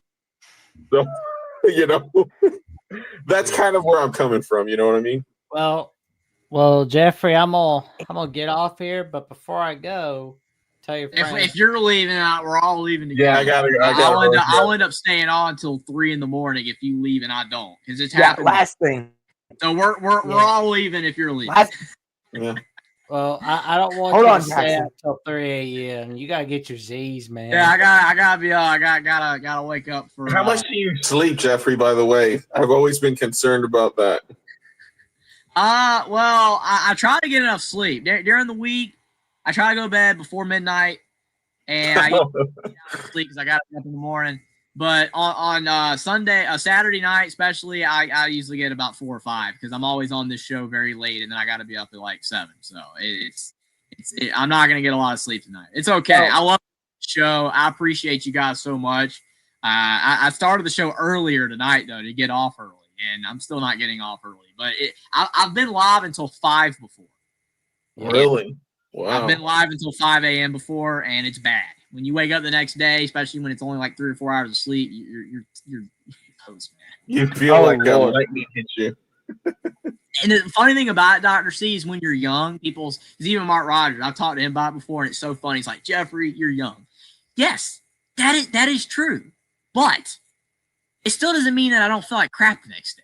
I might be able to handle it better than when I'm 45, 50, 60 years old one day. And that will happen to all of us. God forbid, I mean, it's going to happen, like, no matter what. But it's like, I don't want to be 50, but, like, I'm going to be 50 one day. Everybody, we're all going to be, hopefully, we all live till we're 95 years old if whatever. But, I mean, the thing is, like, it still sucks. Like, it's tough. But I enjoy doing these shows. I mean, that's why I do it. Like, you guys make it great. Like, every single time, like, Saturday night's coming, I'm like, man, I cannot wait to go live and just see what happens on this thing. Like, this show is just wild. It is a wild show. I mean, we had so much crap at you. You missed some of the fun earlier. I don't know if you were here in the whole time. Oh yeah, the diesel free. It was insane. I think the difference between young and old is, like I'm 44, right? Which is funny because, I've always slept late. They say, oh, if you want to look young, you got to go to bed early and stuff. Everyone thinks I'm 10 years younger. I think it's all genes. But what I will tell you is that when you go to bed late when you're young, it's hard to get up. But once you're up, it goes away kind of, right? But when you're old, it lingers throughout the whole day. Right, so keep that in mind. Yeah, that is fair. And real fast too. To add to that, my parents always tell me, like, I'll be lifting heavy things and doing things and they'll look at me and they'll be like, "Don't do that. You're gonna have back problems when you get my age." And I'm like, "I'll be fine. I'm young." And they're like, "You say that now," and then because like my stepdad, he's got like arthritis and stuff. It's from where all of his years of lifting and everything else, because as he said, he didn't do it the smart way. And I'm just over here lifting things thinking, oh, I'm young stuff, it ain't going to hurt. And he's like, it'll hurt later on. Trust me, when you're 40 and 50 and my age and you aren't able to go outside and play kickball with the grandkids or anything like that, you'll learn your lesson. I know people, Austin, that are in great shape. Like I know like 2 or 3 people in my life that are like, one of them even does the eat by blood type thing, whether you think that is legit or not. But like there's very health nutty type people, and they're in shape. Their BMI's under the range of what it's supposed to be, and they got hardly any body fat of any kind at all. And they're everybody's got body fat, but like it's a small percentage of body fat compared to the national average that goes up every year because people are on their phones and screens too much and they're not exercising anymore. That's a whole other debate. Point is, they're in great shape, but they're older and they still feel like crap. They still their knees hurt and their ankles hurt. So the thing is whether you're in great shape or not, you're still going to hurt as you age. It's just maybe you aren't in shape, you hurt worse. I don't know, but you might still hurt. You know what I'm saying? Like, you're still going to hurt. We're all going to feel it. It's going to be like Mr. Krabs. Do you feel it, Mr. Krabs? Do you feel it, Mr. Krabs? Do you feel it? That's the thing, too. Yeah, we're going to like feel surgeries, too. Surgeries when you're younger. Like, my dad, before he passed away, he tore his ACL in his knee when he was younger. And he felt it into his early 60s. And Yeah. it's just one of them things. Like Jeffrey, if you tear a ligament in your ankle, God forbid that happens. When you're 75 years old and you're on the porch with your wife and your kids, you won't be able to get up straight because your ankle's feels like it's half twisted from the ligament being torn apart. It's Well, just I one mean, of them things. a lot of these athletes from playing these 4 years in college football will feel it the rest of their lives, right? There's going to be aches and pains that will never get, and I'm not just the catastrophic near injuries, but some of these big solid shots that they're taking. It's like being in a car wreck, right? They're gonna feel it. They're gonna feel. Hey, Mike. I remember friends. Even when we were young, they're saying, "Hey, I was a quarterback, and I took a shot to my shoulder, and now I have this shoulder issue." Right? So, yeah. Oh man, but See, this is great advice from Clint Moses. Appreciate the advice. This is what I'm saying. The show is only talk sports because we're supposed to only be talking sports, but that's just not how this thing works. It's talk sports, but we go off. Get your prostate checked, Jeffrey. We go off the rails and we talk about. I mean, this is good advice. This is really good advice. I appreciate it, Clint Moses. Wait. I have a question. That Does goes this for you advice go too, for- Austin. I was going to say, is Jackson included in on this too before we go? Like, I want to make sure Jackson's not. Jackson's not included. old yet. I mean, he's a '90s guy, but he almost a kid. But How old are you, Jackson? 28. But I'm you're getting young. that shit checked out anyway. he's You're fine. young. Jackson is still fine. When we get into the late 2030s, that's when things could start going wrong. Is Caden fine? Hey, but Meaning- hey, Mentally or physically? Physically, he's fine, but mentally, I don't think he's all there. He's what I Talking will about say Caden? is, uh-huh. you know what? Yeah, physically he's all right. No. The people now look younger. I saw the other day there was a video on like Facebook or Instagram where they were showing like the 1981 Nittany Lions, and they all look like 40-year-old men who sold insurance and had like 4 kids. I mean, people looked really old back then. Yeah. Well, especially when Alabama forces a 7 and out on your ass to get Bear Bryant that 314th win. I've noticed today that people either look really old or really young. I know people that are my age look 40, and I know people that are my age that look 14. So it's very inconsistent. I'm serious. Like, I know people that are my age that look 40. And I'm not. They probably have been, vaping and smoking and doing all that, but I don't even know if that has anything to do with it. A lot of it is genes. I don't know. I don't know, man. Some people just age bad. I don't know. Some people. It's genes. I really do think it's genes. Because you've all met the person that partied hard and then looks still young and functions perfectly. Because people say that if you party all the time, you should look old. Yeah. But sometimes that's not the case. Yeah, or those people that tanned. We'll see how the Jersey Shore folks look in 10 years. They're probably like old as hell by that time. Yeah, the Pauly Shore era people. Snooki, oh god, Snooki was snook. I just hope for a good no. I just hope in 30 years from now, when we're all old and decrepit, we all could look back and say that was a nice time. That's all. I hope in 30 years I'm not going to be old and decrepit. I hope not. But if I am, we can go back and I'll watch this stream on November 15/16, 2025 at 1:33 a.m. We'll look back at this and be like, yeah.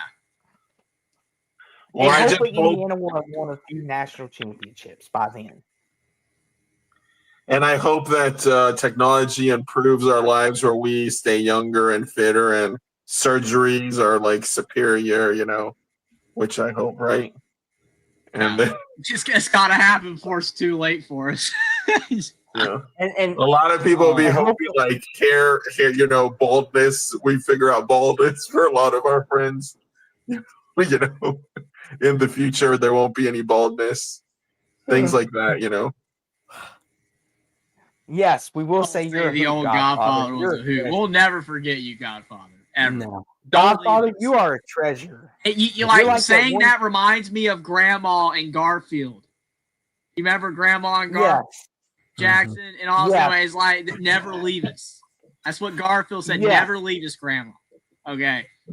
He He's the salutes grandma her on that the will way make the out. Like, lasagna for she is, you know what I'm saying, like the epitome right there. They're old people, it's like SpongeBob. You remember SpongeBob, Murray Man, and Barnacle Boy Jackson? I love her. Well, he's like, old people deserve our respect. I respect old people. I like old people. Old people are good. We're all going to be old one day. The only thing is, old people, please don't think all young people don't like you. That's not the case. Don't Exactly. assume Or when you see don't- an or 18-year-old that they're going to be respect. disrespectful to you. So just don't do that, because a Oh lot of no. people do respect you. We do, because we're going to be Jeffrey's respect old people because I know they've been through life. I'm going to be there one day. We're all going to be there one day. And then hopefully when we're old, young people respect us to an extent, you know, and not they all Listen. completely crash. Did The you guys greatest blessing meet is not- JB? The guy that used to call, the older gentleman that used to call, passed away. JB Who? used to call Mark Rogers' show a lot. Who? Oh, his name was JB. JV. Yeah. He was like a super passionate college football fan, and then he had so many stories about like going to the stadium, all this stuff. He was amazing. I almost asked Mark for his number because I just wanted to chat with him, because the guy had just the most detailed stories of, you know, going to the stadium back in the day and stuff like that, and he was a really rational fan. So yeah, we definitely. We don't have a lot of those anymore, right? I don't feel like a lot of the callers are like in their 60s or something that were around in those days, right? Back in the day when, you know, we ran the triple option and there was, you know, leather helmets and whatnot. Oh, I remember Godfather's Mr. probably got a few Carlson of and those stories. WKRP. That's a great show. That is a great show. Yeah, I mean, JV, I think I remember, when was the last time he called in?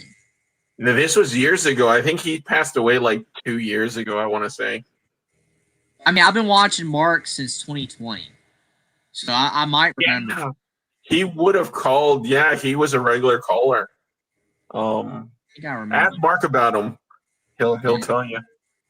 Yeah, we have to do that. Me or Jackson. In fact, Mark did a tribute show for him when he passed. Oh wow.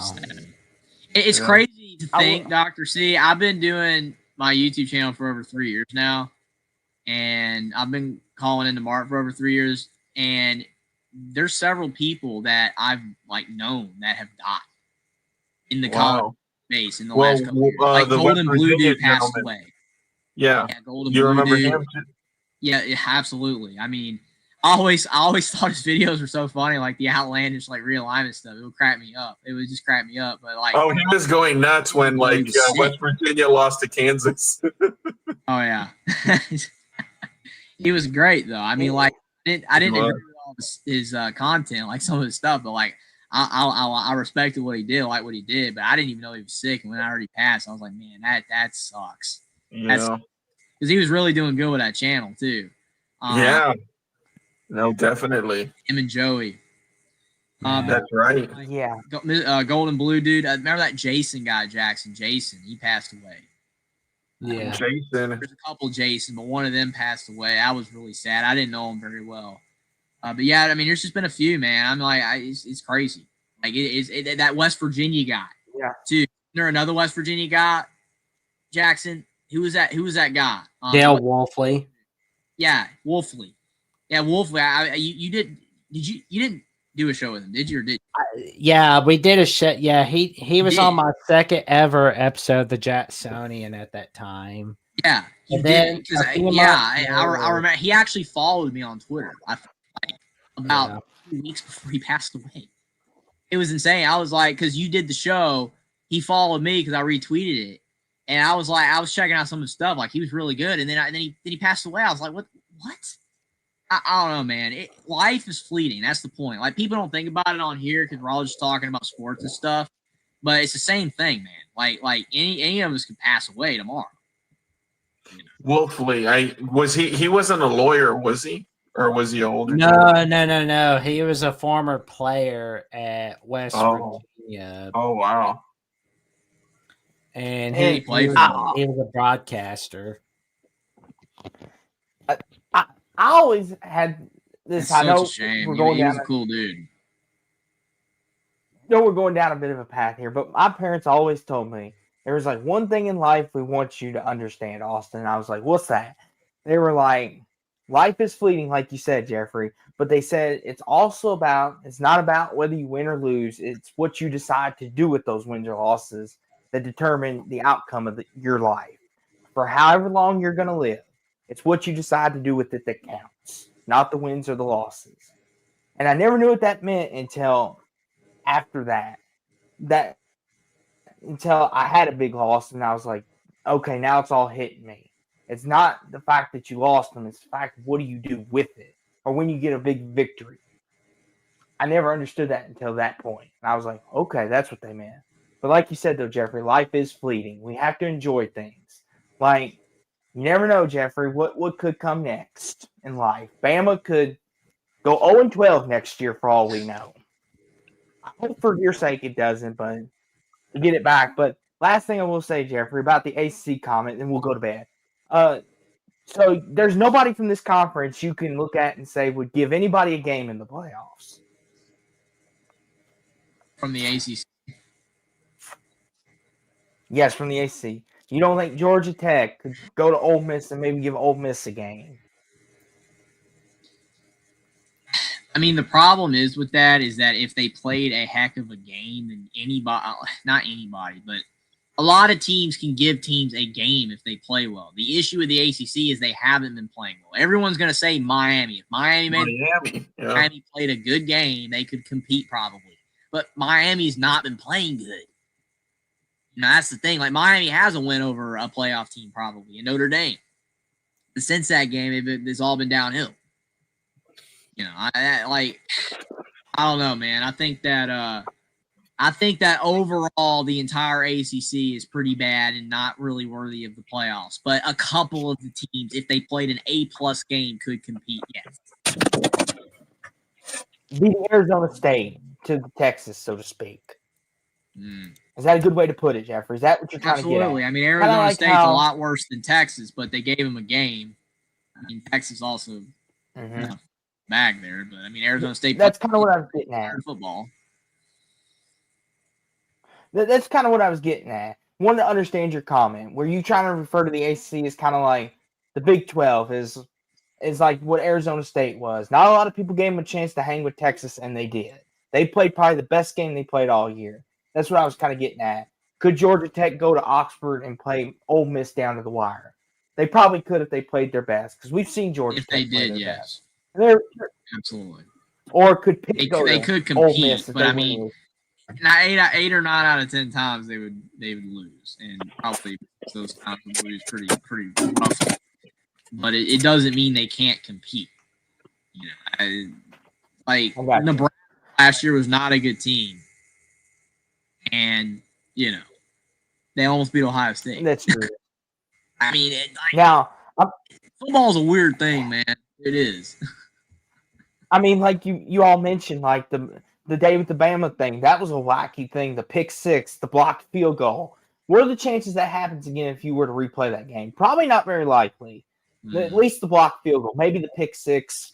Who knows? But like you said, it's a weird thing. And all it takes is one thing and the game's flipped on its head. I mean, it's that quick. People get mad when I say the out of 10 thing because of the fact that, you know, you can come up with an arbitrary number. Oh, I think that Ohio State would beat Indiana 8 out of 10 times or 7 out of 10 times, but Indiana would win 2 or 3 of those games.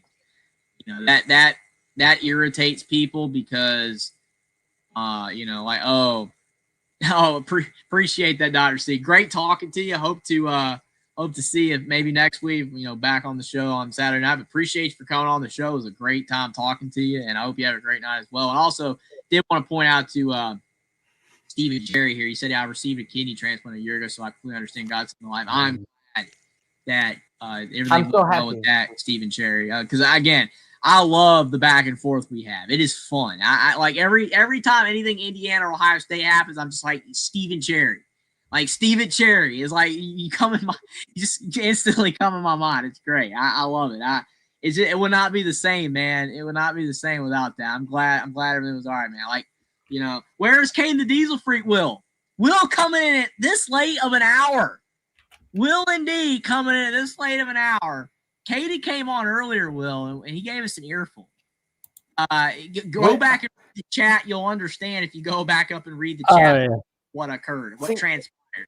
Here's the thing, Jeffrey. Your prediction is coming true, by the way. I want to give you credit since you say not a lot of people give you credit. I'm going to give you some more credit, Jeffrey, because you made the comment even after Notre Dame was like 2-2.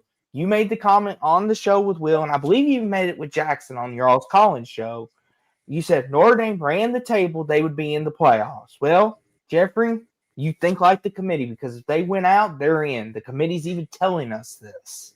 I'll give you credit there. I said the same thing last year, too, with the Northern Illinois situation. I was like, if they went out, they get in. Because remember, the Northern Illinois loss eliminates. I'm like, how? How's it eliminated if it's one loss? And this year, the 2 losses are good teams. I know it's like, well, you say Miami's trash, but now you're calling them a good team. They are a good team. They still are trash. Both can be true. But like they're gonna get in. I appreciate you saying that, though. I mean, when I say that about no one gives me credit, it's just more so like, okay, when I'm wrong, which is all the time, because when we're making sports talk, me too, opinions, anything that we say on here, probably 75% of it's wrong. I mean, especially when you're making. But sometimes we're not wrong. Like, my Mendoza selection was great. When everyone was like, yeah, Jeffrey, Mendoza's not going to be good. I'm like, okay, Mendoza was a great pick of mine. But I also had Lagway at 1. That was not a good pick. But I said Nussmeier was going to suck. That was a good pick. So, again, I had good picks. I had bad picks. But I always get slammed for the bad ones. It's like, come on, man. See, here's the thing. See, like, real fast, Jeffrey. You remember this. I sent it in a super chat when you and Will did your SC preview. Who'd I have in the title game? LSU and Texas A&M. I had one bad, and I had one good. Yeah. Yes. And here's the thing, Jeffrey, and I think the night I called in on your all's show with you and Jackson, you even gave me credit for that. You said, you pointed it out. You said, good job, Austin. Half of your title game is still very much alive. And you remember what you said to me that night, Jeffrey. You said, boo, because you were saying we had Texas, we had Georgia, we had Bama, we had Ole Miss, and you were like, you're giving me A&M and LSU? And you had to admit, Jeffrey, you thought I went out on a limb on that one. But I will say that I thought LSU was more out of a limb than A&M. I will say that. Okay. Even in the preseason, I thought LSU was just overrated as heck. A&M, I wasn't completely sure. I've still been waiting for their inevitable collapse. That's why it's like every time they're like close to losing, I'm like, come on, A&M, lose. Show everybody you're not legit. And then they just, it's like, dude. But LSU, I was never sold on them. Never. And it pained me when they beat Clemson. Because I mean, at the time, you were like, okay, well, Clemson's supposed to be a top 10 team. They beat Clemson, so it's like LSU's good. Turns out Clemson's bad. So, but I mean, yeah, I did say at the when you made that selection, I was like, man, that's not gonna happen. But I mean, again, in hindsight, yeah, A&M that was a great pick, but LSU was not. But I mean, I was wrong too because I don't remember what I said. Didn't I say either did I say Bama, Georgia, or was it? I don't know if I had Texas in there. I have no idea. I think you said something along the lines of like Texas, Georgia, Texas, Bama. You were kind of in that field. Yeah. So I mean, which is probably half right because Bama's probably going to get there as long as they don't choke the Auburn. And then your pick with A&M was absolutely correct. So yeah, I mean it's I mean that's why I just wanted to bring that up real fast before I went. I just wanted to because you mention it all the time. We make good and bad picks. I mean, I had Kentucky going 7-5, which is still on the table. God forbid. Please don't let them beat Louisville. But anywho, I mean, it's just one of them. It just happens to all of us. Jackson, me, you all have bad picks, and we all have great picks. Yep. I mean, Jeffrey, if you were to say Indiana's going to win the national title, a lot of people would have said at the beginning of the year, you're crazy. But look at them now, Jeffrey. They very much have a chance just as much as anybody else in the field. I know Ohio State people might say calm down on that, but here we are. But Yeah, Austin, wanna bring did that you up. pick Pitt? yes, I picked Pitt. We got I someone did. in the comment section saying Well- you're bad at Notre Dame Pitt pick. I was like, you picked Pitt? I was like, oh no. Oh no. Oh yeah, I forgot to mention because like Austin and I had a bet about Oklahoma as well, which Here's the thing, Jackson. Here's the thing. I can still win that bet if Oklahoma loses twice. yeah, 'Cause- but I don't see Oklahoma lose to Missouri or LSU. So real fast, I cannot believe that you picked Pitt, but it's funny that you picked Pitt. The thing that cracks me up with your selections is like sometimes you make like an insanely great pick, and like sometimes like you'll go with a big upset and it happens, but then you'll pick like Pitt, and it's like, oh my gosh, like because dude, when Will told me that Narduzzi said the game didn't matter, I was like, all right, they ain't winning. They ain't got, Will beat the shit. it's over. because here's the funny thing, Jeffrey. I picked Florida over Texas, and I remember getting ridiculed for that. They were like, "You pick Florida? They're dead on a rock," and they won. And I remember telling Jackson too. I was like, "I told you." And Jackson's like, "I need to take you to Vegas, Austin." And this is what I do, Jeffrey, a lot of times, and you know this as well as anybody too. I pick the ones like you said that nobody picks, and I get them right sometimes. And then I pick You the do. ones You do. it's one of them. I will say this too. Yes, I know rough one, Will. Yes.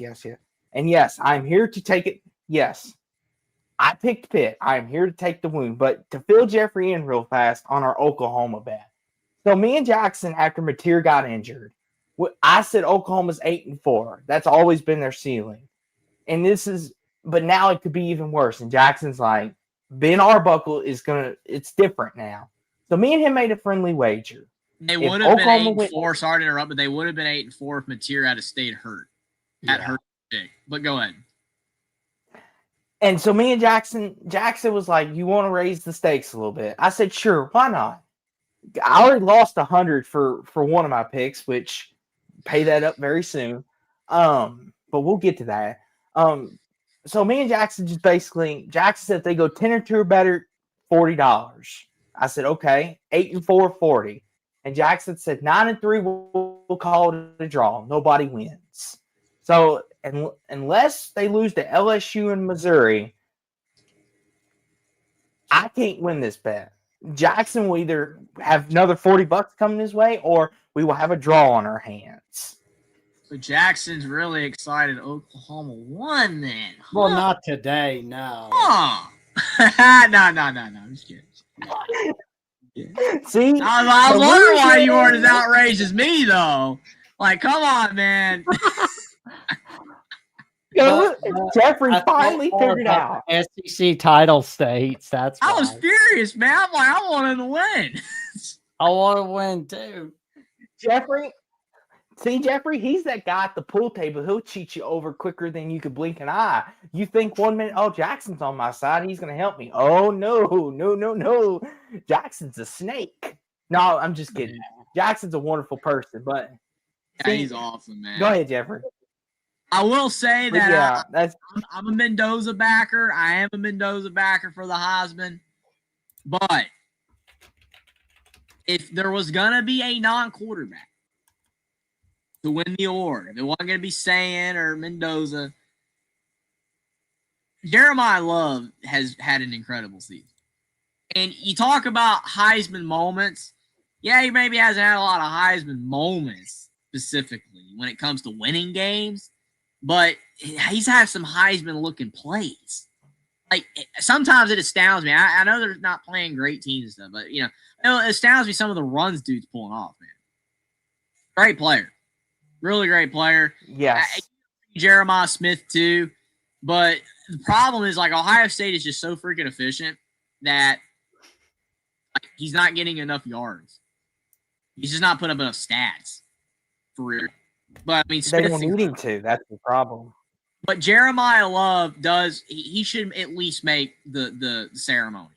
He should get invited because he's been incredible, man. Well, He's yeah. I mean, like, we got to give his flowers. I think Mendoza should win the award just because he's on a team that's not supposed to win, and he's putting up insane stats. But, I mean, if Sayin beats Mendoza in the championship game, they're probably going to give it to him. Which sucks.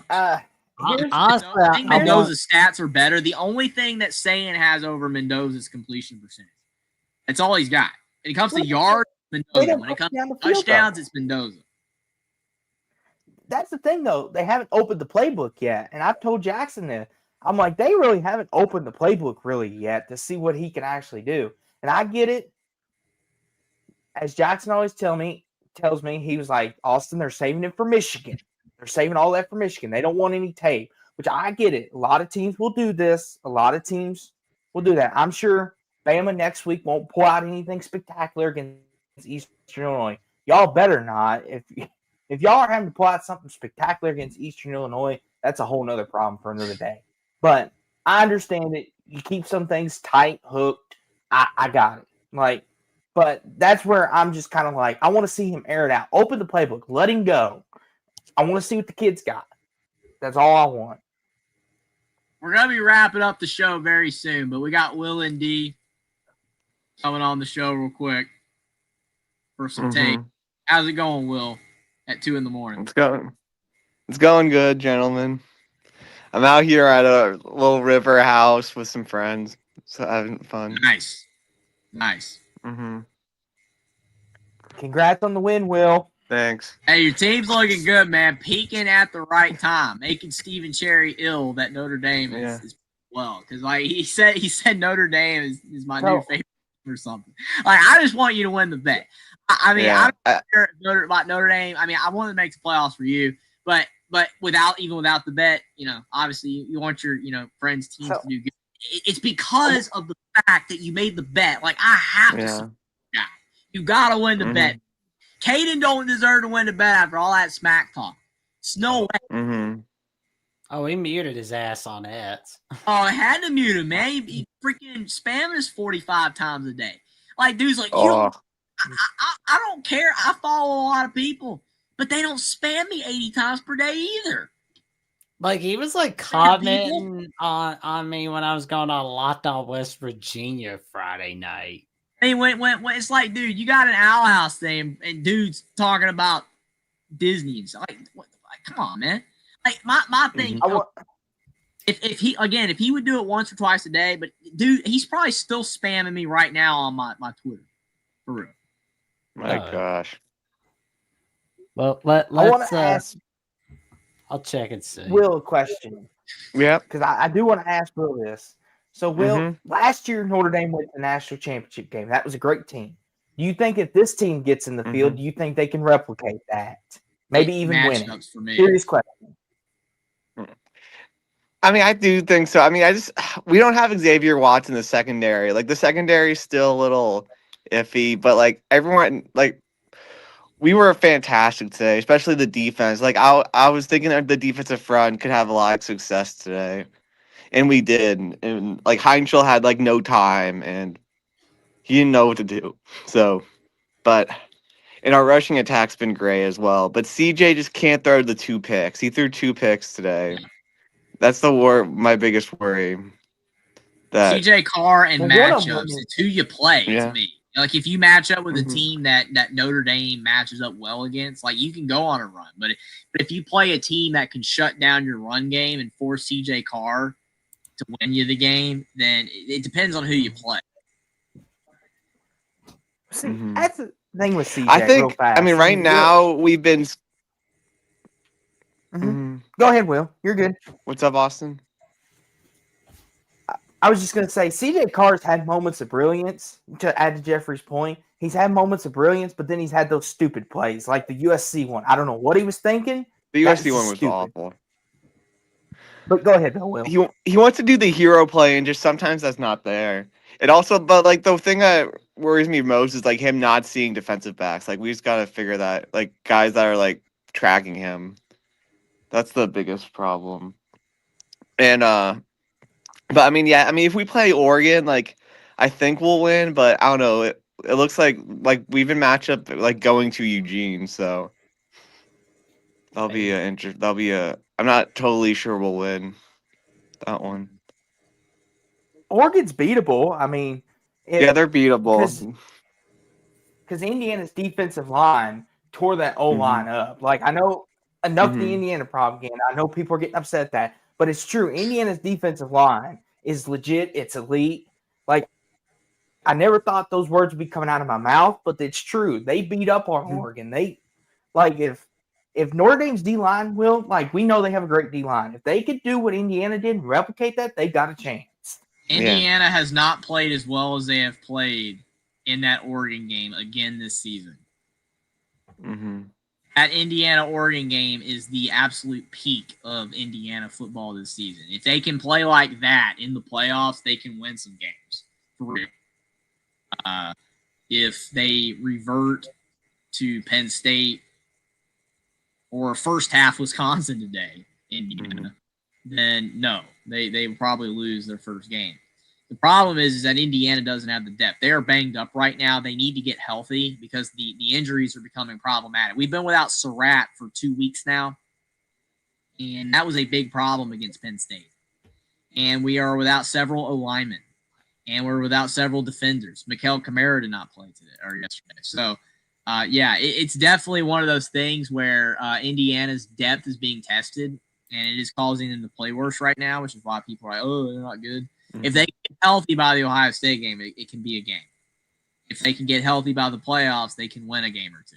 But if they don't get healthy, they're not going to win because you're not going to be able to knock off the best team in college football, with a lot of injuries, especially when you're Indiana. You just do not have the depth. You have depth, but you don't have as much depth as Ohio State does. Walter says, I need to join the stream. I still like you, Austin. He says he wants to join next time. Appreciate the super chat. Yes, I'm an Indiana fan, but I'm an Alabama fan. I'm an Alabama fan first, an Indiana fan second. It gets skewed because I talk about Indiana so much because it's just so freaking fun, dude.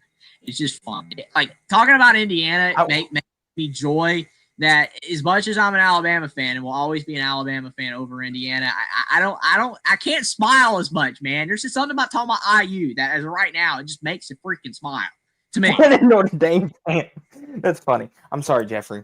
Yeah, I told you, Steven thinks I'm a closet Notre Dame fan. I'm not a closet Notre Dame fan. For Will and D's bet. That's all it is, and I swear that's all that it is. I will say this though. That's it. That is it. I gotta take you to South Bend. I gotta take you to South Bend and make you fully a fan. Oh no! We gotta bring Will to an Alabama game. Then he'll be an Alabama fan too. Yeah. Yes, we're gonna bring Will to Tuscaloosa. Yes. Yeah, that'll be great. Like go to South Bend and then you go to Tuscaloosa. Like a turn trip. Man, I would. I mean this in all seriousness. I would love to see a Bama Notre Dame playoff game. I don't care if it's in South Bend or. Oh man, I'll be fun game. Throwing all kinds of parties on the Alabama channel and on my personal. Is that channel. actually Will down there? I barely see you. Oh yeah. Yeah, I'll flip my camera. I thought your screen was just black. Yeah. There's the beard. It's coming back. There it is. Oh man. Like Ole Miss Notre Dame, that'd be a fun playoff game, especially in Oxford. That would be kind of fun. Yeah, that'd be fun. I started watching Indiana just because I felt sorry for them. It's the stupidest thing. Like I like how wider gap. That's because of that.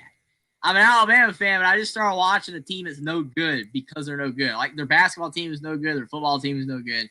I just like everybody trashed them online for being no good. I don't know. It's just weird. It's hard to explain. It makes us. I have no family in Indiana. They're all in the South. I've got no ties to Indiana. I have no reason to like Indiana at all. And everybody knows that I'm not a bandwagon fan with this success because I've been rooting for them forever.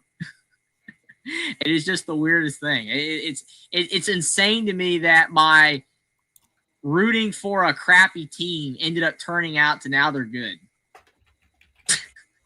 No. So anybody out there have a bad team? Maybe you want me to start rooting for them. Maybe I'll make. I mean, listen. I'll say this: like, I root for Colorado because of Deion Sanders and because I have grandparents that live in Colorado. I'll be honest about it. And of course, Jackson, he grills me on it all the time. He's like, "Why aren't you hyping up Dion anymore, Austin?" Well, there ain't nothing to hype anymore. It's Ain't dead. nothing I The horse used to is say dead. Tom Allen, man, he's gonna make a bowl game. They're like 3-6. I tried, man. I tried. I hate it with Dion though, for real. Like I've trashed Dion so much. Like people say I'm a Dion hater, and I mean, with all the trash talk I've given, I guess you can. But I hate his with the health. I do. I hate that. But for his football play, he's been terrible. Or football coaching rather, not plays. Football play is an incredible player. His coaching has been terrible. I was going to say his plays Hall of Fame. Yeah. It's Yeah, 2:05 in the morning. I'm starting to slur a little bit like Caden. I'm just saying. That's Colorado. normal. At 5 in the morning, I still talk better than Cade. But the thing is, Like, like let me ask you Colorado, something. Dion just hasn't done a great job there outside of the year with the sun. It just sucks. But Well, So catch me up real fast, Jackson. Does Caden still think Ohio State's going to repeat, or has he come to grips that might not happen? he's How bad's the thinking- Jeremiah Smith injury? Do we know? I don't know. I don't know anything about that. I didn't But even know he yeah, got hurt. Austin, you missed a lot. Caden posted a lot. Caden's going back to his ex. Yeah. Oh, okay. Good for He's him. go back to his ex-girlfriend, which I probably think is Good for him. I'm They not deserve gonna each other. say on air. Let's put it that way. They deserve each other. Good for them. And Will could be the guy that walks them down the aisle. Oh Lord. Let me see. Hey, Jeffrey, we can make you the ring bearer, and Jackson could be the flower girl. The hell? Yeah, how can Jackson be a flower girl? Shit. I mean, I started to get into that dicey thing where anybody can be anything you want. I think Jackson's a guy, so we call him a flower, right? Flower guy. My apologies. Like you said, it's 2 a.m. Yeah, I He ain't can be the flower calling guy. them damn flowers. Hell no. Jackson, Jackson, like somebody that throws flowers.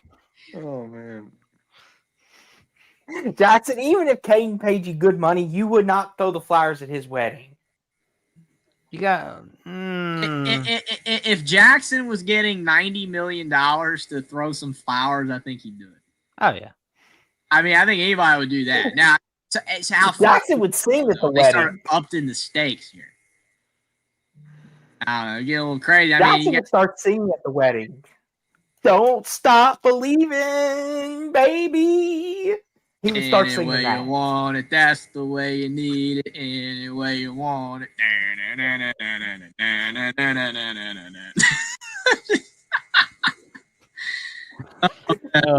Oh, Apple bottom jeans, loose with the fur. oh no. Oh, Call by me, the way, Will, baby. since you're here.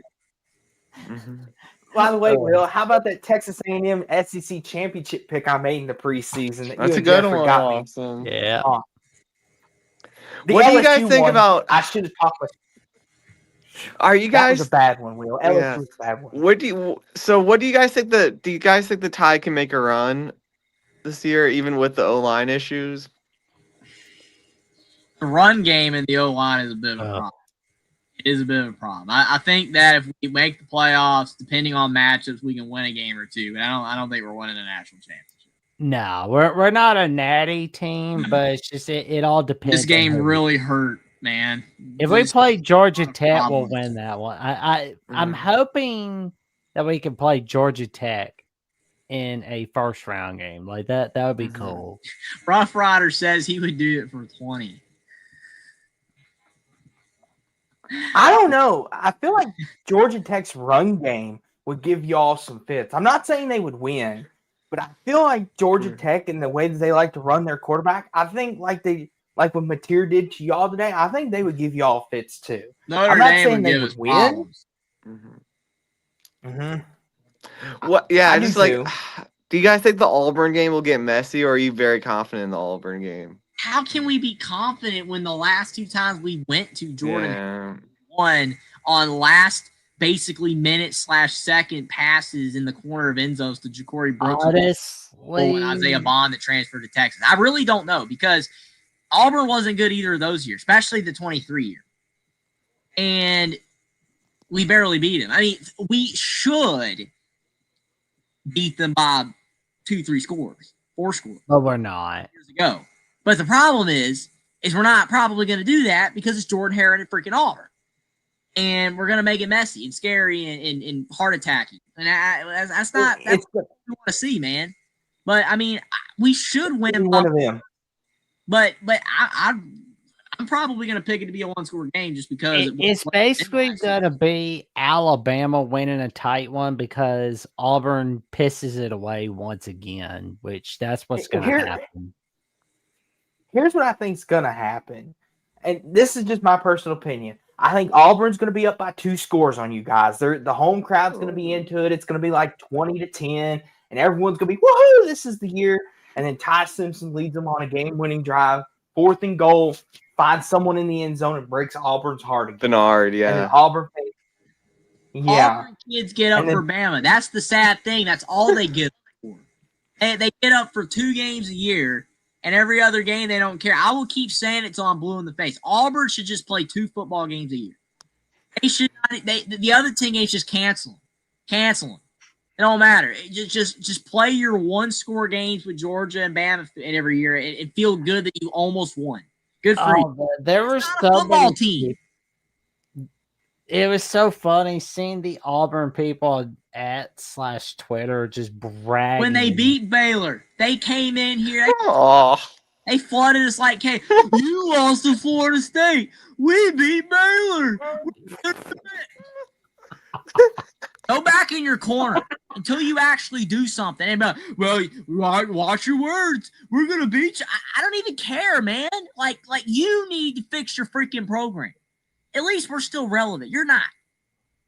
You're trash. You hired a dude that phone calls, and it wasn't Kelvin Sampson type phone calls. They were completely different phone calls. Why? Why did you do that? Why? My thing is, Jackson, you remember the day that they hired Hugh Freeze? I was like, why would they hire a guy that got fired for that? Why? They thought it was going to have that Bruce Pearl effect. That's why. It don't even make any sense. They didn't even give a flip with. They hired Brian Harsin. That dude, they hired that dude, and from day one they wanted him gone. Give that dude a chance to breathe. And then it's like, oh, well, we'll get Hugh Freeze, the dude that was in bed at Liberty in the hospital bed coaching games and the phone calls. And it's like, why would you even do that? I knew he was going to get fired after a couple years. And I had Auburn fans tell me, Jeffrey, you know, he's gonna get Auburn back to being competitive. I'm like, he's not. Like, you people are delusional. Jeffrey, you remember the Jackson Arnold hype after the Baylor game? Everyone's like, see, Brent Venables doesn't know what he's doing with quarterbacks. Jackson Arnold's a Heisman contender. I knew when he came down. You remember that? They were hyping it up. And they were blaming it all on Venables. Auburn they said, only he don't know how to cared run with an the offense. cam back and the pick, the kick six. The kick six and the cam back. That's all they got. They got nothing. They have absolutely nothing, man. And Jimbo Fisher, you can thank your lucky stars that Auburn won that kick six game. Because if not, you wouldn't have an Natty right now. Yeah, I'm going there. I don't think Jeffrey, that Florida State team was a lot better than you remember. I don't care. I don't think. Fisher, I mean, Jimbo Fisher, dude. I don't even care. It's 2:13 in the morning. Everybody has a right to make some dumb takes. I will say this, Jeffrey. That is just bad. That is just bad. Auburn's trash, unfortunately. I will say this real fast. On that. I know this may sound homerish, but that Florida State team, Jeffrey, they had some guys. I know Jimbo hasn't done jack since that season. Literally nothing. He's done a thing. Well, a lot of those players were Bowden players. They were Bowden. There you go. There you go. Jimbo. That's why that team was. I honestly wish Jimbo had never won that national championship because of the fact that the amount of people that literally just, oh my gosh, he was a great coach, and then now he's trash. Like, dude, does anybody remember that dude that was at Indiana after Bob Knight, Mike Davis? He went to the freaking championship game and lost to Gary Williams. Anybody remember that? That dude, it was all Bob Knight players. That dude, he's coaching at Detroit Mercy, man. That dude didn't do squat after that season. It all went off the rails after all the Bob Knight players left. All I'm saying is that Jimbo Fisher, that team, yeah, it was good, and yeah, that was a really stupid 2:15 in the morning. I don't even care. Alabama would have played them better than Auburn. The end. And that is a fact. Whether Florida State wins, loses, I don't give a flip. Jimbo Fisher, after that season, didn't do anything. Failure. And that's not an indictment Jimbo Fisher because dude made a lot of money, but that's called getting fooled, man. You remember that the Who song, Won't Get Fooled Again? Well, Texas A&M got fooled again and again and again and again. Here's the thing. They finally got the little Mike Elko guy they got from Duke, and they're winning games. Good for them. But that Jimbo Fisher, that was a joke. That's just a freaking joke. A joke. All because of a national championship that he didn't even do anything to win. Uh-huh. But here's the thing, though, Jeffrey. He wanted for the A&M job because he knew that after that Francois year, it was going down the tubes. He got out of Dodge because it was going down. That ship was tanking fast. And I can guarantee you, and this is not a bad 2:16 in the morning take, that if Jimbo Fisher had stayed at That would have been all. Yeah, they would have. DeAndre Francois, he would have gotten fired 3 years later. Within the next 3 years. Because Jimbo rotted that culture, man. Like, those guys were all getting in. Like, it's not a bad take, Steve. Okay, they'd have won anyway. If they played Bama or Auburn, they'd have won anyway. But Jimbo Fisher wasn't the reason. Can we say, okay, he wasn't the reason? That's why I keep saying over and over, and it really frustrates people when I say it, that a lot of coaches that win national championships, how much of it's them versus the players they have? I understand you have the players, but the coach has to elevate the team, make the team better. Well, here's the team, then you don't deserve the credit. And not to get anybody stirred up here, but Jeffrey, we could use that for a couple of the Bama teams. I mean, here y'all have Waddle, Ruggs, and Tua. Was that Saban, or was that just them being that darn great? Fair. And I'm not trying to get in. Okay. It's fair. Like, the difference with Saban is that he's won a lot of them. That's true as well. I agree with you on that. Can't argue that.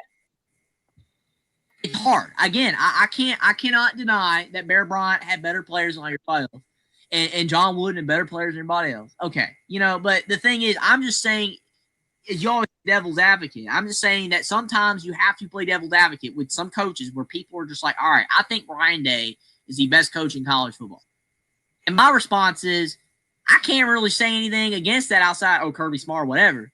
But all I'm saying about Ryan Day is that he is doing exactly what he is supposed to do. Good for him. He's doing it. But there's probably about 20 other coaches that can also do exactly what he's doing at And like Steve mentioned here, I really don't. I do not. The players they have, they are doing exactly what they are supposed to do. And for that, I give Ryan Day a clap. But how does that make him the best coach in college football? We don't know. And I will say this too, Jeffrey, real fast, to what Steven says here, Dabo elevated Trevor. Yes, that is one of those scenarios. That is a perfect example of that. Like Dabo, yes, he is responsible for Trevor Lawrence. That is a good example of that. But what you're referring to is Jimbo getting the players, yes. Like Marcus Freeman, his first couple years in Notre Dame, he inherited Brian Kelly's players. Like, that happens, and he went on to win with those players. I believe, correct, Will? Didn't they go 8-4 his first year? But a lot of them were his players. Okay, well, that's what I was checking. But see, the thing is, Steven, Ohio State's a pressure cooker because of their fans. It's all because of their fans. The same with Alabama's a pressure cooker, right? I mean, again, you lose a couple games. I mean, Ryan Day literally was on the freaking chopping block. I don't care how serious it really was or not. But after that Michigan loss, I will keep saying it. There were Ohio State fans in my feed and all over the place telling me Ryan Day has got to go. And then they win a national title. And what's so funny is So I do you called think the national them title? out. I'm like, saved hey, him? you said all that mattered was beating Michigan, but you just won a national title. I think that 12-team playoff has kind of diminished the game. It has. And I told Mark that before they did it. I said what's going to happen with the 12-team playoff is just going to diminish how special these rivalries are because of the fact that the game meant you either made the BCS or the playoff with the 4 teams or not. Now, Ohio State can lose to Michigan and still make the playoffs, still win a national title, and it don't matter. It makes the game less valuable. It makes the game matter less. I'm sorry, but it does. It does. Because all I know is Ohio State fans, yeah, some of them are like, man, I'm really still upset that we lost to Michigan. But man, we won a national title. That's pretty darn good. And Ryan Day's okay. And that's the thing. Like that to me is just sad. It's sad, man. National championship. Man, John Cooper wished you're Ryan Michigan. he had that 12-team playoff, man. I'm serious. Like it has devalued the game. Yeah. I mean, Steven, like Notre Dame's. Yeah, I mean, I feel like Marcus will do just. I mean, if he goes to Ohio State, I feel like Marcus knows how to deal with a big time program and the expectations. Oh man, like, Here's the thing. I mean, if Real Marcus, fast, if Jackson, Marcus was coaching Cincinnati, it would be different. But he knows how to win at a if big Ryan Day program. was the head coach, Ryan Day was the head coach of Minnesota. Could he take Minnesota to what Cignetti has done at Indiana? they'd probably be 9-3 every year.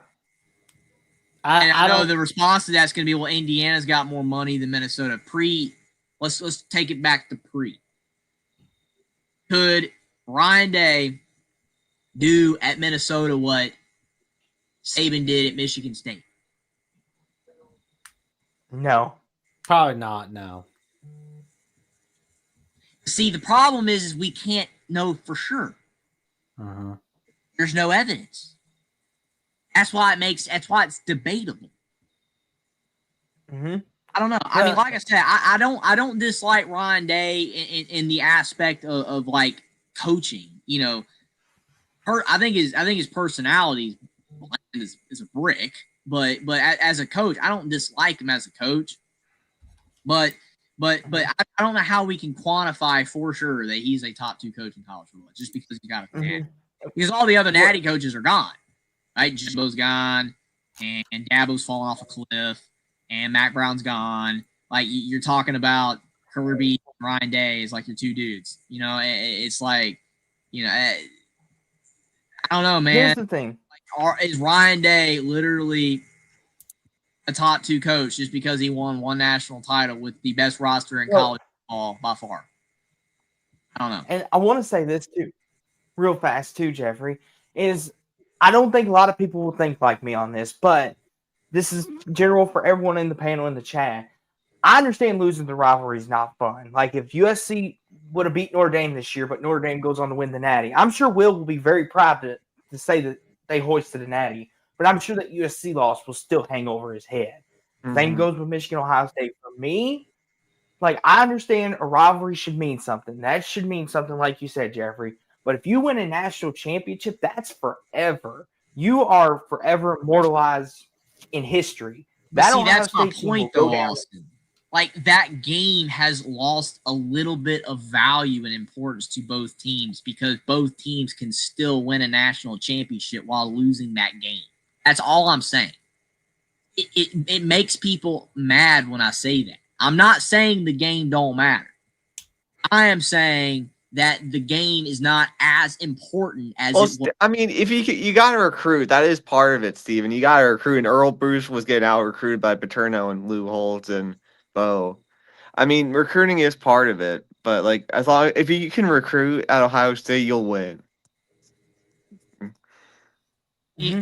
But now, honestly, like it's easier to recruit. It's like Ohio State because it makes sure like, hey, like Ohio State is going to always recruit as long as they keep winning in the history and the success, and they keep the NIL up in the top 10, top 5 every year. Like it's like physically impossible unless you just Dan Mullen the thing, or even worse than Dan Mullen. You know, you have to be really bad to not recruit in the top 10 at Ohio State. That'd be really, like garbage bad. Like literally Mike Woodson golfing instead of recruiting bad. You know what I'm saying? Like, dude.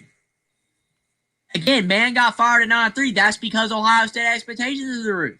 But I mean, like, look at the games they play. Like the games they played this year. Like, who is Ohio State even supposed to lose to? It's kind of like how Sharon Moore won without Harbaugh because the players were good.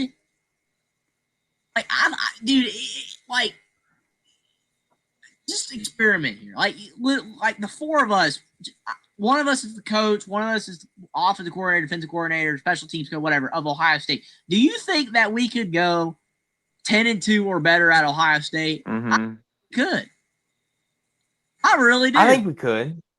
I really do. I know that sounds insane, but I really, with the schedule they have this year, I really believe that we could go on 10-2, 11-1, maybe even undefeated.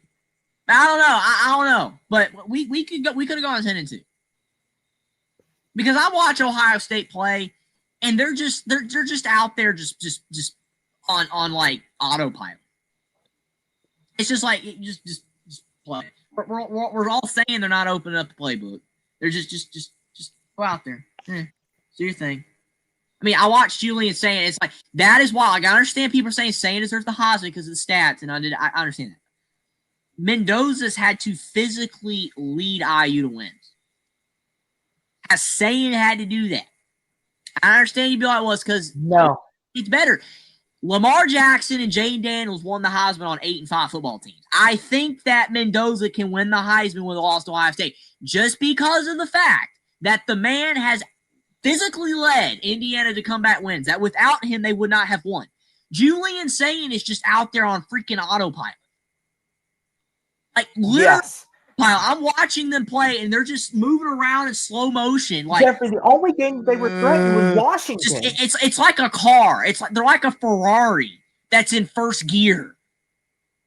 And I'm sure right now Stephen Cherry's like salivating, like, oh my gosh, Jeffrey's talking good about Ohio State. Yes, I am, because they're good, man. We know, but that doesn't mean that Ryan is like legendary mastermind of coaching and he deserves all the praise in the freaking world. I'm not saying he's bad. I'm just saying that with the team they got and the schedule they have, they should be doing what they're doing. And I think we could do it. They're pretty darn. I'm gonna be nice. I'm gonna be nice for Ryan Day for a minute here, though. All right, Will. Counter argument. LSU, I feel is like the same thing as Ohio State. Like it's an elite like recruiting state. And well, it's even better than Ohio is. And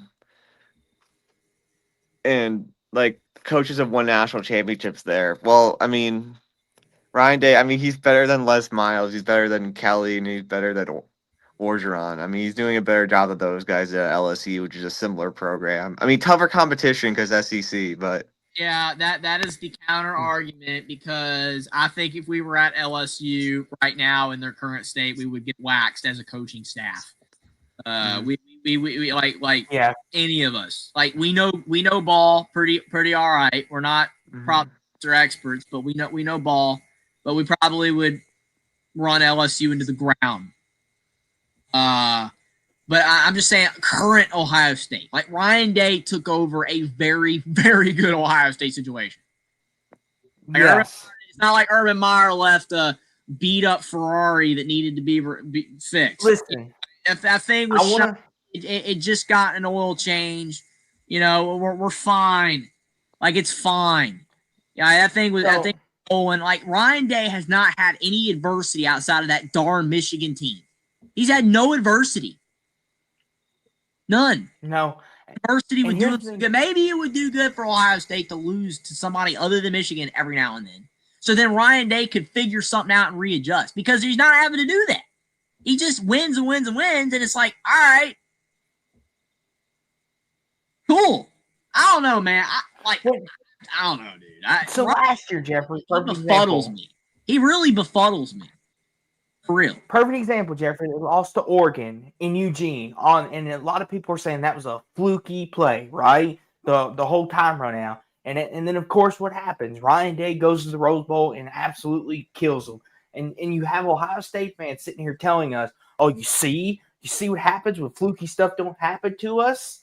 And I'm like, yes, that was a fluky play, and he adjusted. He faced adversity for the first time in his career. Good for him. Besides Michigan, like, you want us to give you a freaking cookie? Every coach goes through that, and see, that's what frustrates me with that kind of thing, because it's like, oh my gosh, we lost to Oregon and Eugene. Oh my gosh. And it's like, you're supposed to. And Oregon's a really watching Ohio State fans online, not Steven, not the good guys, the guys we love and appreciate, but the just delusional Ohio State fans that kept talking about the push-off crap. Like, dude, you freaking lost, man. Or the guys from like freaking L, man. Gosh, like, take the freaking L. Like, oh my gosh, what are we gonna do? We're gonna be like, oh man, on that Auburn kick 6, there should have been a block in the back. Oh, like, dude, you lost. Well, and it's national championship. Like, it's okay. It is okay. Like, my goodness. It's like the reason why Ohio State fans go completely off at everybody online is because they don't suffer adversity.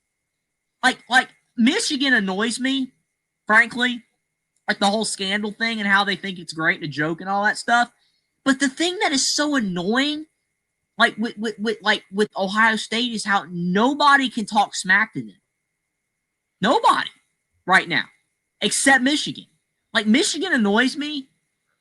Their fans can be very annoying at times online. I'm not talking about the good ones like Ralph and chat. Like, you guys are great. I'm talking about the fringes, the crazy people that I have to interact with on Twitter sometimes. Well, I don't have to interact with them. Sometimes you got to toy with them a little bit. The point I'm trying to make is that when Michigan fans talk smack to Ohio State, it's fun. It's fun because they can. Indiana can't do that. We're beating up everybody. Like Ralph said, Ralph Signetti is elite. Indiana's 24-2. But they can't say squat against Ohio State. Every time Indiana opens their mouth, they get trashed. Alabama can't do it. 2014. 2014. 2014. I don't give a flip about 2014. I don't care.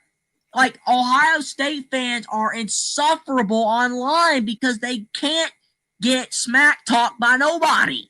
And they won't let it happen. It's annoying. It's frankly annoying. That's it's sick, man. And yes, like, I like Ohio State fans that are good, but the really bad ones irritate me because they think that, like, what even trolls that he does, that's like, it feels like half of the Ohio State fans on the internet. That's all they do. So, they rationally talk to you. It's just, we're better than you because we beat you. Dude, come on. See, here's the thing too, Jeffrey, and I want to bring this up, and this is not an indictment, but Alabama's fan base used to be the exact same way. We know, but we're not as good anymore. We can get smack talk, man. Oh, dude. Who's doing it right now? Real quick. Jeffrey, real fast. When I first met you and Jackson, you both told me you were Bama fans. I was scared half to death because I was like, oh, here we go. Bama loses a game. I'm going to have to hear it every week, ain't I? But here's the thing, though. You guys are lovable. I can have a conversation with. Will, I was scared half to death of him because Notre Dame fans at times could be insufferable. No offense, Will. You're one of the good ones. Like, I was the odd man out because Louisville, we really don't have nothing in football. We had that one year, the Sugar Bowl, and, of course, Lamar. But other than that, we really can't talk at the big kids' table like you all could. But I get your point, Jeffrey. It gets annoying. The last laugh on USC right now, especially with USC and Michigan getting mad at the Big Ten right now, like, because it's because all I heard was join a conference. But then it's like, we're not happy with what the Big Ten's doing right now. Like, yeah, I mean, like, I trash Auburn because they're bad. All right, like the game, the football is better when the game is good. All right, Iron Bowl, the game. Like, dude, when Ohio State was beating Michigan every year, that wasn't fun. And like, if Michigan beats Ohio State 10 years in a row, that ain't gonna be fun. No. It's have back and forth. like Auburn getting boat raced every year, except in Jordan Harris, is not great for the rivalry. It's great for us, but it's not great for the rivalry. You know, What I have a what I feeling. mean by with Michigan fans, like Michigan fans again can talk smack to Ohio State. They can. And that's what makes it great. Other teams can't do that. I feel like every team needs somebody to talk smack to them somehow. Like Alabama, I mean, like we can do it to Georgia still, but like Oklahoma, you know, two in a row on us. They got us right now. They are on like yeah. It's good for them. The thing I've learned through week 12 is Brand Venables has DeVore's number. Kirby Smart has Sart's number. DeBoer obviously will always have Smart's number. And, oh, God. Sark will have Venables' number. So it kind of just goes round and round and round and round. Mm-hmm. But, oh, my God, my brain is so fried. It is literally so fried. Oh, it's gone. It's history. I mean, we should all go to bed right now. I know. It's been great. Like, the thing is, like, Ralph, you know, Stephen Cherry, you guys are great. You guys are awesome. And again, whenever I'm trashing Ohio State or Michigan or any team, I'm not trashing the good fans. Trust me, I'm not trashing the good fan. I know Alabama has bad fans. I talked a lot of crap about Alabama when we lost to Texas A&M and Kyle Field in 2022. And two people got into it with each other in Alabama, and one person got shot and died. Because they were so mad that we lost that game. I'm like, bro, that is not worth dying over. Yeah. It makes us look bad. Mm-hmm. I know Alabama's got horrible fans, you know, that we do. But we've been humble. Jeffrey, I know this humble because we're not winning as much anymore. Jeffrey, I know this is your show, but I want to point this out. I got to do this because this is my guy. Walter says, hey, Austin, your boy Lamar got me in the playoffs in Fantasy League last year. That's right. I mean, one of the most dynamic quarterbacks in history. You know what it is. Lamar Jackson, baby, the MVP. Okay. Yeah, but now. unfortunately, he'll never have a Super Bowl. I don't know why, but it's just I want to see Lamar get a Super Bowl, but it's just I feel like that's never going to happen. See, this right here is why college football discourse is great. When you can go beyond the fan lines and have like just great like virtual relationships here. You know what I'm saying? You know, like we enjoy this, man.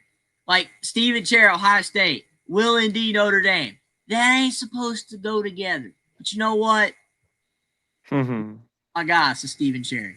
Even though it's Notre Dame. That's what I'm saying. Alabama, like, Notre Dame. Always preface it like Hummus Hero, Troy V, Stephen Cherry. Y'all are awesome. Y'all are awesome, man. Like I trash Ohio State fans that are delusional and annoying and get on my nerves. I've not seen a Dallas fan in DC in a while. I think he's in Voice College Football. Or he's in Irish Breakdown, I think. Huh. It's been a minute since I've seen it, but man, Irish Breakdown. Yeah, they've been good stuff. Oh man, they're awesome. I had the pleasure of talking with Trevor Trowbridge. He's pretty cool. Yeah, I saw Trevor at the tailgate in the USC game. I got to talk with him. He was cool. Oh, that's cool. There you go, man.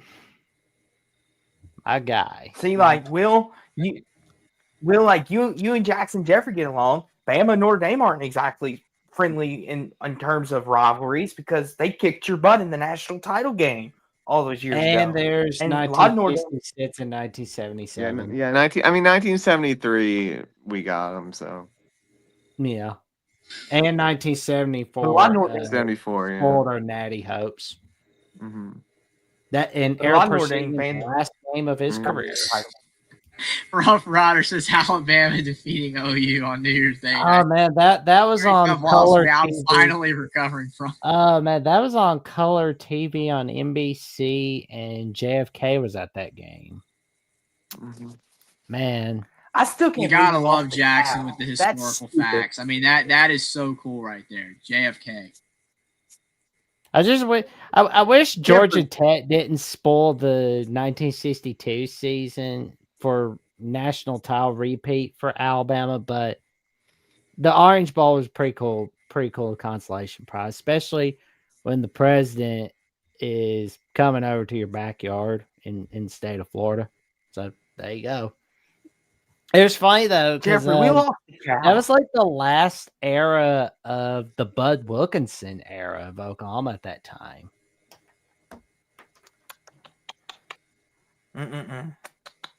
Jackson, Jeffrey, Will, explain to me how we lost to Cal. Explain that to me. I still haven't gotten over that. Looking ahead to Clemson, but Cal brought their best self.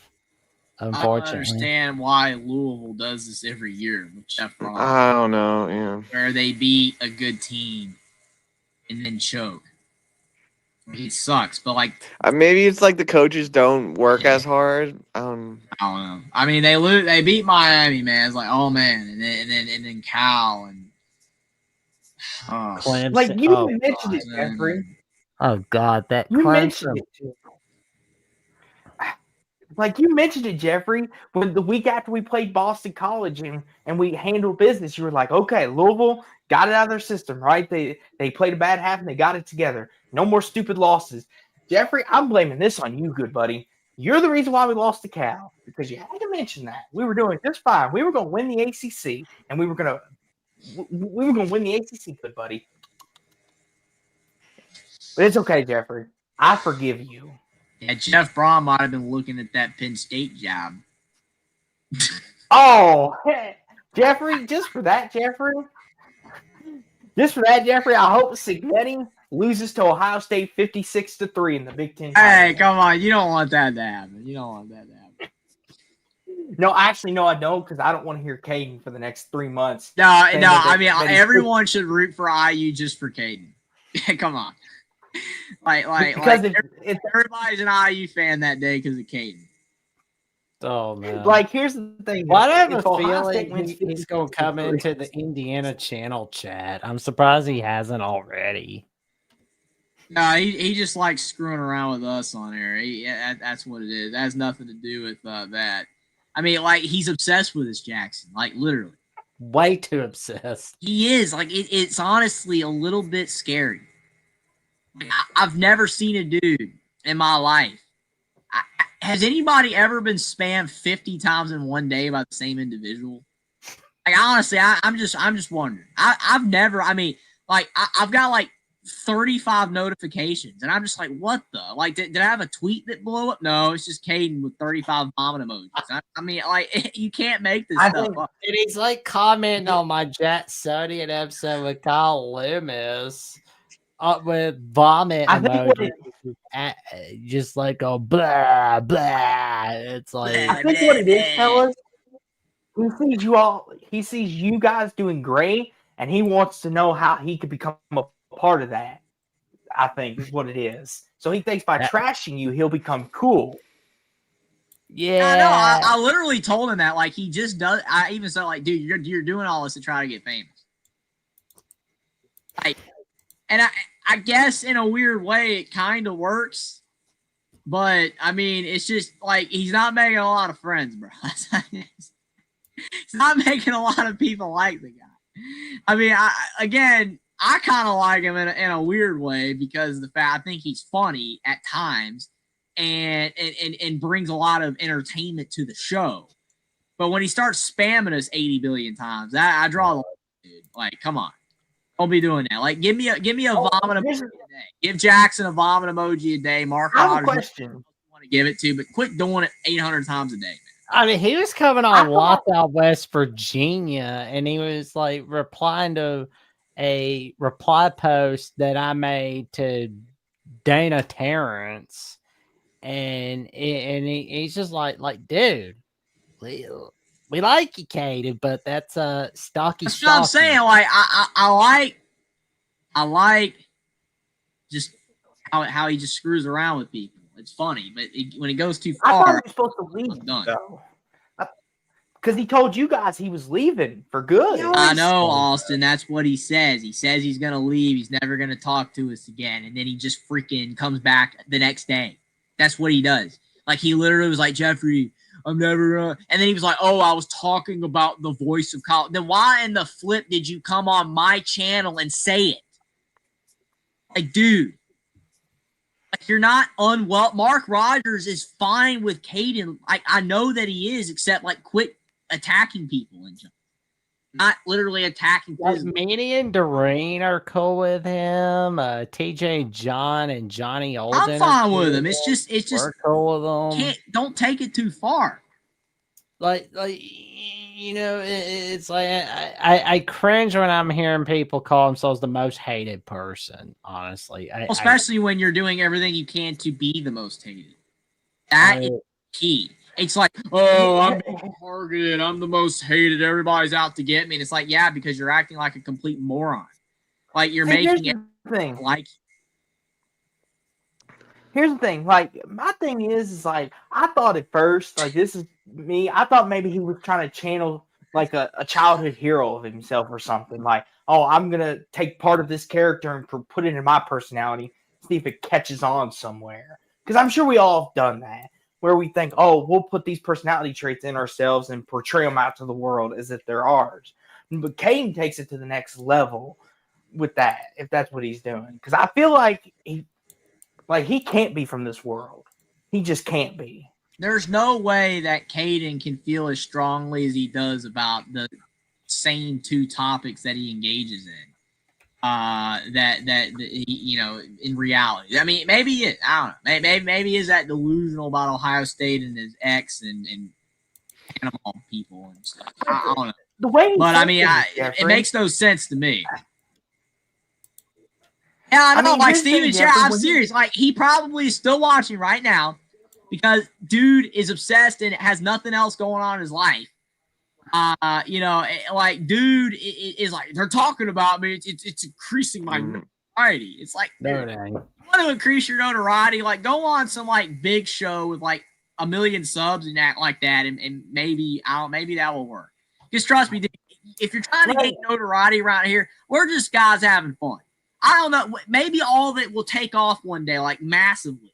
Well, as of right now, this is just a great time. That's all we're. It's all we're here. Like, we do work for Mark, me, and Jackson, but like, it's still we're having fun doing it too.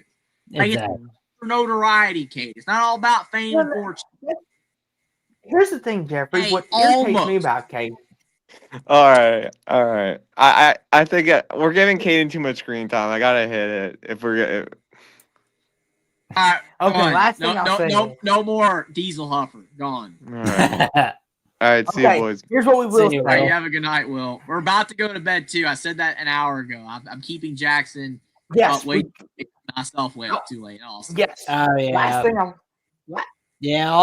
will say is we'll talk a little bit after we get done here. She kind of just never really okay.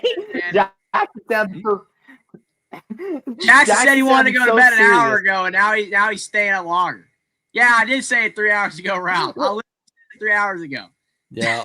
See, and for this, I can't. I'm not good at freaking ending these shows, man. I'm not good at it. Here's the thing, Jeffrey. This will be good help for you when you break up with a woman one day. Just say it's over and get rid of us. Do that. It's good practice. Kick us out. Anybody run that song? There. I'll get over you. King of Wishful Thinking. Everybody run that song? Uh-huh. that song, that's like the perfect song right there. Jeffrey, it's me, it's not you. This has to end now for our health. It has to. It's not me, it's you. I mean, have a great night, Steven Cherry. I appreciate you again. God bless you, man.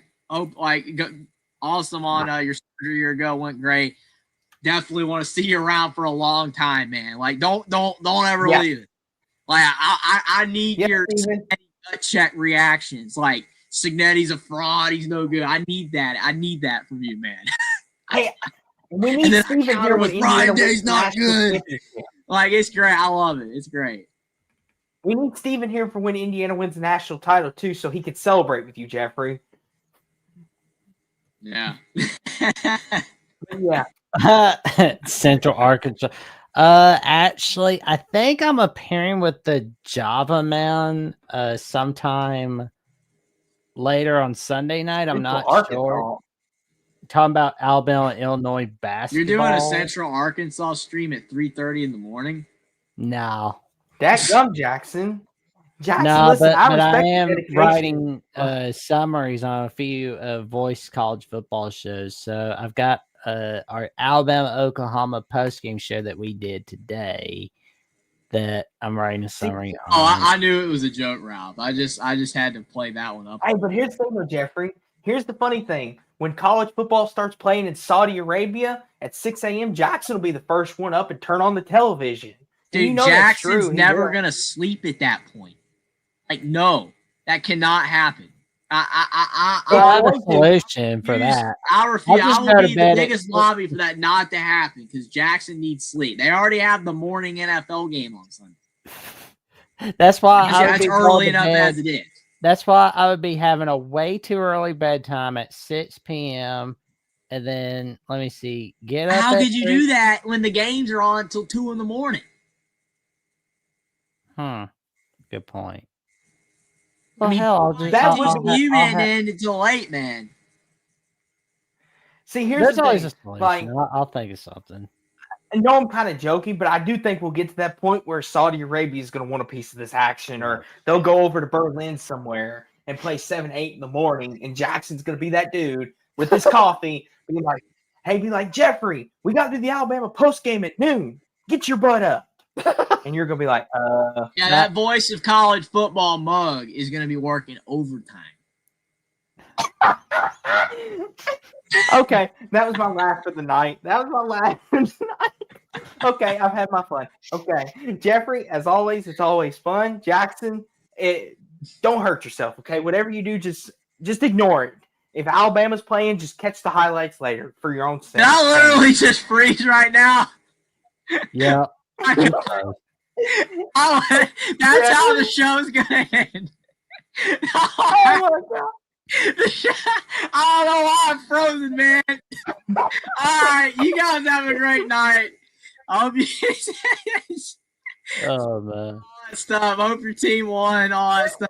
Wasn't playing IU. Hey, friends, family, catchers, talks about the Magic. Jeffrey's creating all talk sports every single day. My computer's tired. Yep. Go Hoosiers. Roll Tide. Roll Tide, roll, go Hoosiers, and I hope everybody has a great night.